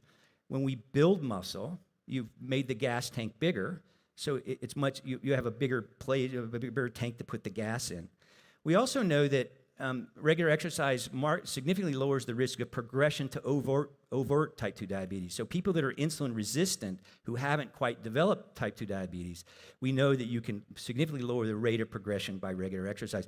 In the United States today, about 60% of the US population, 70% has either type 2 diabetes or prediabetes. So insulin resistance is ubiquitous in the United States. It's normal now. It's more normal to see someone with insulin resistance or type 2 diabetes than it is without. So how does it improve glycemic control? Again, Cyrus already talked about the role that mitochondria play, and we know that regular exercise, by cycling that energy in and out of the muscles like we're supposed to, it increases the activity of those mitochondrial enzymes and improves our ability to use that energy. It's very interesting. If you look at intramuscular triglyceride, right? There's two groups of people that have elevated intramuscular triglyceride, right? There's people with insulin resistance type 2 diabetes, and there's endurance athletes, right? And they come from the exact opposite ends of the insulin sensitivity spectrum. Because we, in endurance athletes, because we have a limited amount of glycogen, we have to rely on our fat stores as energy, as fuel for our muscles. Again, it's about 1.5 to 2 hours. Now, with training, you can extend that a little bit, but over about 2.5, 3 hours most, we have to rely on our fat stores. So the more efficient we become at burning fat, the longer we can hold on to that glycogen till that, so that gas tank doesn't increment. So imagine, if you look under an electron microscope, the fat that's stored in athletes is sitting right next to that mitochondria, right next to the it's like the power plant, right?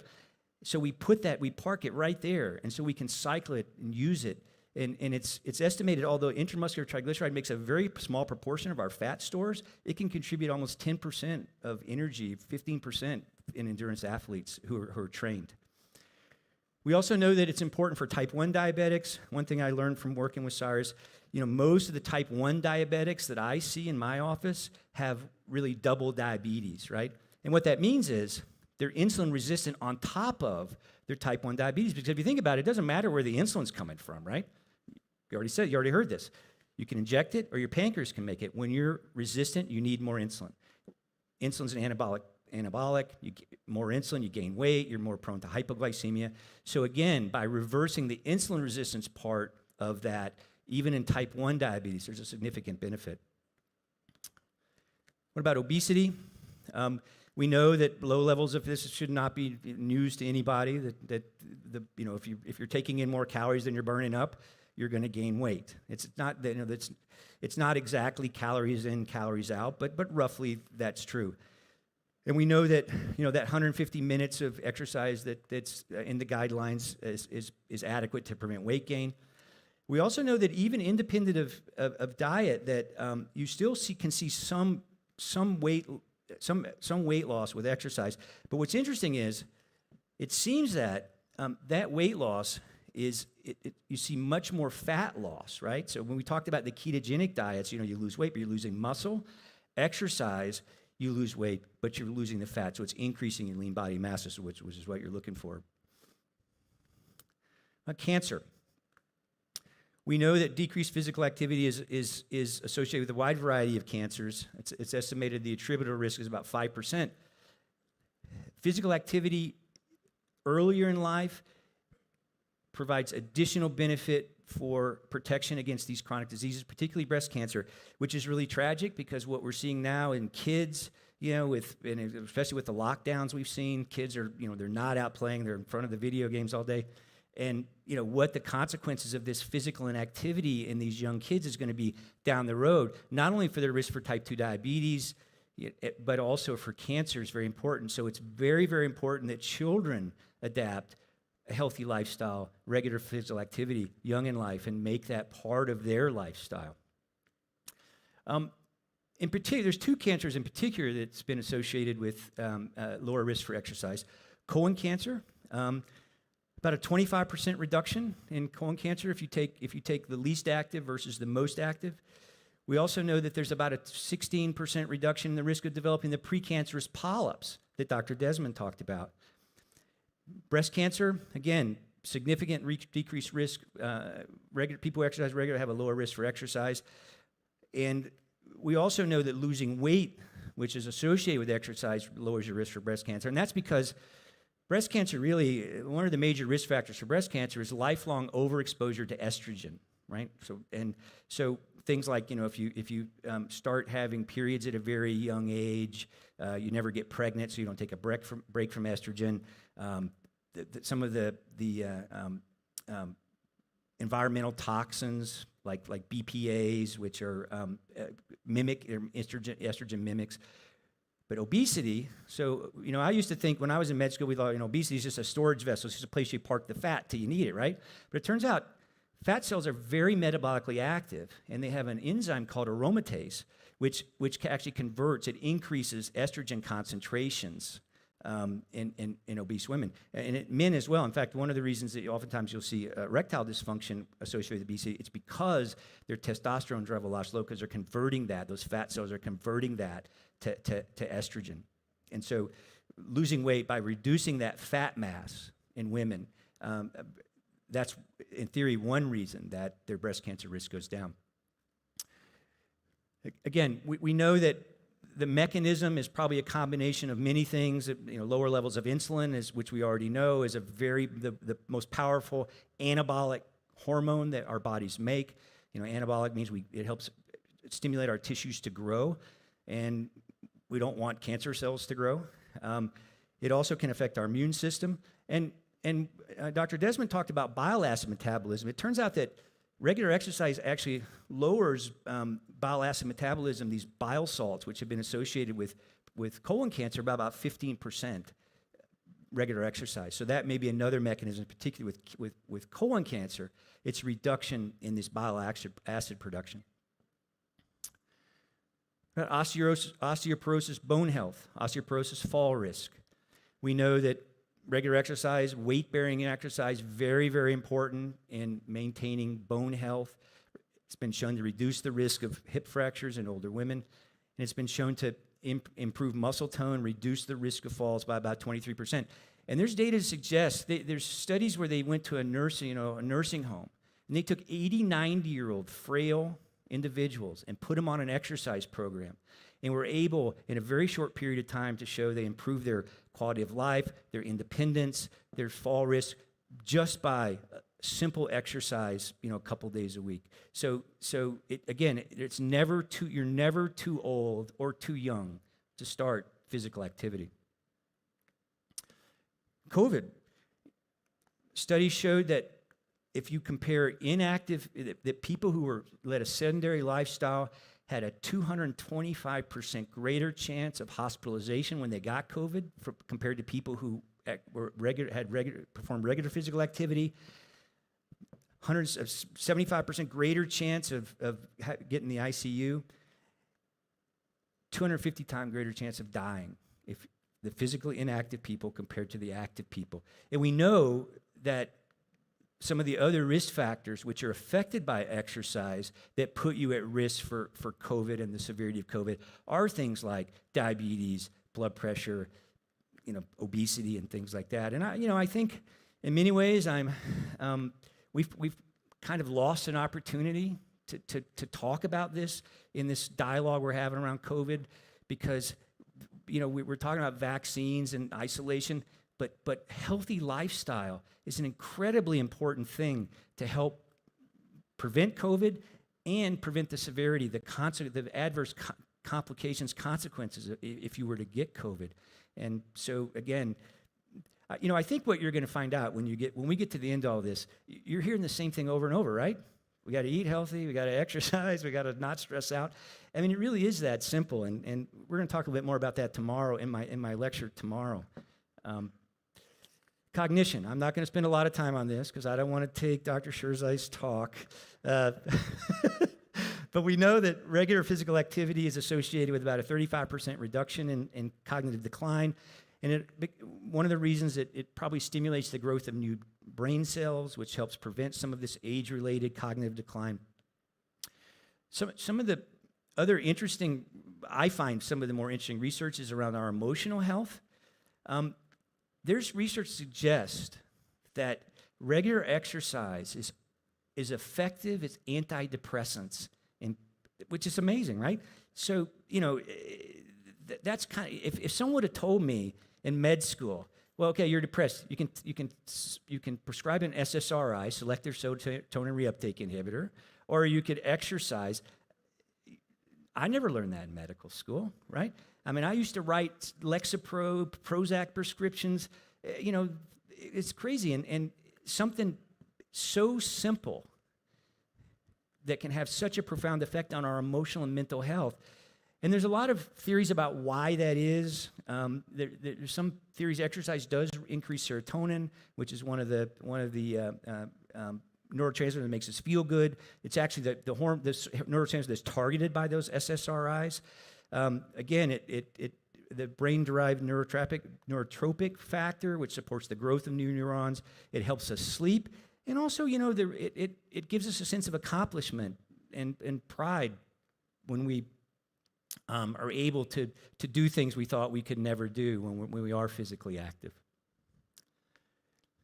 Now, imagine, before we get to the risk, imagine though, right, if exercise was a pill, right?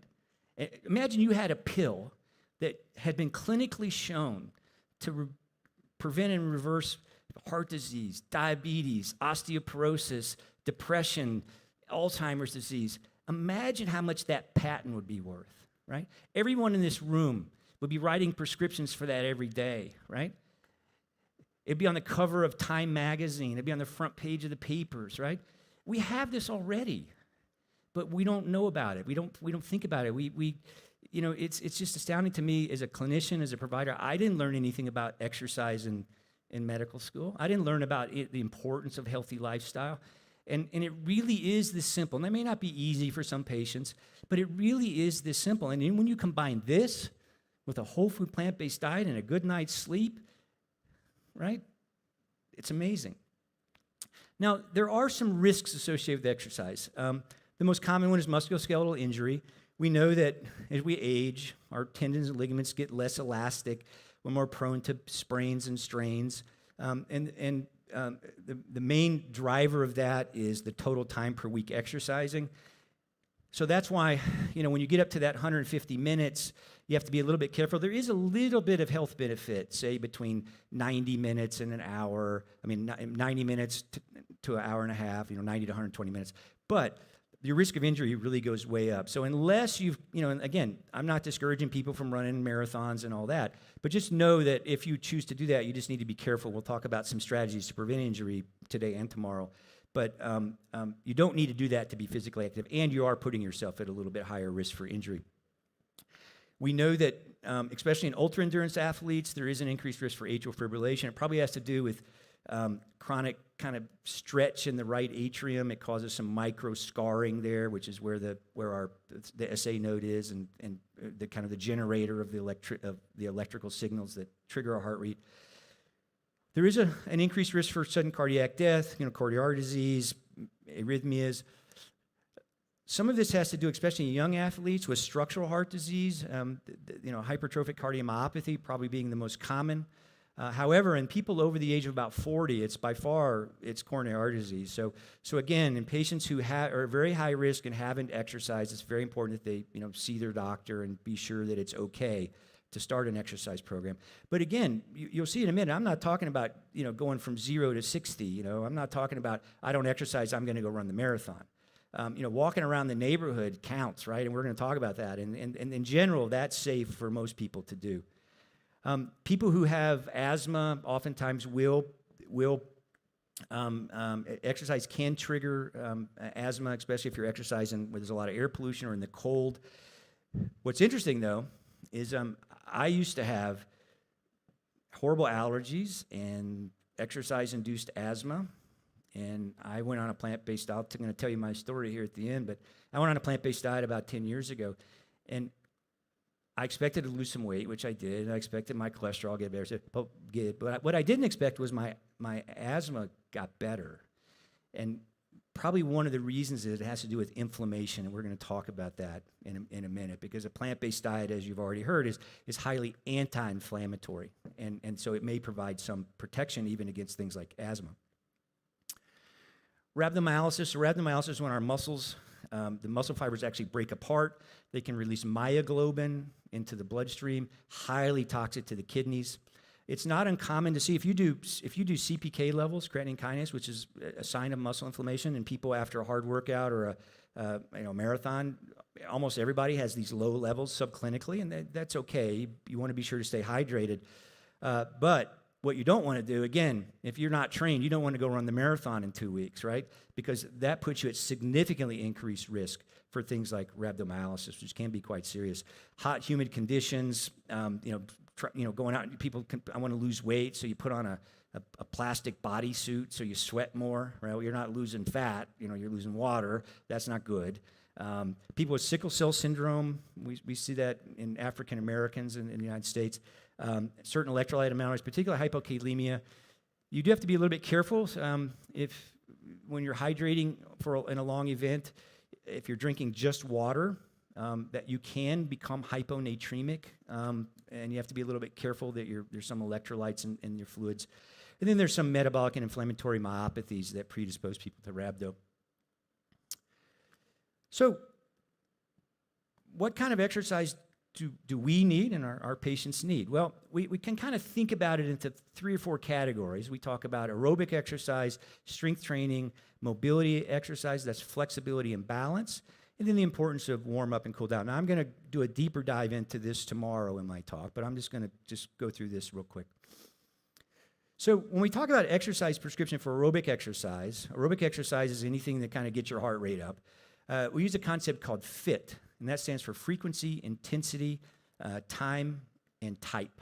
That's what that stands for. So frequency, you probably need at least 3 days a week. Now, again, as I said earlier, there is some evidence that too prolonged, that 75 minutes just on the weekends, that if you get enough time, there is some benefit. But in general, we talk about 3 days a week is kind of where you start to really accrue the benefit.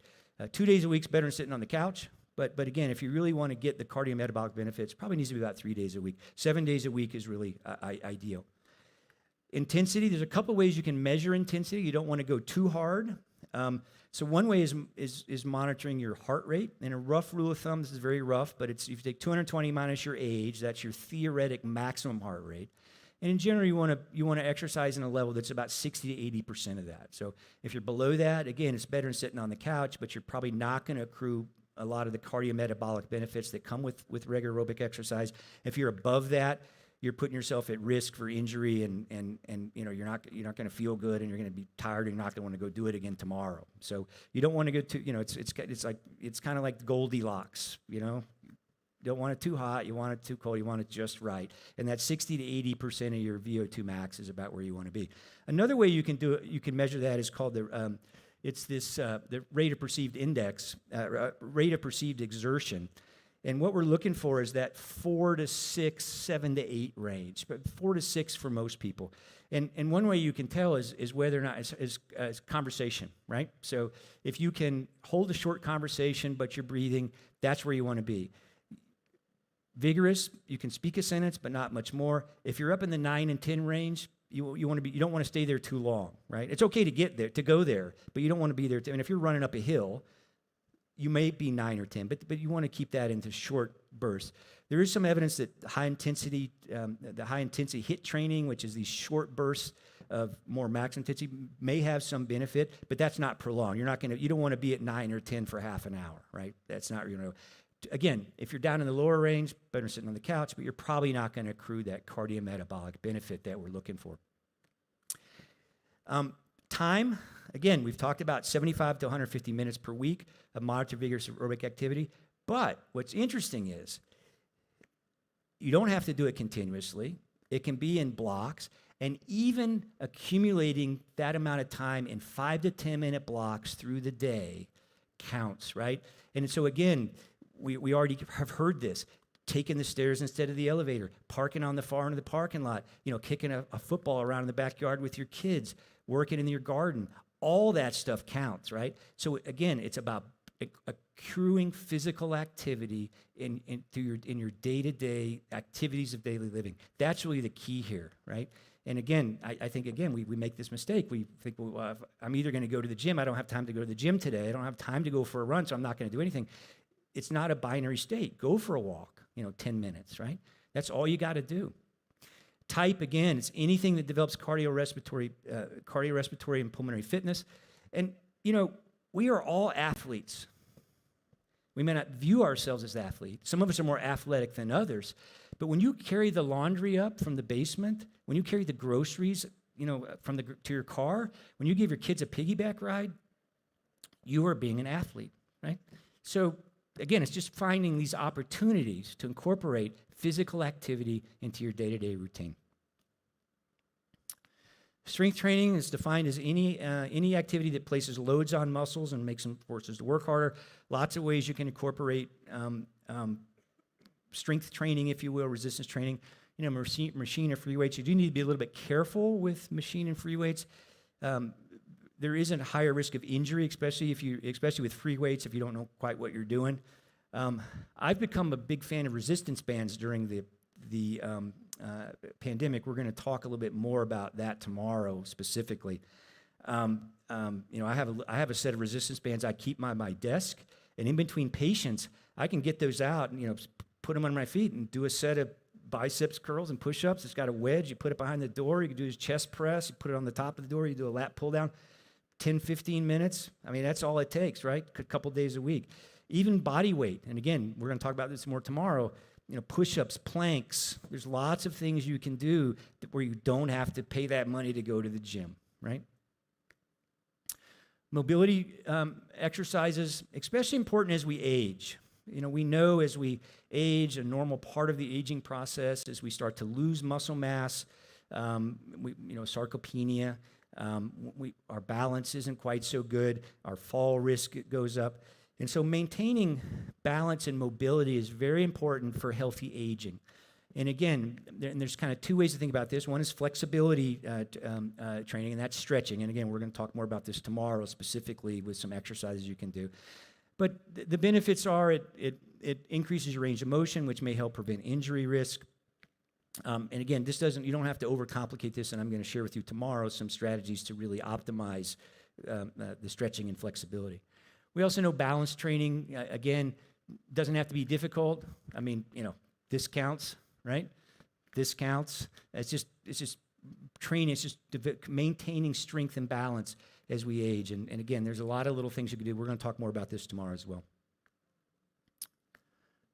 Warm up and cool down, it is important, especially if you're going to be exercising at a more moderate or vigorous pace. You want to warm up before you go, get the blood flowing to your muscles. That may decrease your risk for injury. You want to cool down as well. That's especially important if you're exercising in hot weather, because your blood pressure can drop sometimes afterwards. And it's usually, you've seen, football players here, on the field beforehand doing these drills, and they're replicating the functional movement that they perform during their sport, during their activity. And that's the reason why. So again, doesn't have to be very long, but it is an important part of healthfully moving. What about exercise and nutrition? What's the optimum diet to fuel ourselves when we perform activity? Well, let's think about our ancestral diet. All those years that we were running away from and fighting leopards and hunting, gathering food, what did we hunt and gather? Well, first of all, we didn't hunt and gather. We gathered and hunted. In temperate climates, we were not hunter-gatherers.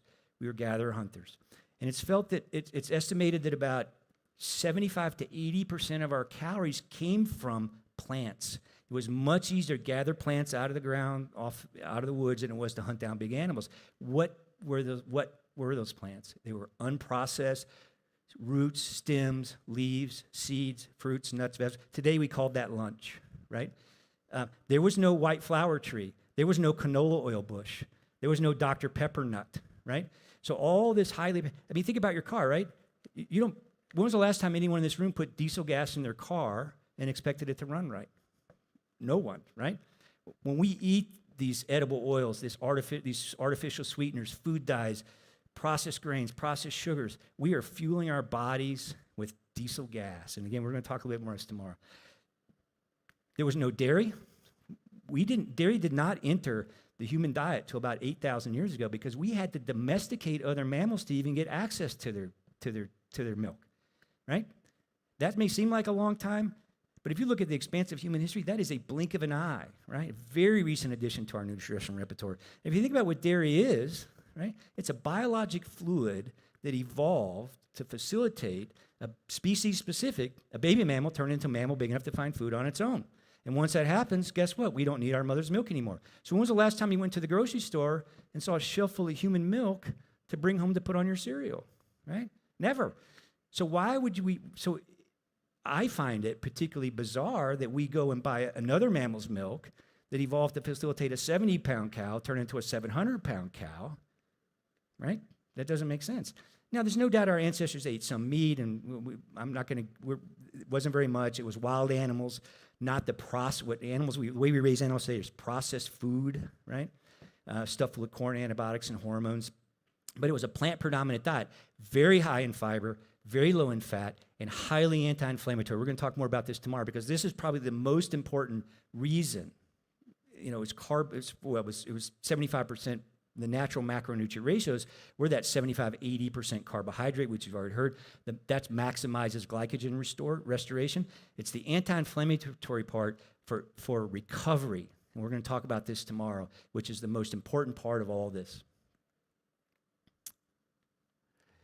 Guess what? That's the same diet that prevents every one of the chronic diseases that you're going to hear about this weekend, right? So there's no one diet you need to maximize your exercise performance, another diet to not get Alzheimer's disease, another diet for diabetes, another diet for heart disease, another diet for your GI tract. It's the same thing, right? And really, it's about replicating. The key to all this healthy lifestyle is replicating the lifestyle we designed to lead because that is 90% of the cause of 90% of the chronic problems that I see every day in my office. The age-old question, you will get this, where do you get your protein? If you're not eating meat, where do you get your protein? Well, these are the protein requirements. If you consume enough calories, you get enough protein. Plants have protein. Quick quiz. What has more protein? 100 calories of broccoli, which is about 300 grams, or an egg? Broccoli, right? Has about a gram more. It's about 7-8 grams of protein, 6 grams of protein in an egg, about 7 grams of protein in broccoli. What else does broccoli have? You already heard about some of the cancer-fighting phytonutrients Dr. Stoll talked about this morning. It's fiber, it's going to help our gut, on and on and on. So plants have protein. Where did the protein in the cow come from when you eat that steak to get your protein? Where did it come? Okay, from the grass that the cow ate, right? So the cow's just served as the middleman for the nutrition. It's already used all the good stuff, right? It's already used all the fiber and the phytonutrients and antioxidants. It concentrates what's left in the protein and fat. And because we're no longer starved for calories, we have the luxury of skipping the middleman. We just go straight to the plants. Plants have protein. Now, if you're an ultra-endurance athlete, bodybuilder, yes, you need more protein, yes, but you need more calories, right? So I'm training for Ironman. I might be eating double the calories. So you look here, I'm eating kind of normal level activity, normal diet. I'm at 0.8. I double my calories. I'm at 1.6. What does an endurance athlete need? 1.6, right? So it's not protein you need to worry about, it's calories. So in summary, physical activity is one of the root causes for many chronic diseases. You don't need to exercise to be physically active, and eating a plant-strong diet is important. Now, I didn't learn any of this in med school, right? So 10 years ago, if you would have said, do you eat healthy, right? And what do you recommend? I said, yeah, sure. Low-fat dairy, lean meat, fruits and vegetables, whole grains, and I try not to eat too much ice cream and try not to go to McDonald's too often, right? That's what I would have said, because that's what I was taught. U.S. dietary guidelines, food pyramid, that's what I was taught. And unfortunately, found out that you can't literally outrun that mediocre diet, because I injured my knee playing with my dog, and I needed surgery. And I had to wait 3 or 4 months because I was really busy at work, and so my leg got weak, my quadricep got weak.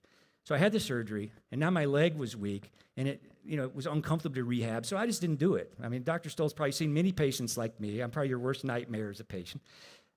So all of a sudden, I become a patient. I gain a bunch of weight. My blood pressure goes up. I develop metabolic syndrome, insulin resistance. I developed sleep apnea. My cholesterol went through. I was on statin pills.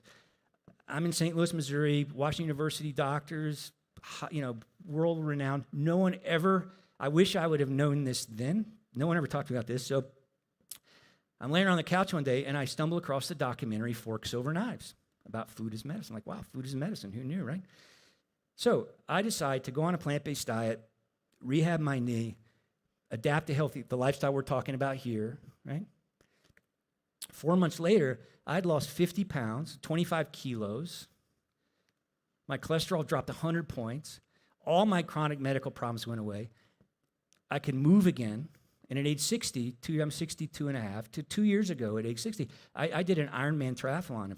For those of you who don't know what that is, that's a 4K swim, about a 180K bike, and a 42K run, all one day.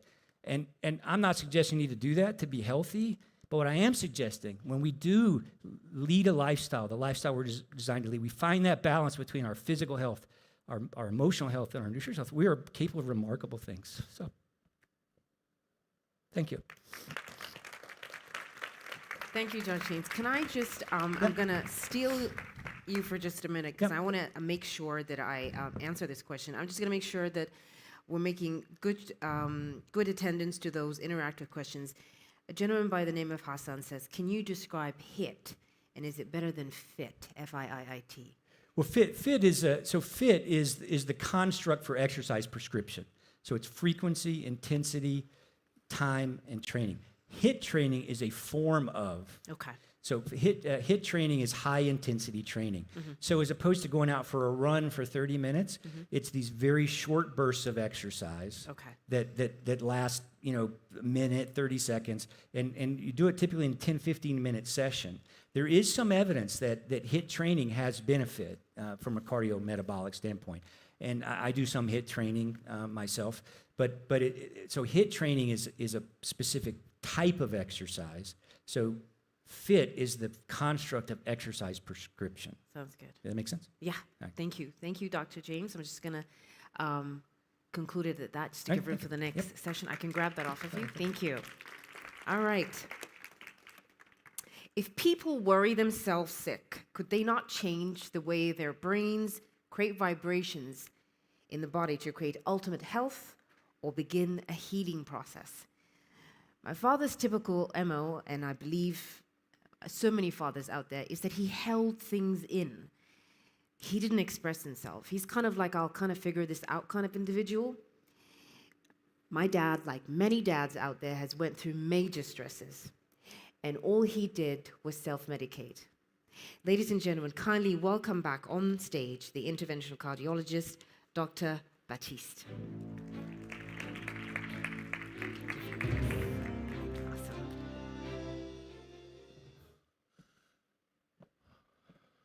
Well, we just spoke about stress, and we just heard a story about stress.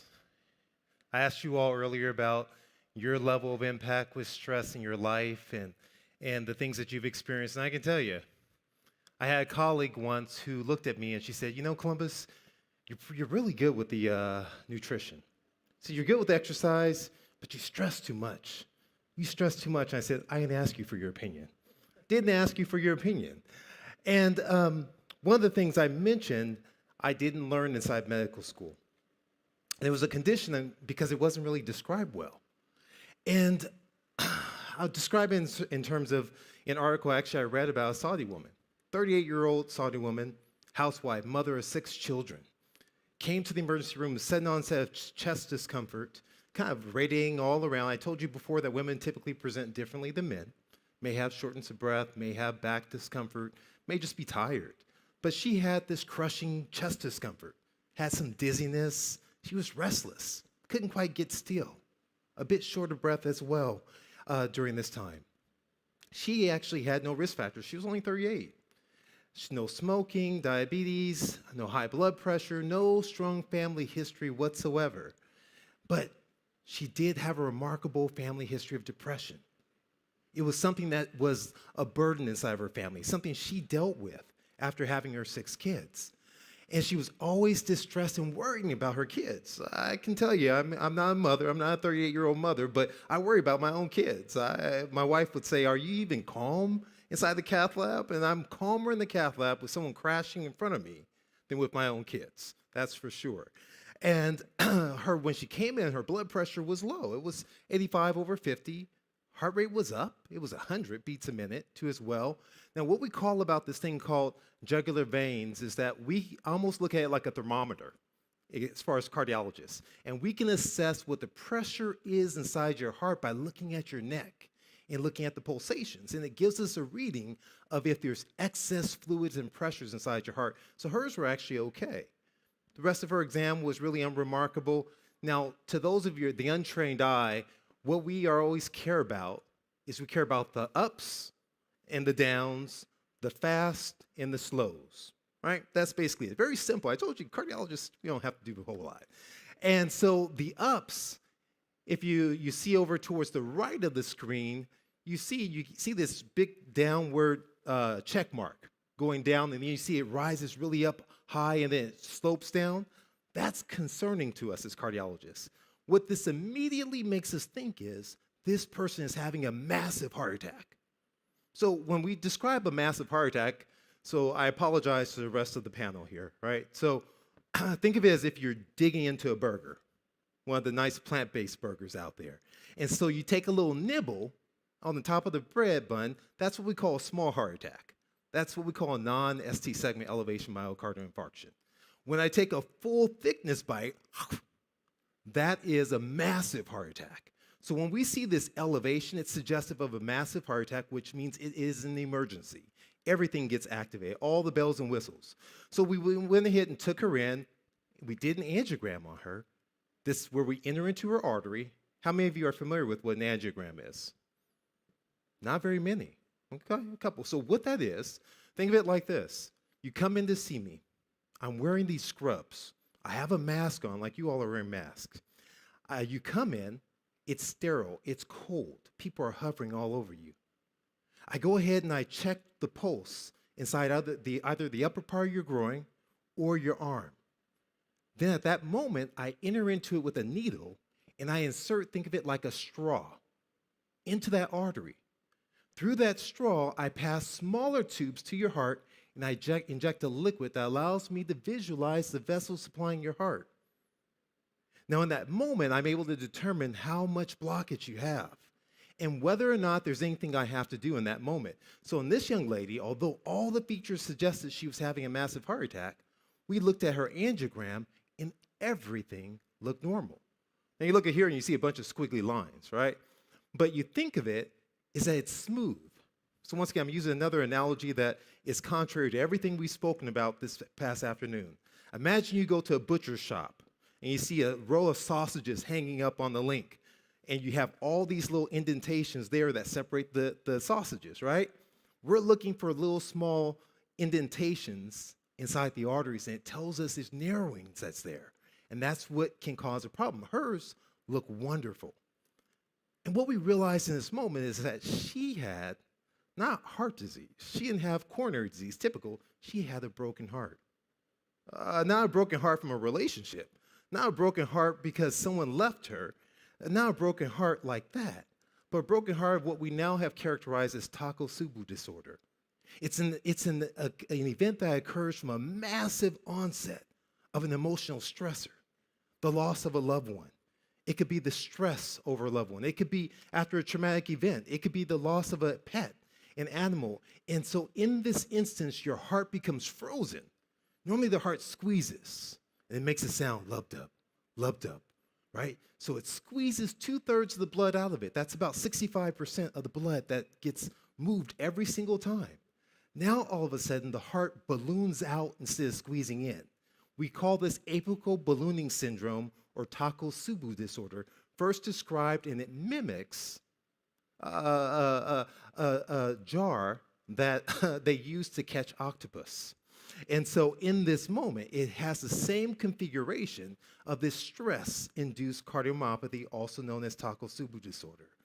This was one of my first experiences with this, and has become increasingly common as we've seen an increased association between stress. I told you about that earlier this morning, but also in terms of Takotsubo disorder. In 2020, the Cleveland Clinic reported an all-time high in the diagnosis of Takotsubo disorder. There is a clear connection between mental health and between cardiovascular events, is what we see. And these things are continuing on, and guess what? It's all related right back to the endothelium. Well, I want to propose something a little bit different to you today. Propose something different. How many of you guys have ever been told not to be selfish in your life? How many of you have ever been told that you are a selfish person? Don't raise your hands, it's okay. I may have been told that once or twice. Well, today I am giving you a prescription that I want you all to be selfish. Selfish. Now, I don't mean in terms of like my kids. When I was a small kid, I would have to split, no offense once again, a candy bar that was given to me with my 3 other siblings. We'd have to split and divide up, and we'd measure it to make sure I got just the right piece, right? And so I'm not talking about the kind of selfish like that you want to grab the largest or what's best for you, but I'm talking about selfish for your health. What do I mean by selfish? I mean, it starts with S for spiritual. The E for exercise, we just heard a wonderful lecture on that. The L for love. The F for food, you've heard this numerous times today. The I for intimacy, the S for sleep, and the H for humor. The H for humor, selfish is what I want you to do. I want you to get selfish for your health. Now, how on earth can this help? Well, when we talk about spiritual, it's not necessarily religious, but what studies have shown is that this can be one of your keystone habits. That when you adopt a method of gratitude, of moments of reflection, a prayer or a meditation, what actually happens is that your prefrontal cortex thickens, it becomes active. This is the reasoning part of your brain as you decide, maybe these guys are right. Maybe I'll adopt this practice to my patients or for myself.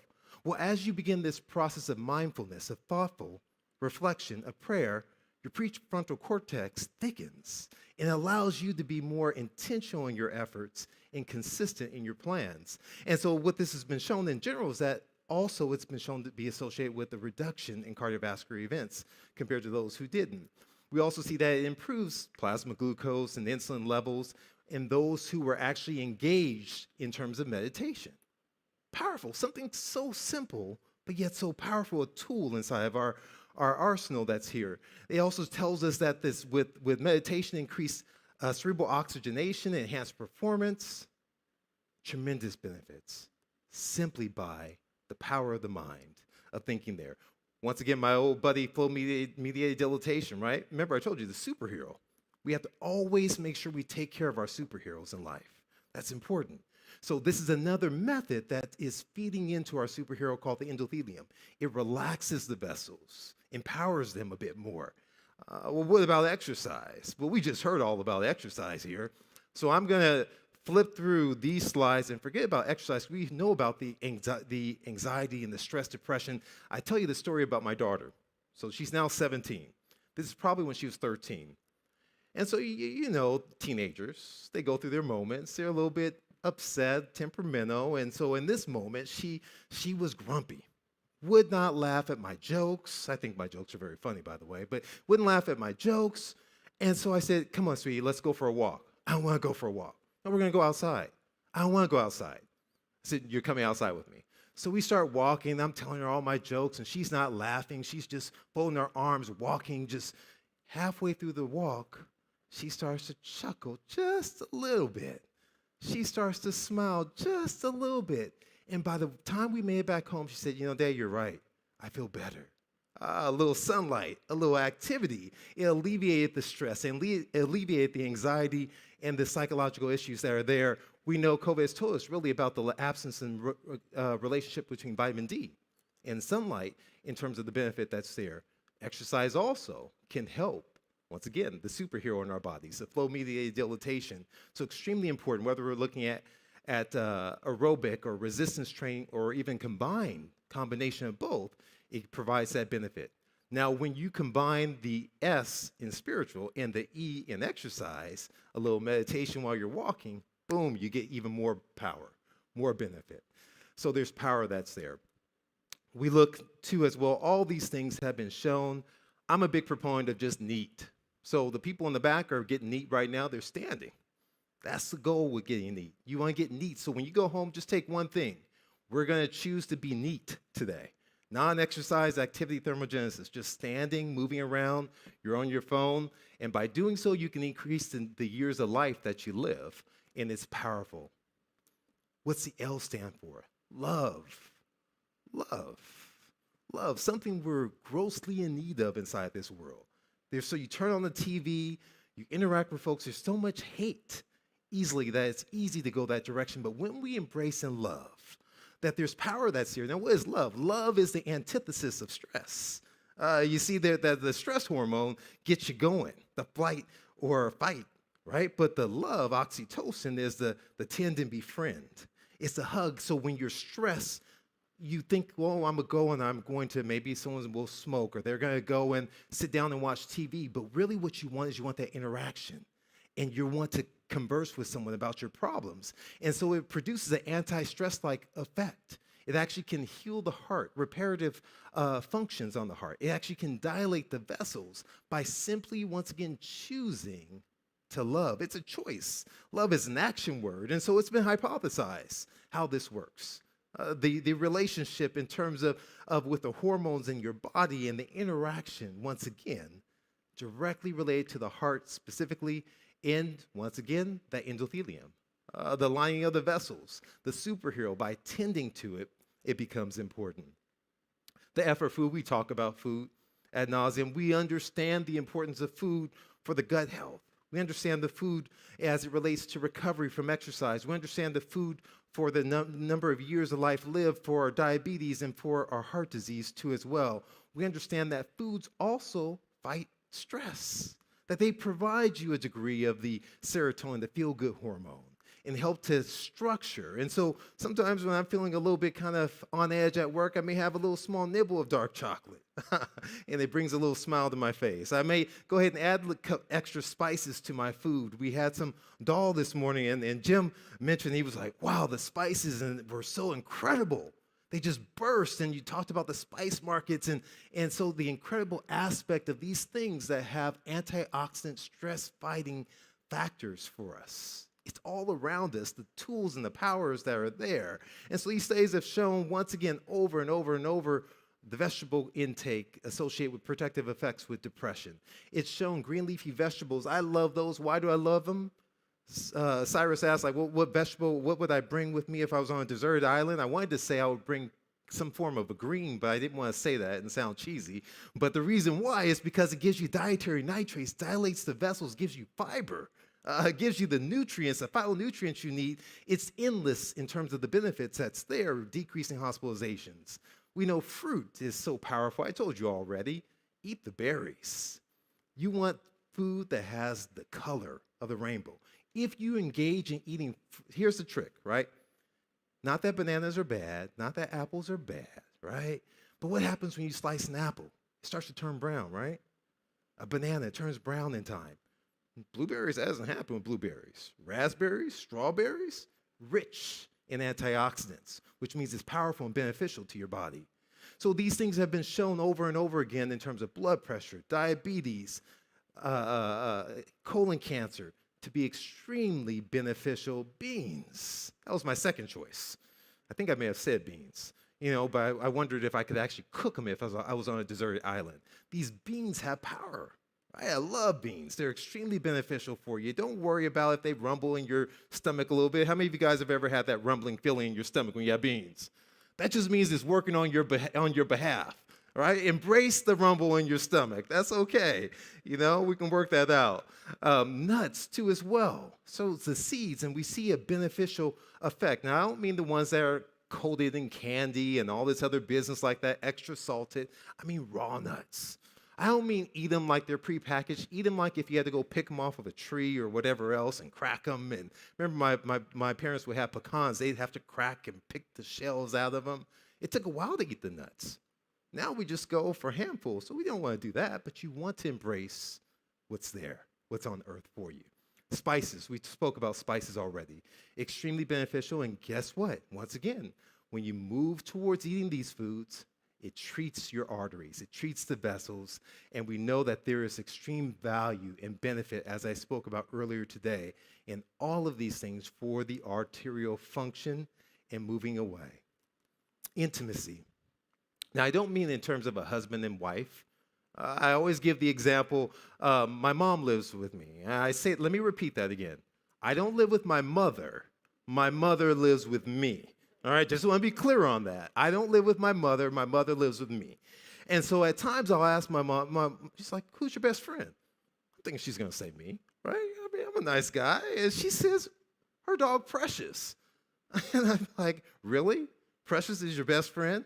Well, that's because she has an intimate relationship with Precious. Precious knows if my mom's sad over the loss of my dad. Precious knows if my mom is a little bit tearful or if she's having pain, and she sits there next to her. They have an intimate relationship, a close tie. And studies have validated the role of pets in terms of this intimate relationship and healing benefits for the heart, right? There's power that's there, and so much so that this thing called social isolation, when you lack intimacy, it's demonstrated that objective social isolation in the perception. I did this one role-playing once. It was just simply role-playing. It wasn't even real. And they had you mimic different scenarios. It's part of a leadership example. And you literally felt the rush of trying to stand the welfare line, the rush of being isolated, the rush of someone trying to steal your money. And you had this sense of isolation, even though it was just perceived. It wasn't even real. And what these studies have shown is that this impacts your mortality. It impacts your cardiovascular risk factors. And so this is an increased risk. It's the lack of intimacy as well as the positive. We know marital status. A healthy marital status is shown to have beneficial outcomes for individuals. So once again, this idea of intimacy is powerful and selfish. One of the key things we know here, too, as well, is that when you look at colds, and this is obviously of significant importance when we look at COVID and other things, that those who have a high social network have a tendency to have a better immune system, less impact for colds and flus. It's so important as we look in our community. What's your community like? What are you doing to contribute to form a community? That's why it's so powerful, the work that's being done in forming communities of support as we move down this venture towards health and wellness. Now, here's the thing. How many of you all, I want you to raise your hands as I ask this question, right? How many of you all slept 8 hours or more last night? Raise your hands. 8 hours or more last night. Okay. Put your hands down. That's very good. Bragging a little bit, but that's okay. How many of you all slept 6 hours? Okay. All right. How many of you slept 4 hours? How many of you slept less than 4 hours? Me too. Something we lack.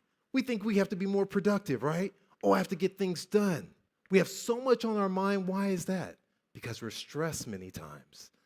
We have so much on our minds because we haven't embraced the other components of being what? Selfish.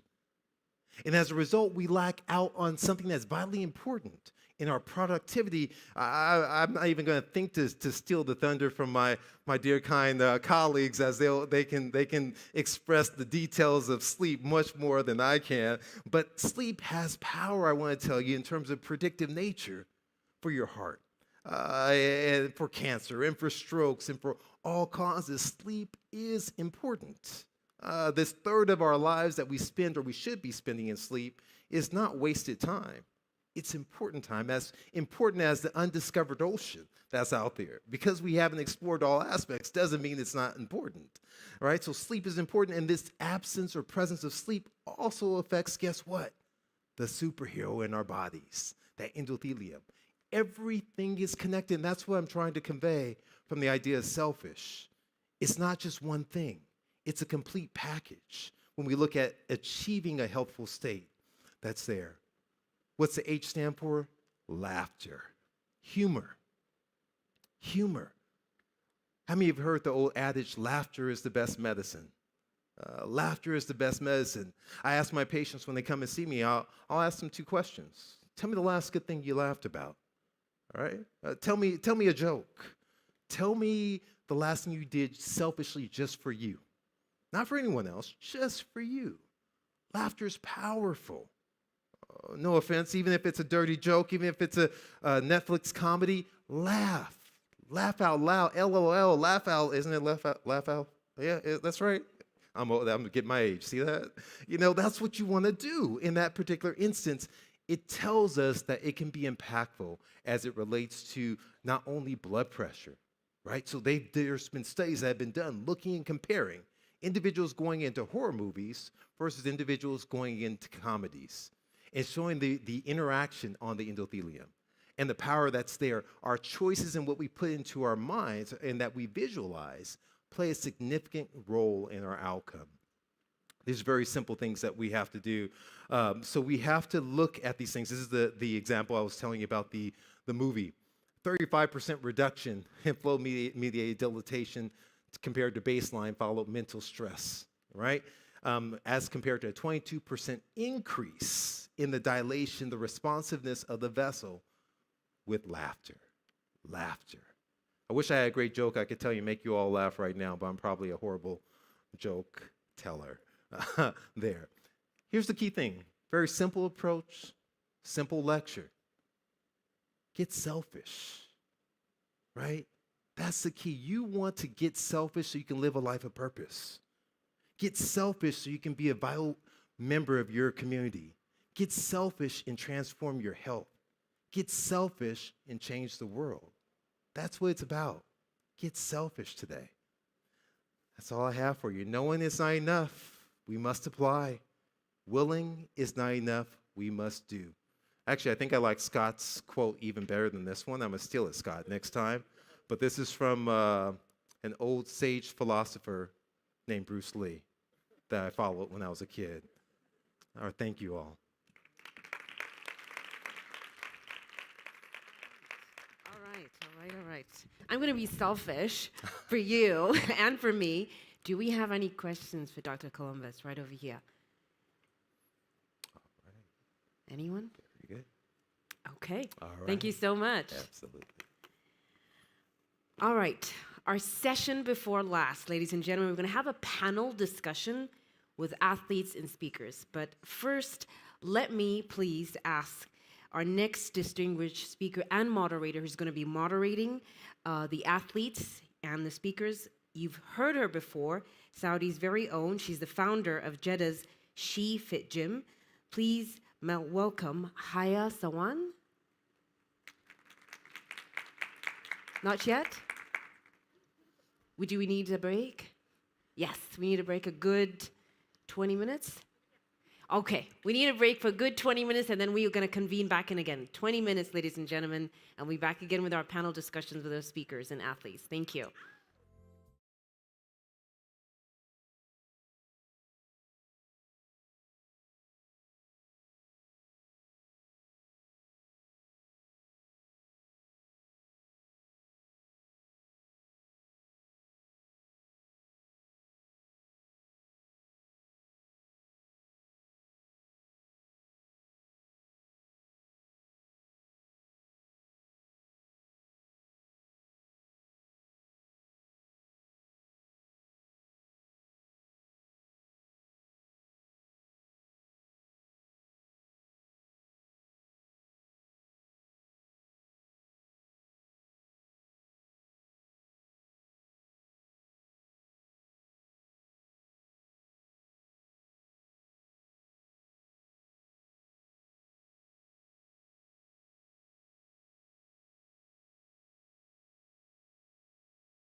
All right, now as promised, we've got the panel discussion with athletes and speakers. So this time around, I'm going to introduce the speakers that are going to be coming on stage, who's going to be moderated by our very own Saudi lovely lady that I met today from Shefit Gym. But let me go ahead and introduce you to our speakers. First of all, please welcome Othman Abdullah, orthodontist resident at the Riyadh Elm University, CrossFit athlete, woohoo, and ambassador of SFA.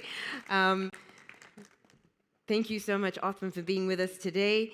We've got next Nora Elisa, a mental health practitioner specializing in family therapy for over 10 years.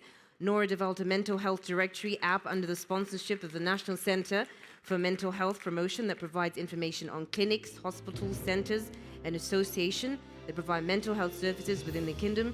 She's also a board of director member of the Saudi Association of Professional Psychology under the Saudi Commission for Health Specialties. Thank you, Nora, for being with us today. Next, we've got Dr. Janine McKay, who is a sports specialist chiropractor and a functional medicine consultant. She has over 20 years of experience in the health and wellness field, working with wide range of both amateur and professional athletes, creating and developing personalized treatment plans and programs. Last but never the least, please welcome Ahmed Al-Ghamdi, certified specialist in sports nutrition, personal trainer who has helped and worked with hundreds of people and reached millions through social media and YouTube, providing educational content in fitness and nutrition, and one of SFA's ambassadors. Thank you so much, Ahmed, for being with us. And ladies and gentlemen, who's going to moderate this session with us is going to be our very own, the founder of Jeddah's Shefit Gym, and you've actually heard her today talk about time management and balancing and understanding that our lifestyles is something that is a long run. It is going to be a marathon, not a sprint. So please, please welcome back. We're going to have Haya Swan to moderate this. Thank you, Haya, for being with us again. And the floor is yours. Thank you so much. Okay, where do I sit or I stand? Whatever makes you guys comfortable. Okay. Oh, thank you so much. ما كنت أبغى أقومك. Okay, thank you very much. It was very nice to meet you all, and I'm very excited about this. Today was very insightful and very enlightening, and we heard about all the aspects that go into leading a healthy lifestyle. So, Noura, I want to start with you. You're specialized into mental health. And I would like to know what are the most effective ways to reduce stress? I think everybody wants to know. Please take notes. Of course. Well, first of all, thank you, Sports for All Federation, for having me. It's such a great themed event, so I'm really happy to be part of it. In regards to the reduction of stress, I think first it's important to understand that not all stress is bad. I think it has a bit of a bad rep, as it should. Yeah. But there is some stress that I think encourages focus and growth and resiliency. It's the negative stress that we have to focus on that depletes our body's energy and nutrients. And I think for that, the two main pillars that are covered here, exercise and nutrition, good nutrition, I think are key factors in reducing stress.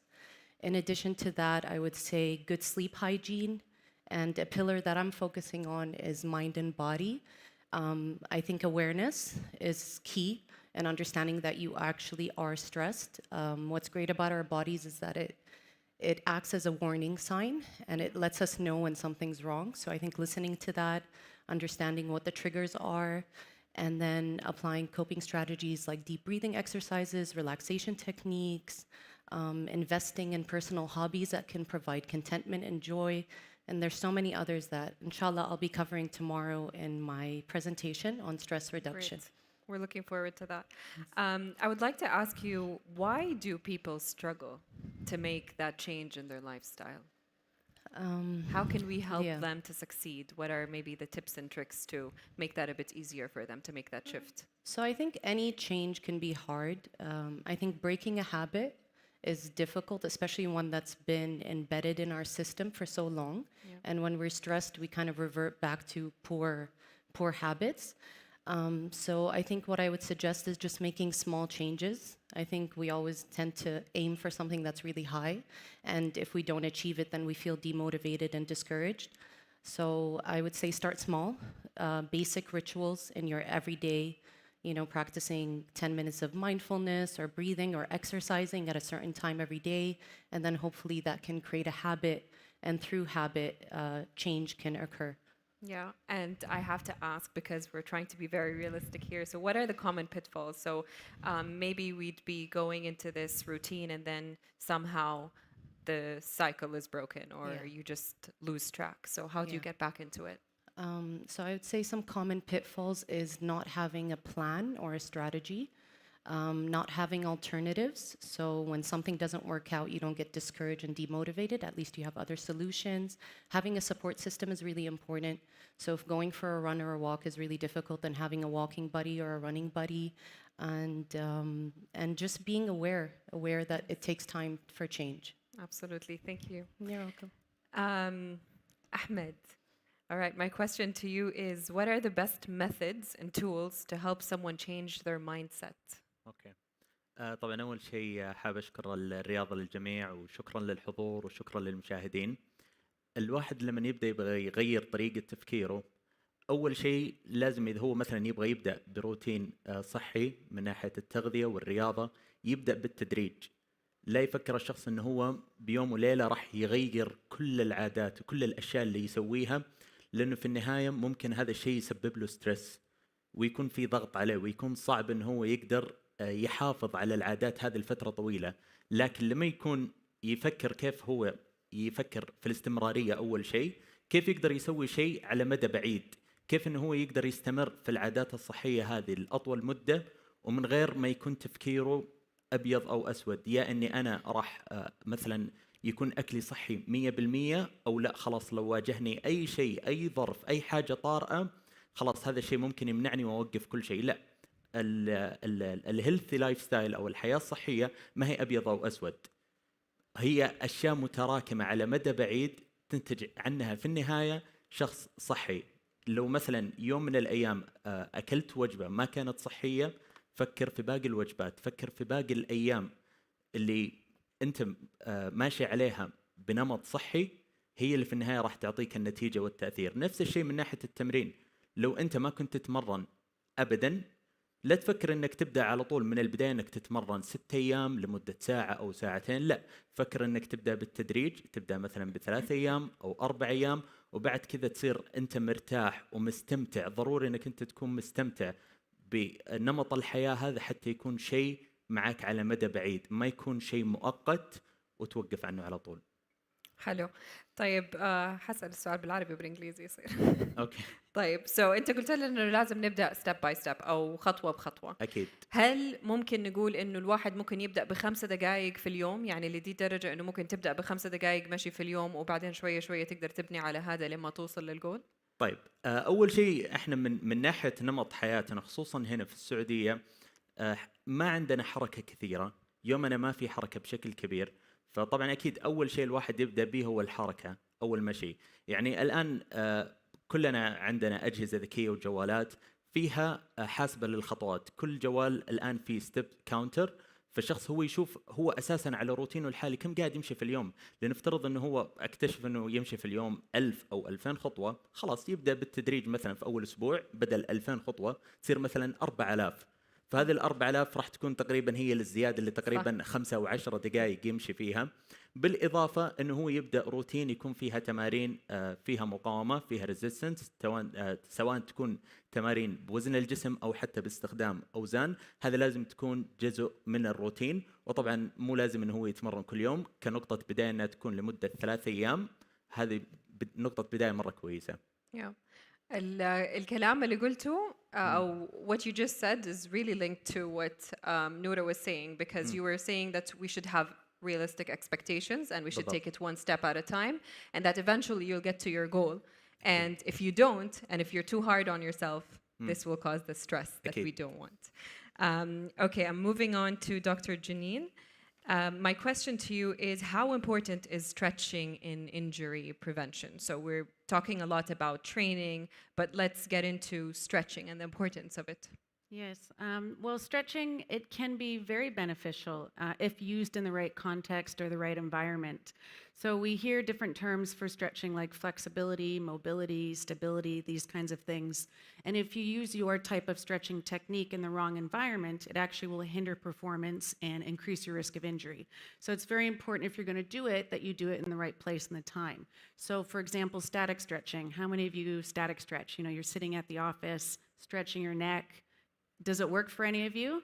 Usually not. Usually you just keep stretching and you keep doing it all day.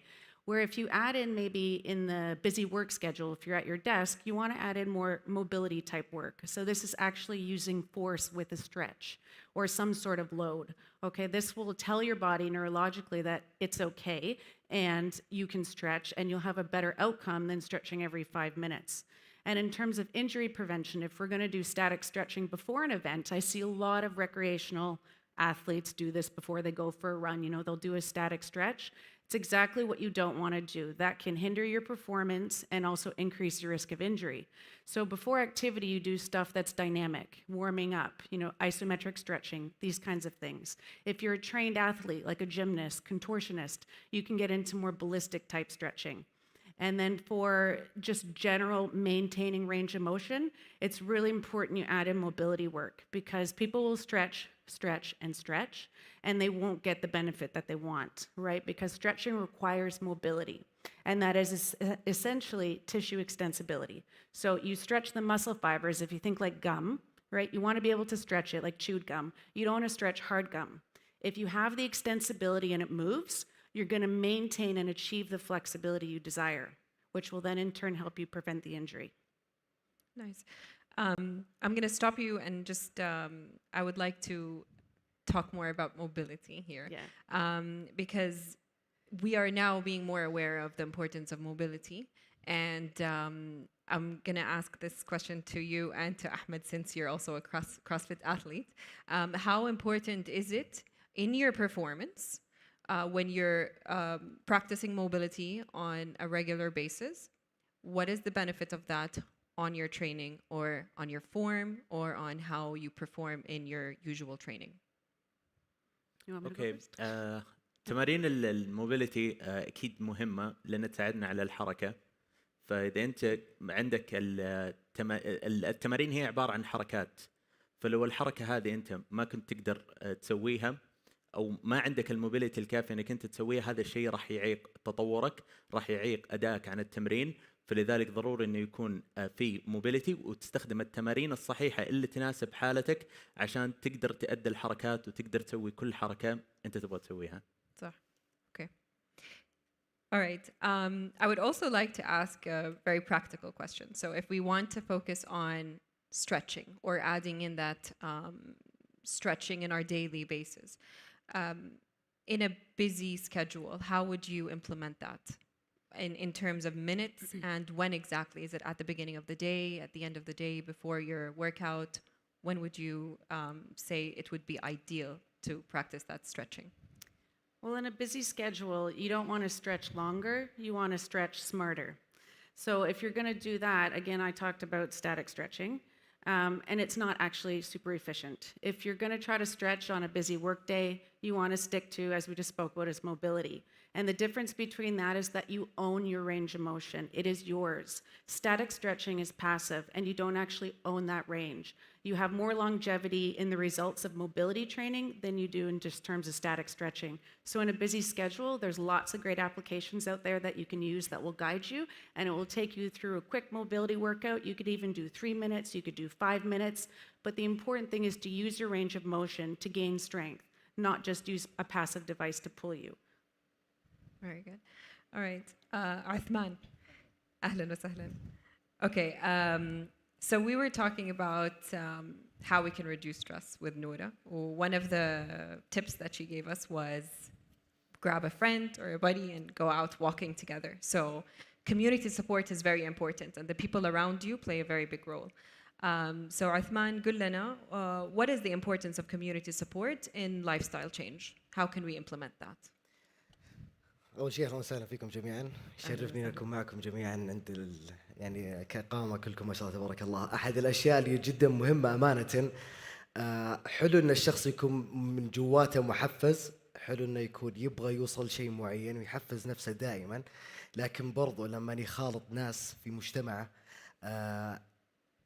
يدفعوه للامام الافضل، فهذا شيء دائما كويس.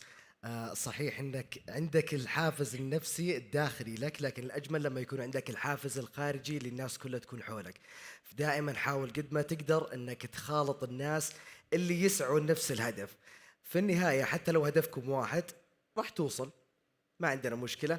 لكن سواء وصل صاحبك أول ولا أنت وصلت أول، بالعكس هو قاعد يدفعك وأنت قاعد تدفع، وكلكم جالسين تحاولوا تطوروا نفسكم الأفضل. فعشان كذا دائما أنا عندي قاعدة أنه الأرزاق مكتوبة بيد الله. اسعى لهدفك، حتى لو أن كانوا حولك ناس كثير يحاولوا يوصل نفس الهدف، مكتوب لك إن شاء الله أنك توصل، وكل أحد راح يوصل في الوقت المناسب له. لو تأخر في النهاية وصولك للهدف اللي انت تسعى عليه، مو مشكله، مكتوب لك توصل بعد فتره، راح توصل ان شاء الله. لكن اهم شيء الكوميونتي، الناس اللي حولك المحفزه جدا مهمه. عشان كذا دائما احنا نقول خالط الناس الايجابيه، خالط الناس الايجابيه، حاول قد ما تقدر تخالط الناس الايجابيه. اذا تحس ان الناس عندك هدف معين، الناس اللي حولك لا ما راح توصل، حاول انك تبعد عنهم. خلاص انتم اصدقائي، تعزوا علي، لكن وقت ما انا اوصل او افكر اني اروح لهدفي، التفكير كامل راح يكون لهدفي. اخالط الناس اللي لما يشوفوني حتى وانا في عز انكساري ولا ضعفي في اللحظه هذه راح يدفعوني للامام. لا انت تقدر اصبر، بس مكتوبه لك ان شاء الله، اصبر. هذه الناس اللي دائما حولك، وهذه احد الاشياء اللي حاليا ما شاء الله تبارك الله لاحظها السوشيال ميديا بالنسبه لنا، جالسه تجمعنا. مو هو بلازم الشخص يكون قدامك وجه لوجه، لا ممكن يكون الشخص عن طريق السوشيال ميديا. وهذه احد الاشياء اللي انا استمتع فيها في السوشيال ميديا، لما انزل بوست واشوف الدعم. هذا احد الدعم، الكوميونتي اللي يكون حولك، المجتمع اللي حولك. وهذه احد الاشياء اللي احنا دائما نحاول قد ما نقدر ان نسعى لها.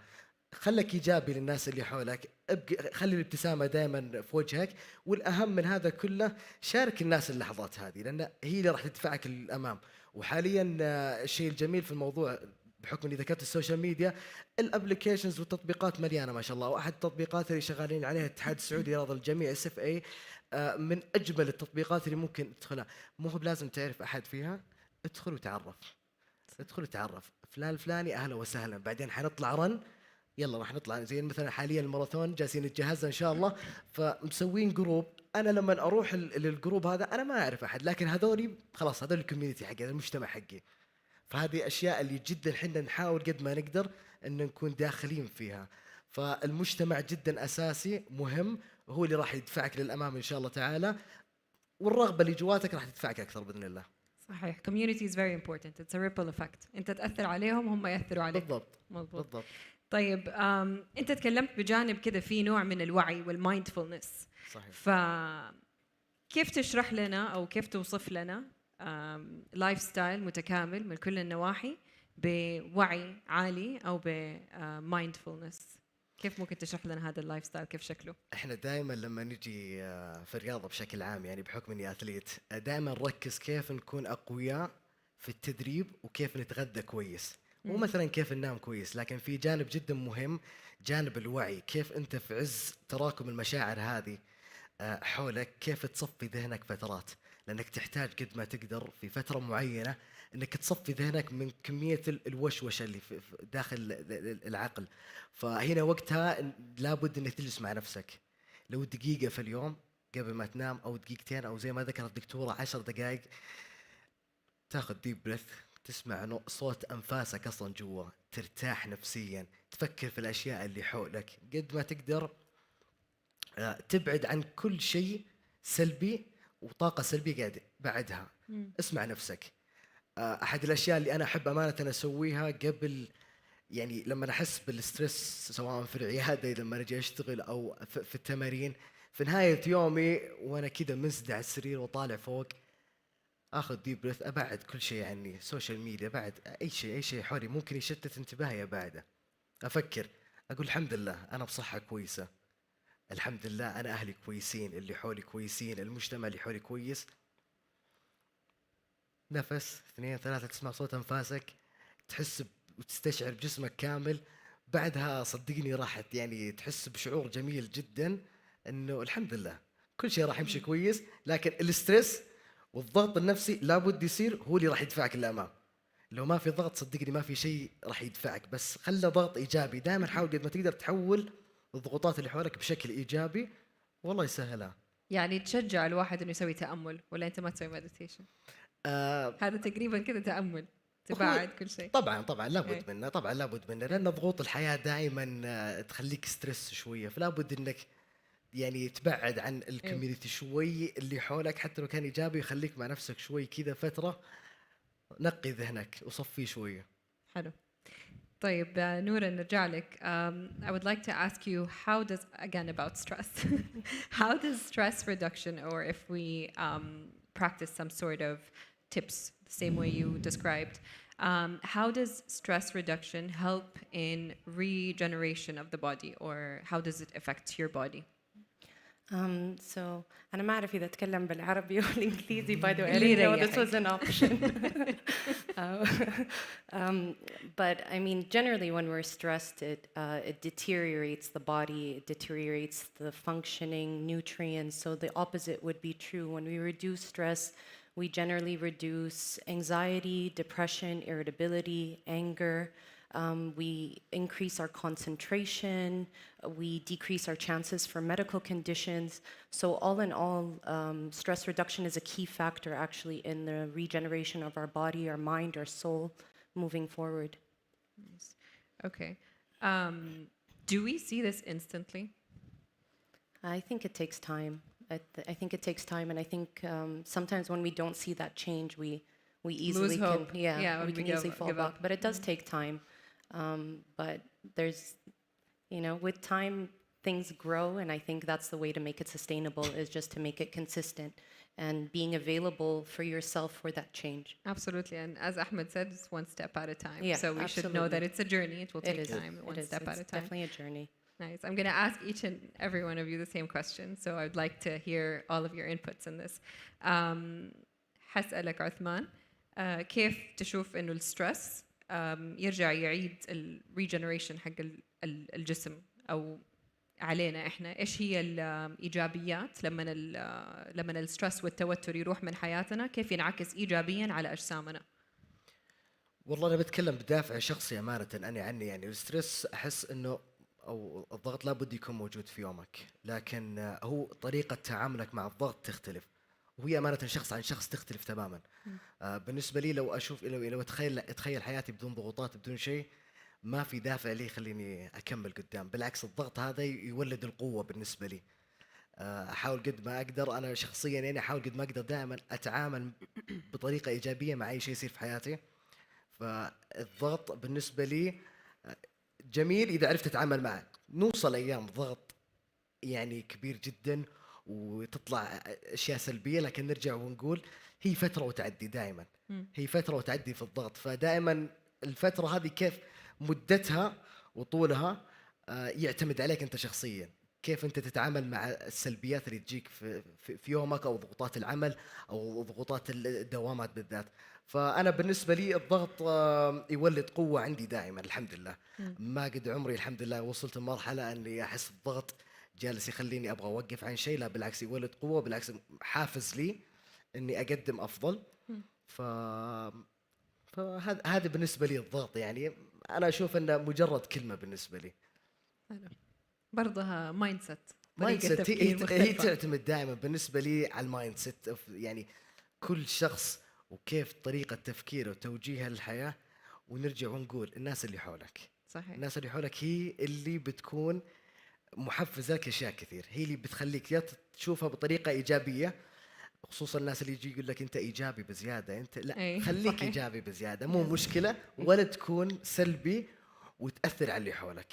شخص حولك قاعد يتكلم بالطريقه هذه، الله يعطيك العافيه، شكرا لك، انت عزيز علي، لكن في نفس الوقت انا الهدف اللي بوصل له مهما كان الضغط راح اوصل له ان شاء الله، وراح يولد لي قوه باذن الله. صحيح، احيانا مو تكون ايجابي طول الوقت، بس تعرف انه طاقتك تنعكس على اللي حوالينك، فتحاول صحيح. انه تولد هذه الايجابيه. بالضبط، عشان كذا انا دائما يعني افضل اني اكون الشخص الايجابي اللي حولي مهما كانت الظروف، خليك ايجابي. حلو. Dr. Janine, I'm going to ask you also the same question. Okay. So how does stress reduction contribute in the regeneration of your body? Well, Nora actually touched on a lot of good points in her very first question, and that there's good stress and there's bad stress. So it's important to know you don't need to always suppress, right? You need stimulus or stress in order to regenerate, and you need to regenerate to build more resilience to handle the stimulus. Right. Okay, so it goes both ways. So in order to regenerate, we need to know the kinds of stresses. So we have, biochemical stress, we have environmental, emotional, we have physical stress. So if you take those stresses, if we look at something like nutrition, that was a big question with a plant-based diet. And, this can help regenerate in terms of adding nutrients, micronutrients, antioxidants. These can all help with the regeneration process. It provides certain cofactors and coenzymes just for your body to work optimally. When we look at exercise in terms of regeneration, we can have too much and we can have just enough. So it's that fine balance. But with exercise, it's still a stress. So we want to regenerate or recover from that. So with that, with the improved mood and the improved sleep-wake cycle and the serotonin boost or the happy hormone, that will help regenerate. And that's a type of stress, but it's good stress. Yes, absolutely. Ahmed, what about you? What do you think about stress reduction and انعكاسه علينا إيجابياً؟ طبعا ما شاء الله إجاباتهم كانت كافية ووافية، لكن الستريس زي ما قلنا هو راح يكون موجود في حياتنا، لكن المهم إنه إحنا كيف إحنا نتعامل مع هذا الستريس وما نخليه يعيقنا عن أهدافنا، ما نخليه يعيقنا إنه إحنا نكمل حياتنا ونكمل الشيء اللي إحنا نبغى نوصل له. بالنسبة للستريس إحنا برضو ممكن من الأشياء المهمة برضو بالتغذية وبالرياضة إحنا نقدر نتعامل مع الستريس بشكل أفضل. يعني الرياضة مو بس راح تنعكس على كيف شكلنا يكون، لا برضو راح تنعكس على النفسية. يعني الواحد دائما يعني ممكن يكون حاس بستريس، حاس بضيقة، حاس يومه مو ماشي بشكل كويس، لكن بعد ما يتمرن راح يحس إحساس جدا مختلف ويحس براحة أكثر. فهذه نقطة مرة مهمة إنه الناس تعرف إنه الرياضة مو بس للشكل، حتى التغذية السليمة مو بس كيف شكلك يكون، برضو الصحة صحة نفسية وصحة جسدية. صح. وأحيانا يكون الموضوع هذا صعب عشان you always try to get yourself to work out. Sometimes you're just feeling really tired or stressed or just not in the mood. But you keep telling yourself that once you push yourself to do that, even if it's just for 20 minutes, your mood is going to change drastically. And the stress will hopefully go away. It's the time. خلاص. Yes, it's the time. Yeah. So we have another 5 minutes. Do you want to take questions? Yeah? Okay. Shall we take any questions? Can we take any questions? Can I get a mic? Yeah. Can we take any questions? We can take them both in Arabic and English because I believe we've got 3 of our speakers that actually speak in Arabic. Any questions in English? And can I get a runner right over there with the lady? Yes, please. Thank you.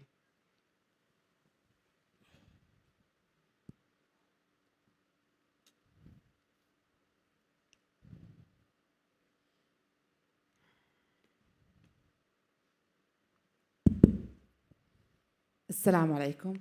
أول شيء شكرا، كان صراحة المؤتمر من البداية معلوماتك كلها قيمة. أنا أخصائية علاج طبيعي أعمل مع أطفال. المشكلة اللي أواجهها دائما هي البيئة.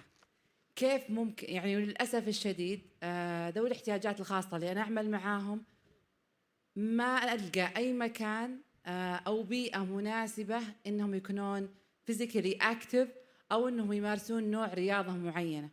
أول شيء كيف أنا ممكن أخلي البيئة لذوي الاحتياجات الخاصة من جميع الإعاقات الذهنية والجسدية منطلقين فيهم بحياتهم، وأن الأهل يعرفون أن الطفل المفروض هو engaged in the environment, not keep living in the hospital to do that physical activity. الشيء الثاني كان كلكم كلامكم رائع عن بداية حياة جديدة، كيف أبدأ لايف ستايل جديد، how to beginning the lifestyle. لكن أنا الحين بما أني عايشة بالسعودية، المعروف أن الوذر بشكل عام عندنا دائما حار. النوادي للأسف أسعارها غالية، غير أن أوقات أنها تفتح دائما غير مناسبة لأوقات العمل. كيف أنا أكون physically active في هذا الوقت مع الجو الحار بدون ما يكون عندي مشاكل ثانية. أبغى بدائل أصير فيها أكتف بدون حتى ضغط مادي علي أو ضغط من ناحية التغذية، يعني لازم أشتري منتجات معينة. الأطباء اللي قبل ذكروا على البروبري، الأشياء الثانية ممكن تزيد الأكسدة عندنا وتحسن الطاقة. فبس يعني إذا في إمكانية تعطوني بدائل للشخص اللي ما عنده مشكلة، إذا كانت البيئة حقته تضغطه أو من ذوي الاحتياجات الخاصة. يعطيكم العافية وشكرا جزيلا. Okay, shukran. Okay, we have two parts to this question. The first part is, or let's take the second part. So the second part, I think we can all answer. How do you start if you're not in a gym, you don't have a membership in a gym, and the weather can be a bit hot and humid sometimes outside, or humid and Jeddah hot here. So, but where do you start? Can you start in the comfort of your own home? The floor is to you guys. أتوقع كورونا علمتنا أن نقدر نتمرن كورونا في أي وقت.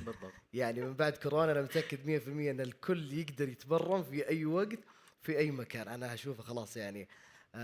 طب أعطينا مثال عشان نقدر يعني يكون عندنا شيء ملموس كذا tips نقدر نبدأ فيها.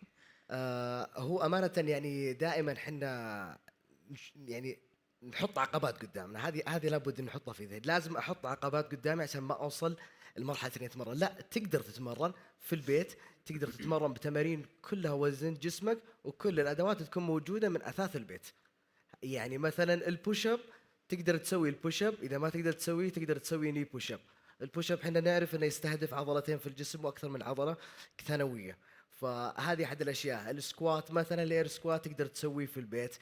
تبغى تزود اوزان، كنا ناخذ علب مويه ونلعب فيها يعني نتمرن فيها كوزن، يعني كويت في النهايه.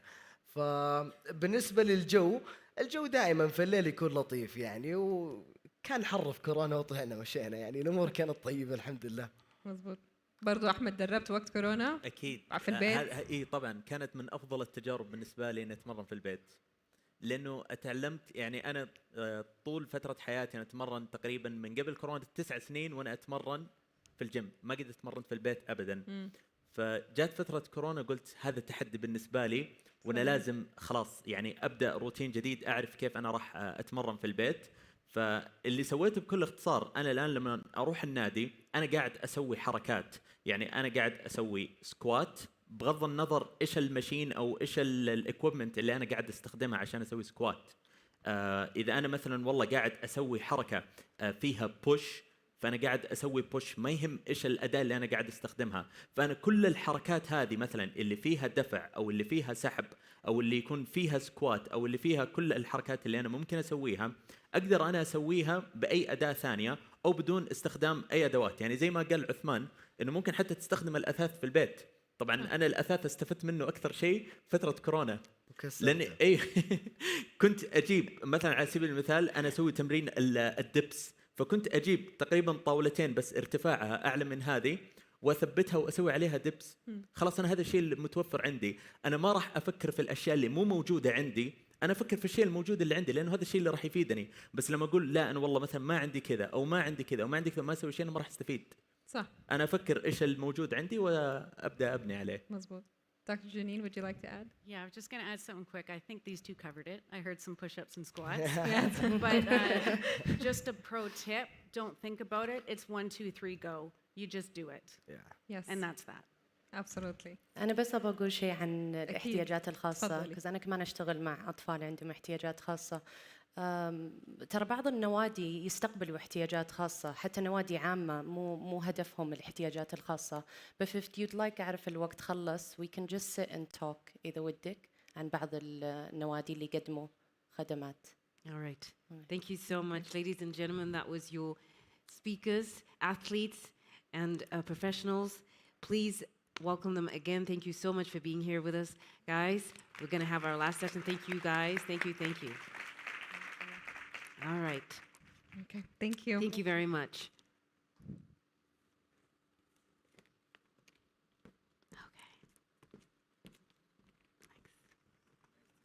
Yeah, take care. Woohoo, CrossFit. There you go. All right. That's what you love about CrossFit. CrossFit brings a lot of people in the community. It builds such a great community, not just with this kind of conference, but just meeting athletes that you know, friends that practice the actual sports, getting to know them on much closer basis, finding out what their daily routine looks like. As the world has become more comfortable in a variety of ways, our homes are air conditioned, food is readily available everywhere. We're no longer putting any physical or mental effort to put food in our tables every day, let's be honest. We may have lost a lot of things that make us healthy, not physically but mentally. So how do we take full ownership of our health when everything is accessible? Our next distinguished speaker is an MD specialized in psychiatry. He's been working has been working as a psychiatrist for over 5 years. He's a chief financial officer for the Health Empowerment Society, which is a charity, CEO and founder of Biotic Healthy Markets, which is a leading brand in the health market. And last but never the least, is CEO and founder of Biox Healthy Bakery and Cafe. Please welcome Dr. Firas Al-Atiq.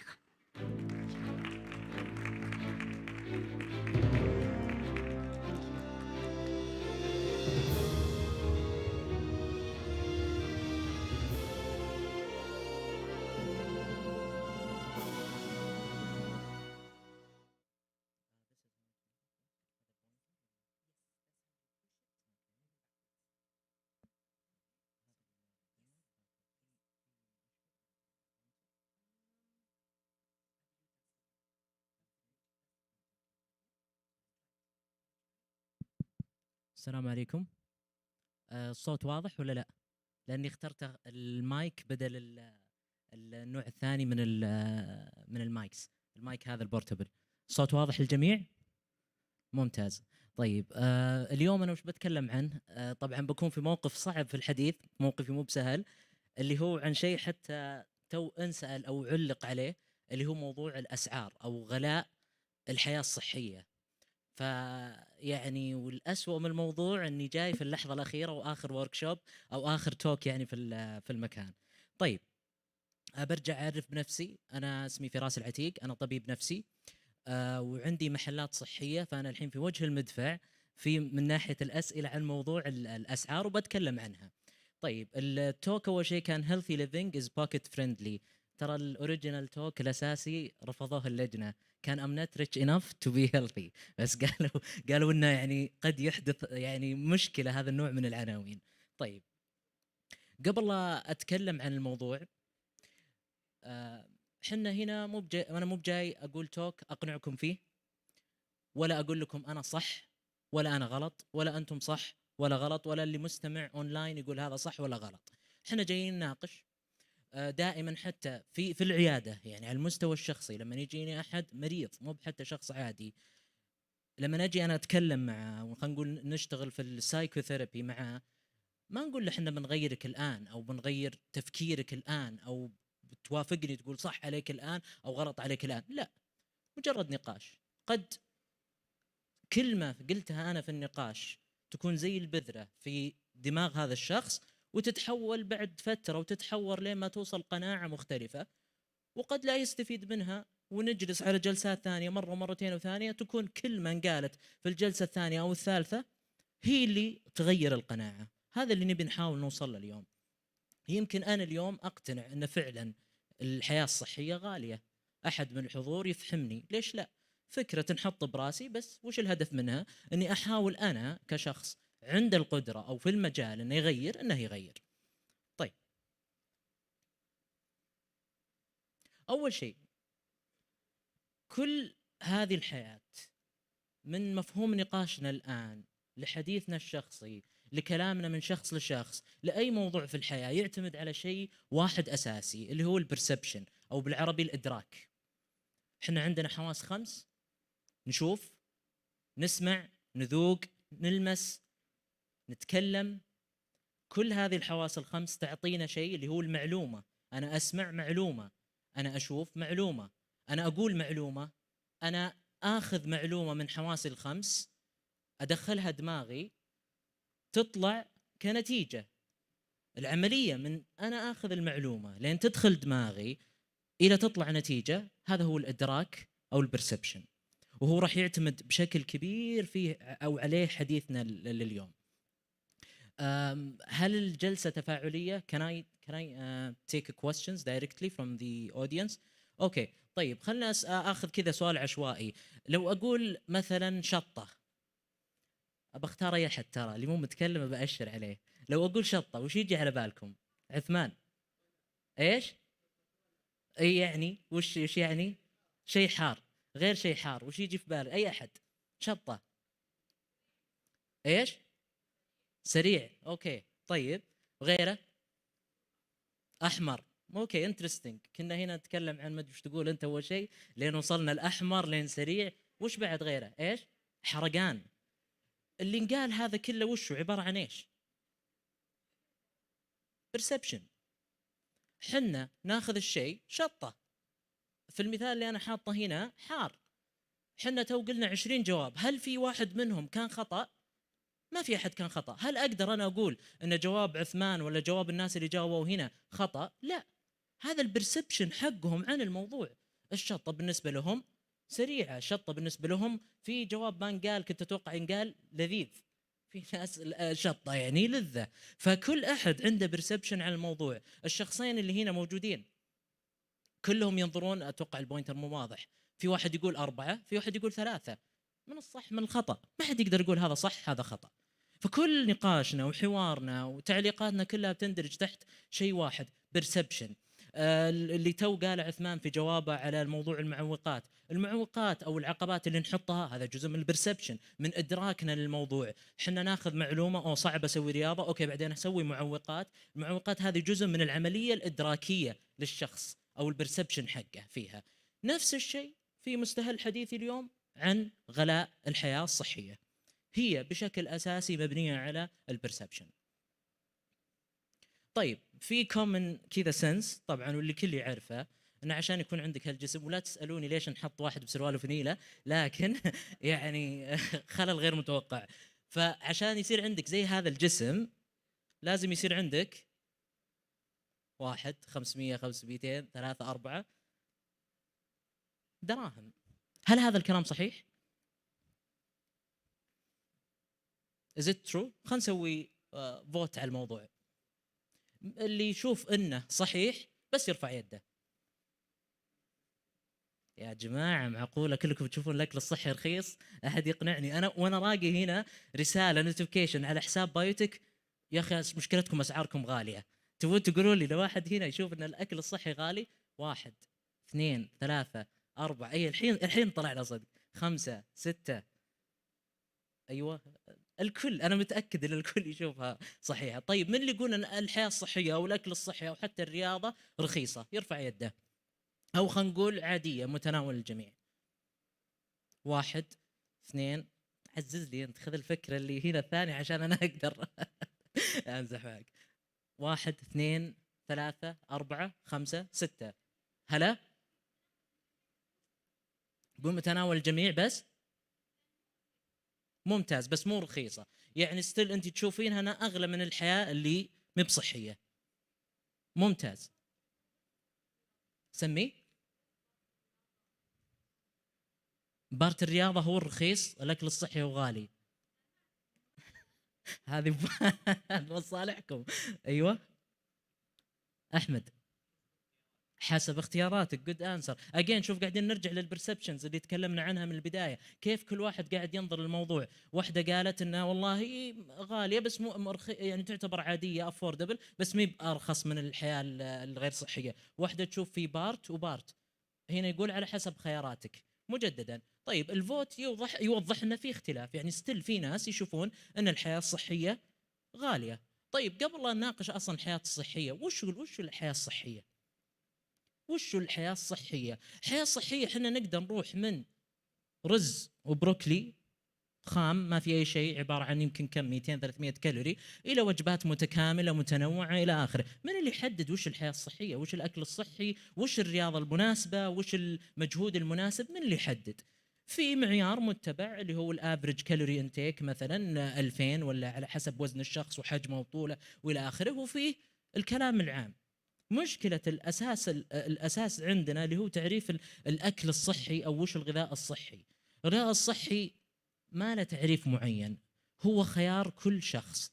انت عندك احتياج معين خلال يومك، خلال فتره حياتك، او خلال اسبوعك، خلال شهرك، خلال سنتك، تقدر تستهلكها بالشكل اللي تبغاه بالطريقه اللي تبغاها. بس حنا دائما ربط عندنا ان الاكل الصحي او الحياه الصحيه دائما مربوطه ببعض الاغذيه اللي تجي معالجه جدا وباسعار باهظه، ونبغى اننا نختارها وخلاص، وهذا الخيار الوحيد. واذا انا ما خذيت هذا النوع من الاكل انا اجل اكلي مو بصحي. وهذا الكلام ما اعتقد انه صحيح، لان اصلا ما حد يقدر يتفق على كلمه صحي. في معايير عامه، اقل دهون، بدون قلل قد ما تقدر سكر. تفضلي. هلا، هذا الاكل الصحي اجل انه اي، بس ما فهمت تعليقك معليش. الاكل الصحي وش انه يكون قاسي ولا إيه؟ هذا مو ممكن صحي. هذا جزء هذا مو صحي، بالعكس اذا كان قاسي هذا جدا سيء. اوكي، هذا اللي مو بصحي قصدك. بالضبط. لان في ناس يقولون دائما الاكل الصحي ناشف، الاكل الصحي سيء الى اخره، فانا فهمتك خطا. فاجين في ناس برضو عندهم برسبشن اللي انا اقول لك، بس اللي يتفق عليه الجميع انه ما في شيء اسمه اكل صحي واحد. هي خيارات، هي طريقه في الاكل، هي رصيد انت تستهلكينه بالطريقه اللي تشوفينها، تحاولين تتجنبين فيه ما يضرك، اللي هي المعايير العامه. انواع الدهون الضاره، مثلا بعض السكريات، حتى مو بالسكريات بشكل عام، حتى في كميتها، يعني ما هو في الماده الخام نفسها قد ما هي في كميات الاستهلاك. فنيجي نرجع انه بنشوف لو خذينا بصوره كذا نظره افقيه للدايت حقنا، بنلاقي انه اذا نبغى نصير في حياه صحيه، الدايت كومبوننتس حقتي في السوبر ماركت قد لا تختلف بشكل كبير، هو نفس الخضار والفواكه اللي انا بشتريها. برضو هنا في السوبر ماركت نفس الخضار والفواكه اللي بشتريها. من ناحيه السناكس بالغالب راح الاقي بدائل، وراح اطرح الان مقارنات. واخيرا ابى اوصل لدراسه اللي لقيتها سووها، اللي هو الديبارتمنت اوف اجريكلتشر في الولايات المتحده. سووا دراسه عن فعلا هل الاكل الصحي اغلى من الاكل العادي ولا مو باغلى. وش وصلت له الدراسه؟ الدراسه تقول ما تقدر تقارن اصلا بين الاثنين. ليش؟ لان عندك لو بتقارن برج من ناحيه، قالوا عندنا اكثر من معيار نقارن فيه. اول شيء المحتوى، السعرات الحراريه. انا لما بجيب برجر فيه 700 سعرة حرارية وأقارنه بخس، أنا عشان أجيب ال700 سعرة حرارية من الخس بحتاج كم كيلو خس. فما هي مقارنة عادلة أنك تقارن أكل، والله البرجر يكلفني كذا وما أكله الصلاة، لا هي ما هي بكذا، ما تجي. فاستبعدوا خيارنا نقارن بالمحتوى اللي هو السعرات الحرارية، راحوا للخيار الثاني، خل نقرر بالكمية الأكل، قالوا لا ما ينفع إلى آخر، لين ما قارنوا بدايت متكامل من الألف للياء. جزء منه معتمد بشكل صحي وجزء منه كبير معتمد على الجنك فود. اكتشفوا ان الاكل الصحي طلع في النهايه ارخص. طبعا اللي يبغى يرجع لرابط الدراسه انا حاطه هنا، يقدر يرجع لها ويقراها بالتفصيل. الناتج منه انه ما قالوا يعني ما كان الفرق كبير. في دراسات اخرى تسوت لهم كان راي ثاني، وما حطوا، استخدموا كل المعايير، حتى اللي هنا اللي هو الديبارتمنت اوف اجريكلتشر في الولايات المتحده خذوها، قالوا لا احنا بنعتمد كل المعايير. طلع ان الاكل الصحي اغلى $1.50 على حجم الاستهلاك اليومي للفرد. بمعنى يعني كم بالريال؟ لو نضربها تقريبا باربعه بتطلع يمكن حول 6 ريال 5 ريال يوميا زياده بمعدل استهلاكك عشان تاخذ نمط حياه صحيه. طيب هذه حطيت مقارنات، طبعا لازم دعايه. فرحت مقهى مشهور اسمه ستار فوكس، فلقيت ان سعر حبه البراوني فيه 22 ريال، بالمقابل في مقهى صحي موجوده ب 19 ريال. برضو براند ايس كريم على نفس الوزن اللي محطوط بتقريبا 19 ريال موجود ب 8 ريال. مقهى اسمه واي انز لقينا عنده كيكه تمر ب 22 ريال. وفي اماكن اخرى صحيه تبيعها ب15 ريال، فالخيار موجود. طب وش اللي يفرق بنظرتنا دائما؟ برضو سينامون من محل اسمه سينابون، عاد يعني واضحة. حاولت يا جماعة، أخاف أدخلكم بقضايا أنا، بس هذا الموضوع. طيب لقيته عنده بهذا السعر، والصحي 19.5. طبعا الصحي من مكان واحد لحد يتعداه. أوكي طيب هذه كمقارنة. والله العظيم يعني لو أنتم تمشون عشوائيا، أنا قعدت أحاول أتنقى وأتخير، بس والله لو تمشون عشوائيا كافيات مطاعم وتأخذون المقارنة واحد مع بروتين سناك ب13 ريال ولا غيره، الحياة الصحية صدق أرخص. بس وش مشكلتنا حنا؟ نبي ناكل من سينابون، ونبي ناخذ بروتين بار، ونبي نرجع ناخذ كيكة التمر من هناك، ونقول يا أخي والله صرفت كل فلوسي. طبيعي لازم تختار، ويا هنا يا هنا. ما تقدر تجمع شيئين في نفس الوقت وتعدي سعراتك وتضاعفها 10 مرات ثم تقول والله أنا صرفت كل اللي عندي. أنا لو ما شريت ذا الصحي كان وفرت. إيه صح، لو ما شريته كان وفرت، بس لو شلت البارت المو بصحي وأضفت الصحي اللي سو كولد صحي، بعد ما راح أسميه صحي، كان طلعت نفس الوزنية الحسابية. طيب وش اللي يفرق؟ ليش احنا دائما نروح مثلا للخيار الغير صحي؟ طيب اذا المساله مو باسعار، ساتسفاكشن يا جماعه. الاكل الصحي بشكل عام في برسبشن كبير انه ما فيه رضا عنه، ممل، ما هو بلذيذ، سيء. انا ما اقدر استمتع. انا اصرف 400 كالوريز من احتياجي اليومي في بيج ماك، ولا احطه في برجر ناشف ما ينوكل في النهاية، حتى لو هو بنص السعرات. فنسبة الرضا أو قل الرضا عن الشيء يعيقه. أنا ما أقدر أستمر في شيء وبأدور 20 عذر، يا أما من سعر يا أما من غيره، أو ما راح أفكر أصلا، لأن الرضا عندي تعيس جدا عن الأكل الصحي. فبالتالي أبى أختار اللي يعطيني الرضا. طيب هل في حلول؟ ممكن تصير في حلول. هذا عاد قائم علينا سواء حنا كناس مستثمرين في هذا المجال من الأغذية، أن نشتغل ونطور أفكار تكون بمستوى الرضا اللي ياخذه الشخص اللي متبع حمية غير صحية أو whatever. ما أبغى أرجع على كلمة صحية بس عشان تكونون معي في نفس التراك. ممكن حاول نركز في تقنياتنا، بدل ما استخدم نوع دهون معين استخدم النوع الدهون الافضل، بدل ما استخدم كذا استخدم كذا، لين اوصل لتركيبه تكون مرضيه للشخص المستهلك، وبالتالي انا بحقق اللي يسمونه ساتسفاكشن. اذا انا قدرت اوصل للساتسفاكشن بالاكل الصحي، انا بكتفي بالاكل الصحي ولا راح استهلك غيره، وبالتالي صرفيتي بتكون واحده، ما راح تفرق في النهايه. فهذا عائق. ايضا في جزء كبير من المنتجات الصحيه اللي تدخل البلد هي مستورده، فحاجز التكلفه راح يظل فيها. هل في حلول؟ اي في حلول، ان احد يدخل في هذا المجال ويبدا يصنع ويبدا يكسر الاسعار الى طريقه تكون موازيه لنفس موازاه اللي هو الغير مستورد اللي موجود في السوق. ففي عقبات اخرى اقتصاديه، في عقبات الى اخره. حتى من ناحيه الاورجانيك، اذا احد يعتبر الاكل الاورجانيك هو الاكل الصحي والله هذا غالي، ايضا يعود المساله الحلول. الانتاج والطلب وحجمه على الامور الاورجانيك مو هو بنفسه على الغير اورجانيك، بالتالي ترتفع التكلفه. فهي مشكله بحد ذاتها، قبل لا تكون ان الصحي غالي، هي مشكله في طريقه هي مشكله عرض وطلب، مشكله تجاريه اكثر من انها تكون مشكله على مستوى المنتج نفسه، انه والله هو بحد ذاته غالي. أبطمرها عشانك. طيب اللي بيكون رياضة، يعني هذه عندك تقدر تشترك ب1000 إلى 2500 ريال وتقدر تركض في الشارع، حتى اللي إذا كان حر بالنهار تقدر تركض بالمساء. يعني إذا حنا بنتكلم عن حلول تبني، أنت لما تطلب اشتراك في نادي أنت تطلب خدمات إضافية، أنت ما تطلب بس رياضة. هذا فرق كبير يا جماعة، لازم نستوعب أن الرياضة في النادي مي ببلاش. الرياضة في النادي فيها خدمة.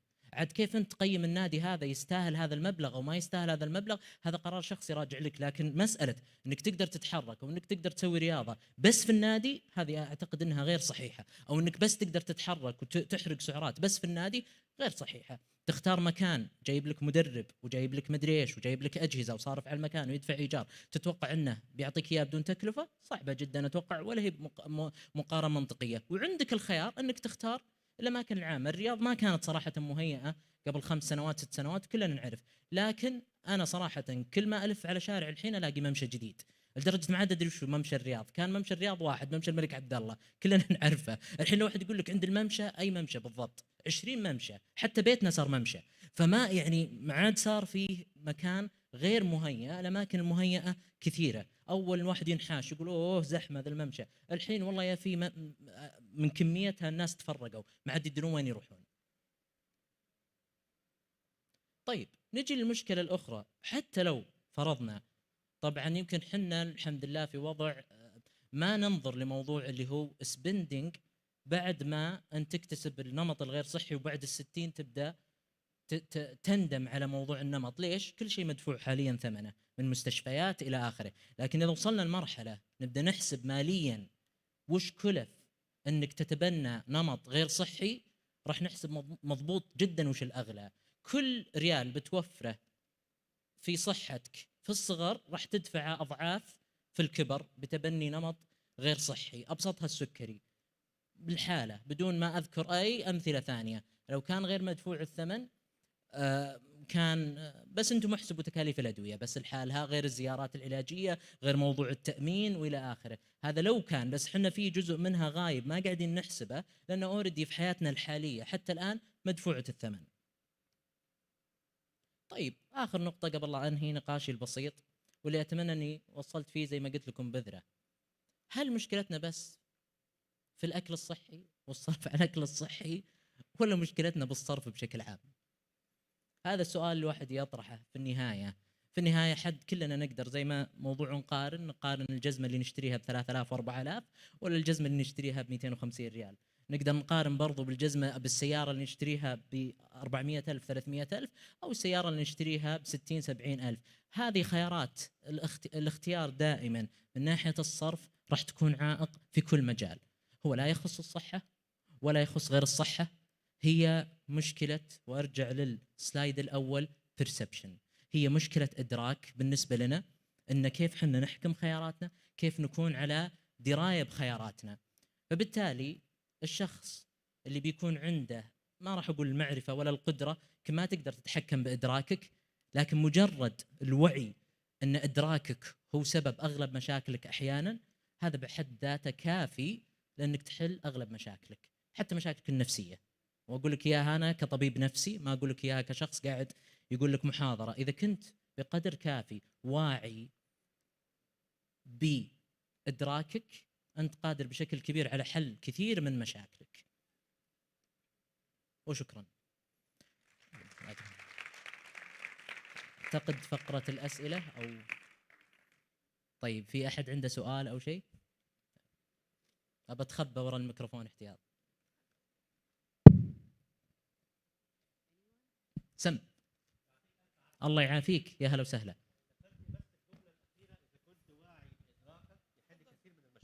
ايه سم. معلش از سايكاتريست، يعني الفرق بين الوعي والادراك؟ الوعي هو الترجمه الحرفيه له الكونشس. الوعي هو وعيك بالامر بحد ذاته، يعني الوعي ما له تعريف معين. اللاوعي هو الاشياء او الامور اللي في داخلك انت مو في درايه عنها وقاعده تاثر في تصرفاتك، في ردات فعلك الى اخره، في قراراتك حتى. الوعي هو عكس ذلك تماما. الاشياء اللي انت على وعي فيها، وعي انك قاعد انها قاعده تاثر في تصرفاتك وقراراتك وافكارك الى اخره. الادراك مختلف تماما. الادراك هي اللي شرحته في البدايه، هي العمليه، عمليه التفكير، هي زي بروسيس ما بين استقبالك للمعلومه بحواسك الخمس كانسان او حتى بعاطفتك الى النتيجه اللي توصل بها. هذا الادراك. فانت لما تكون كشخص واعي بهذا الادراك وبهذه العمليه اللي هي من استقبال المعلومه الى النتيجه، عندك درايه انه انا دائما ادراكي سيء في هذه الامور، انت تقدر تغيرها.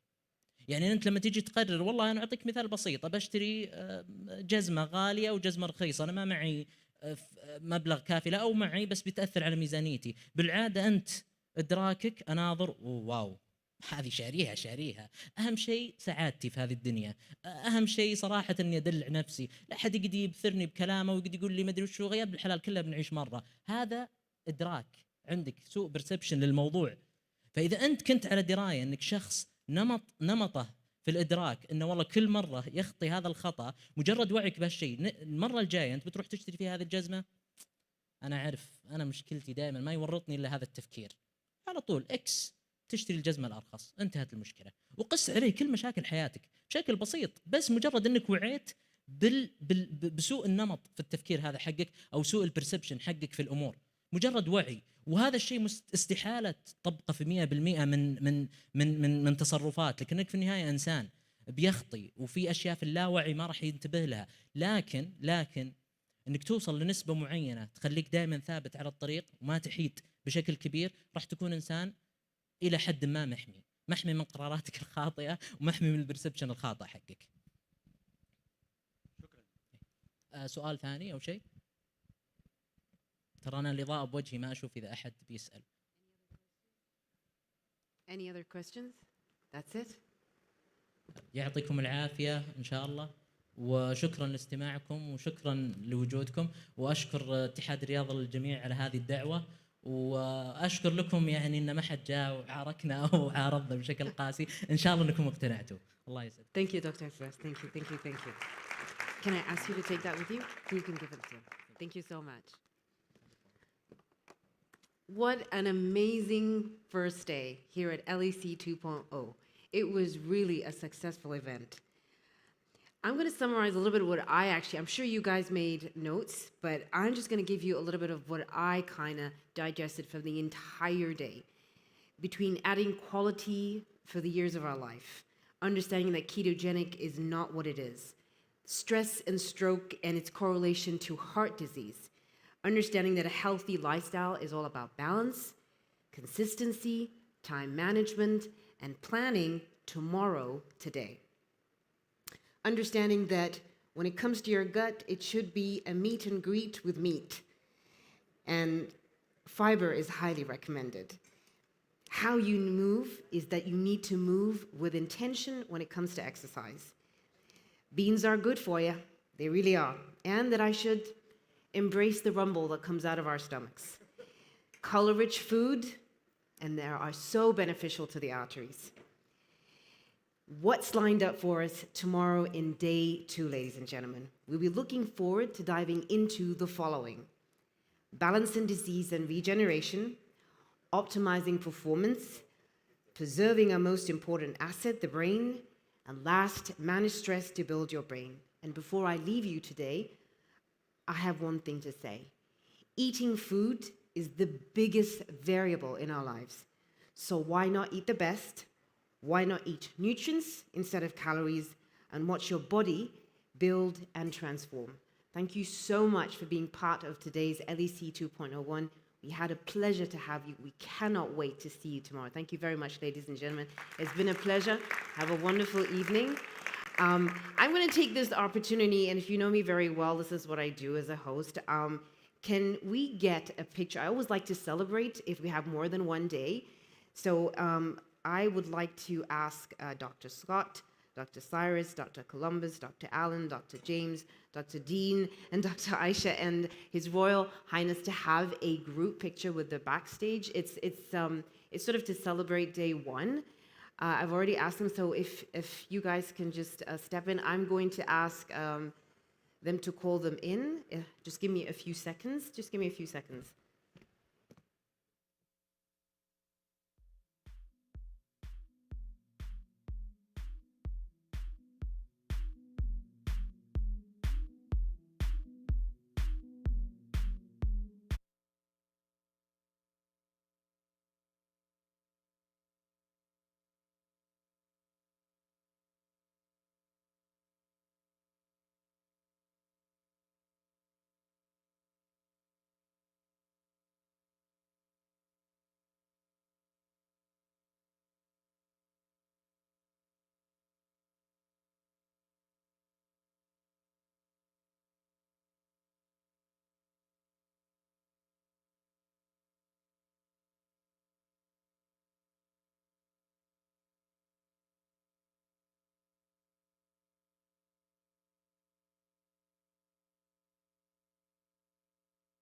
Thank you very much.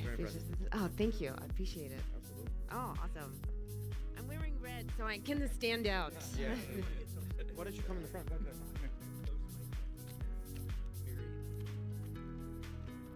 Okay.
you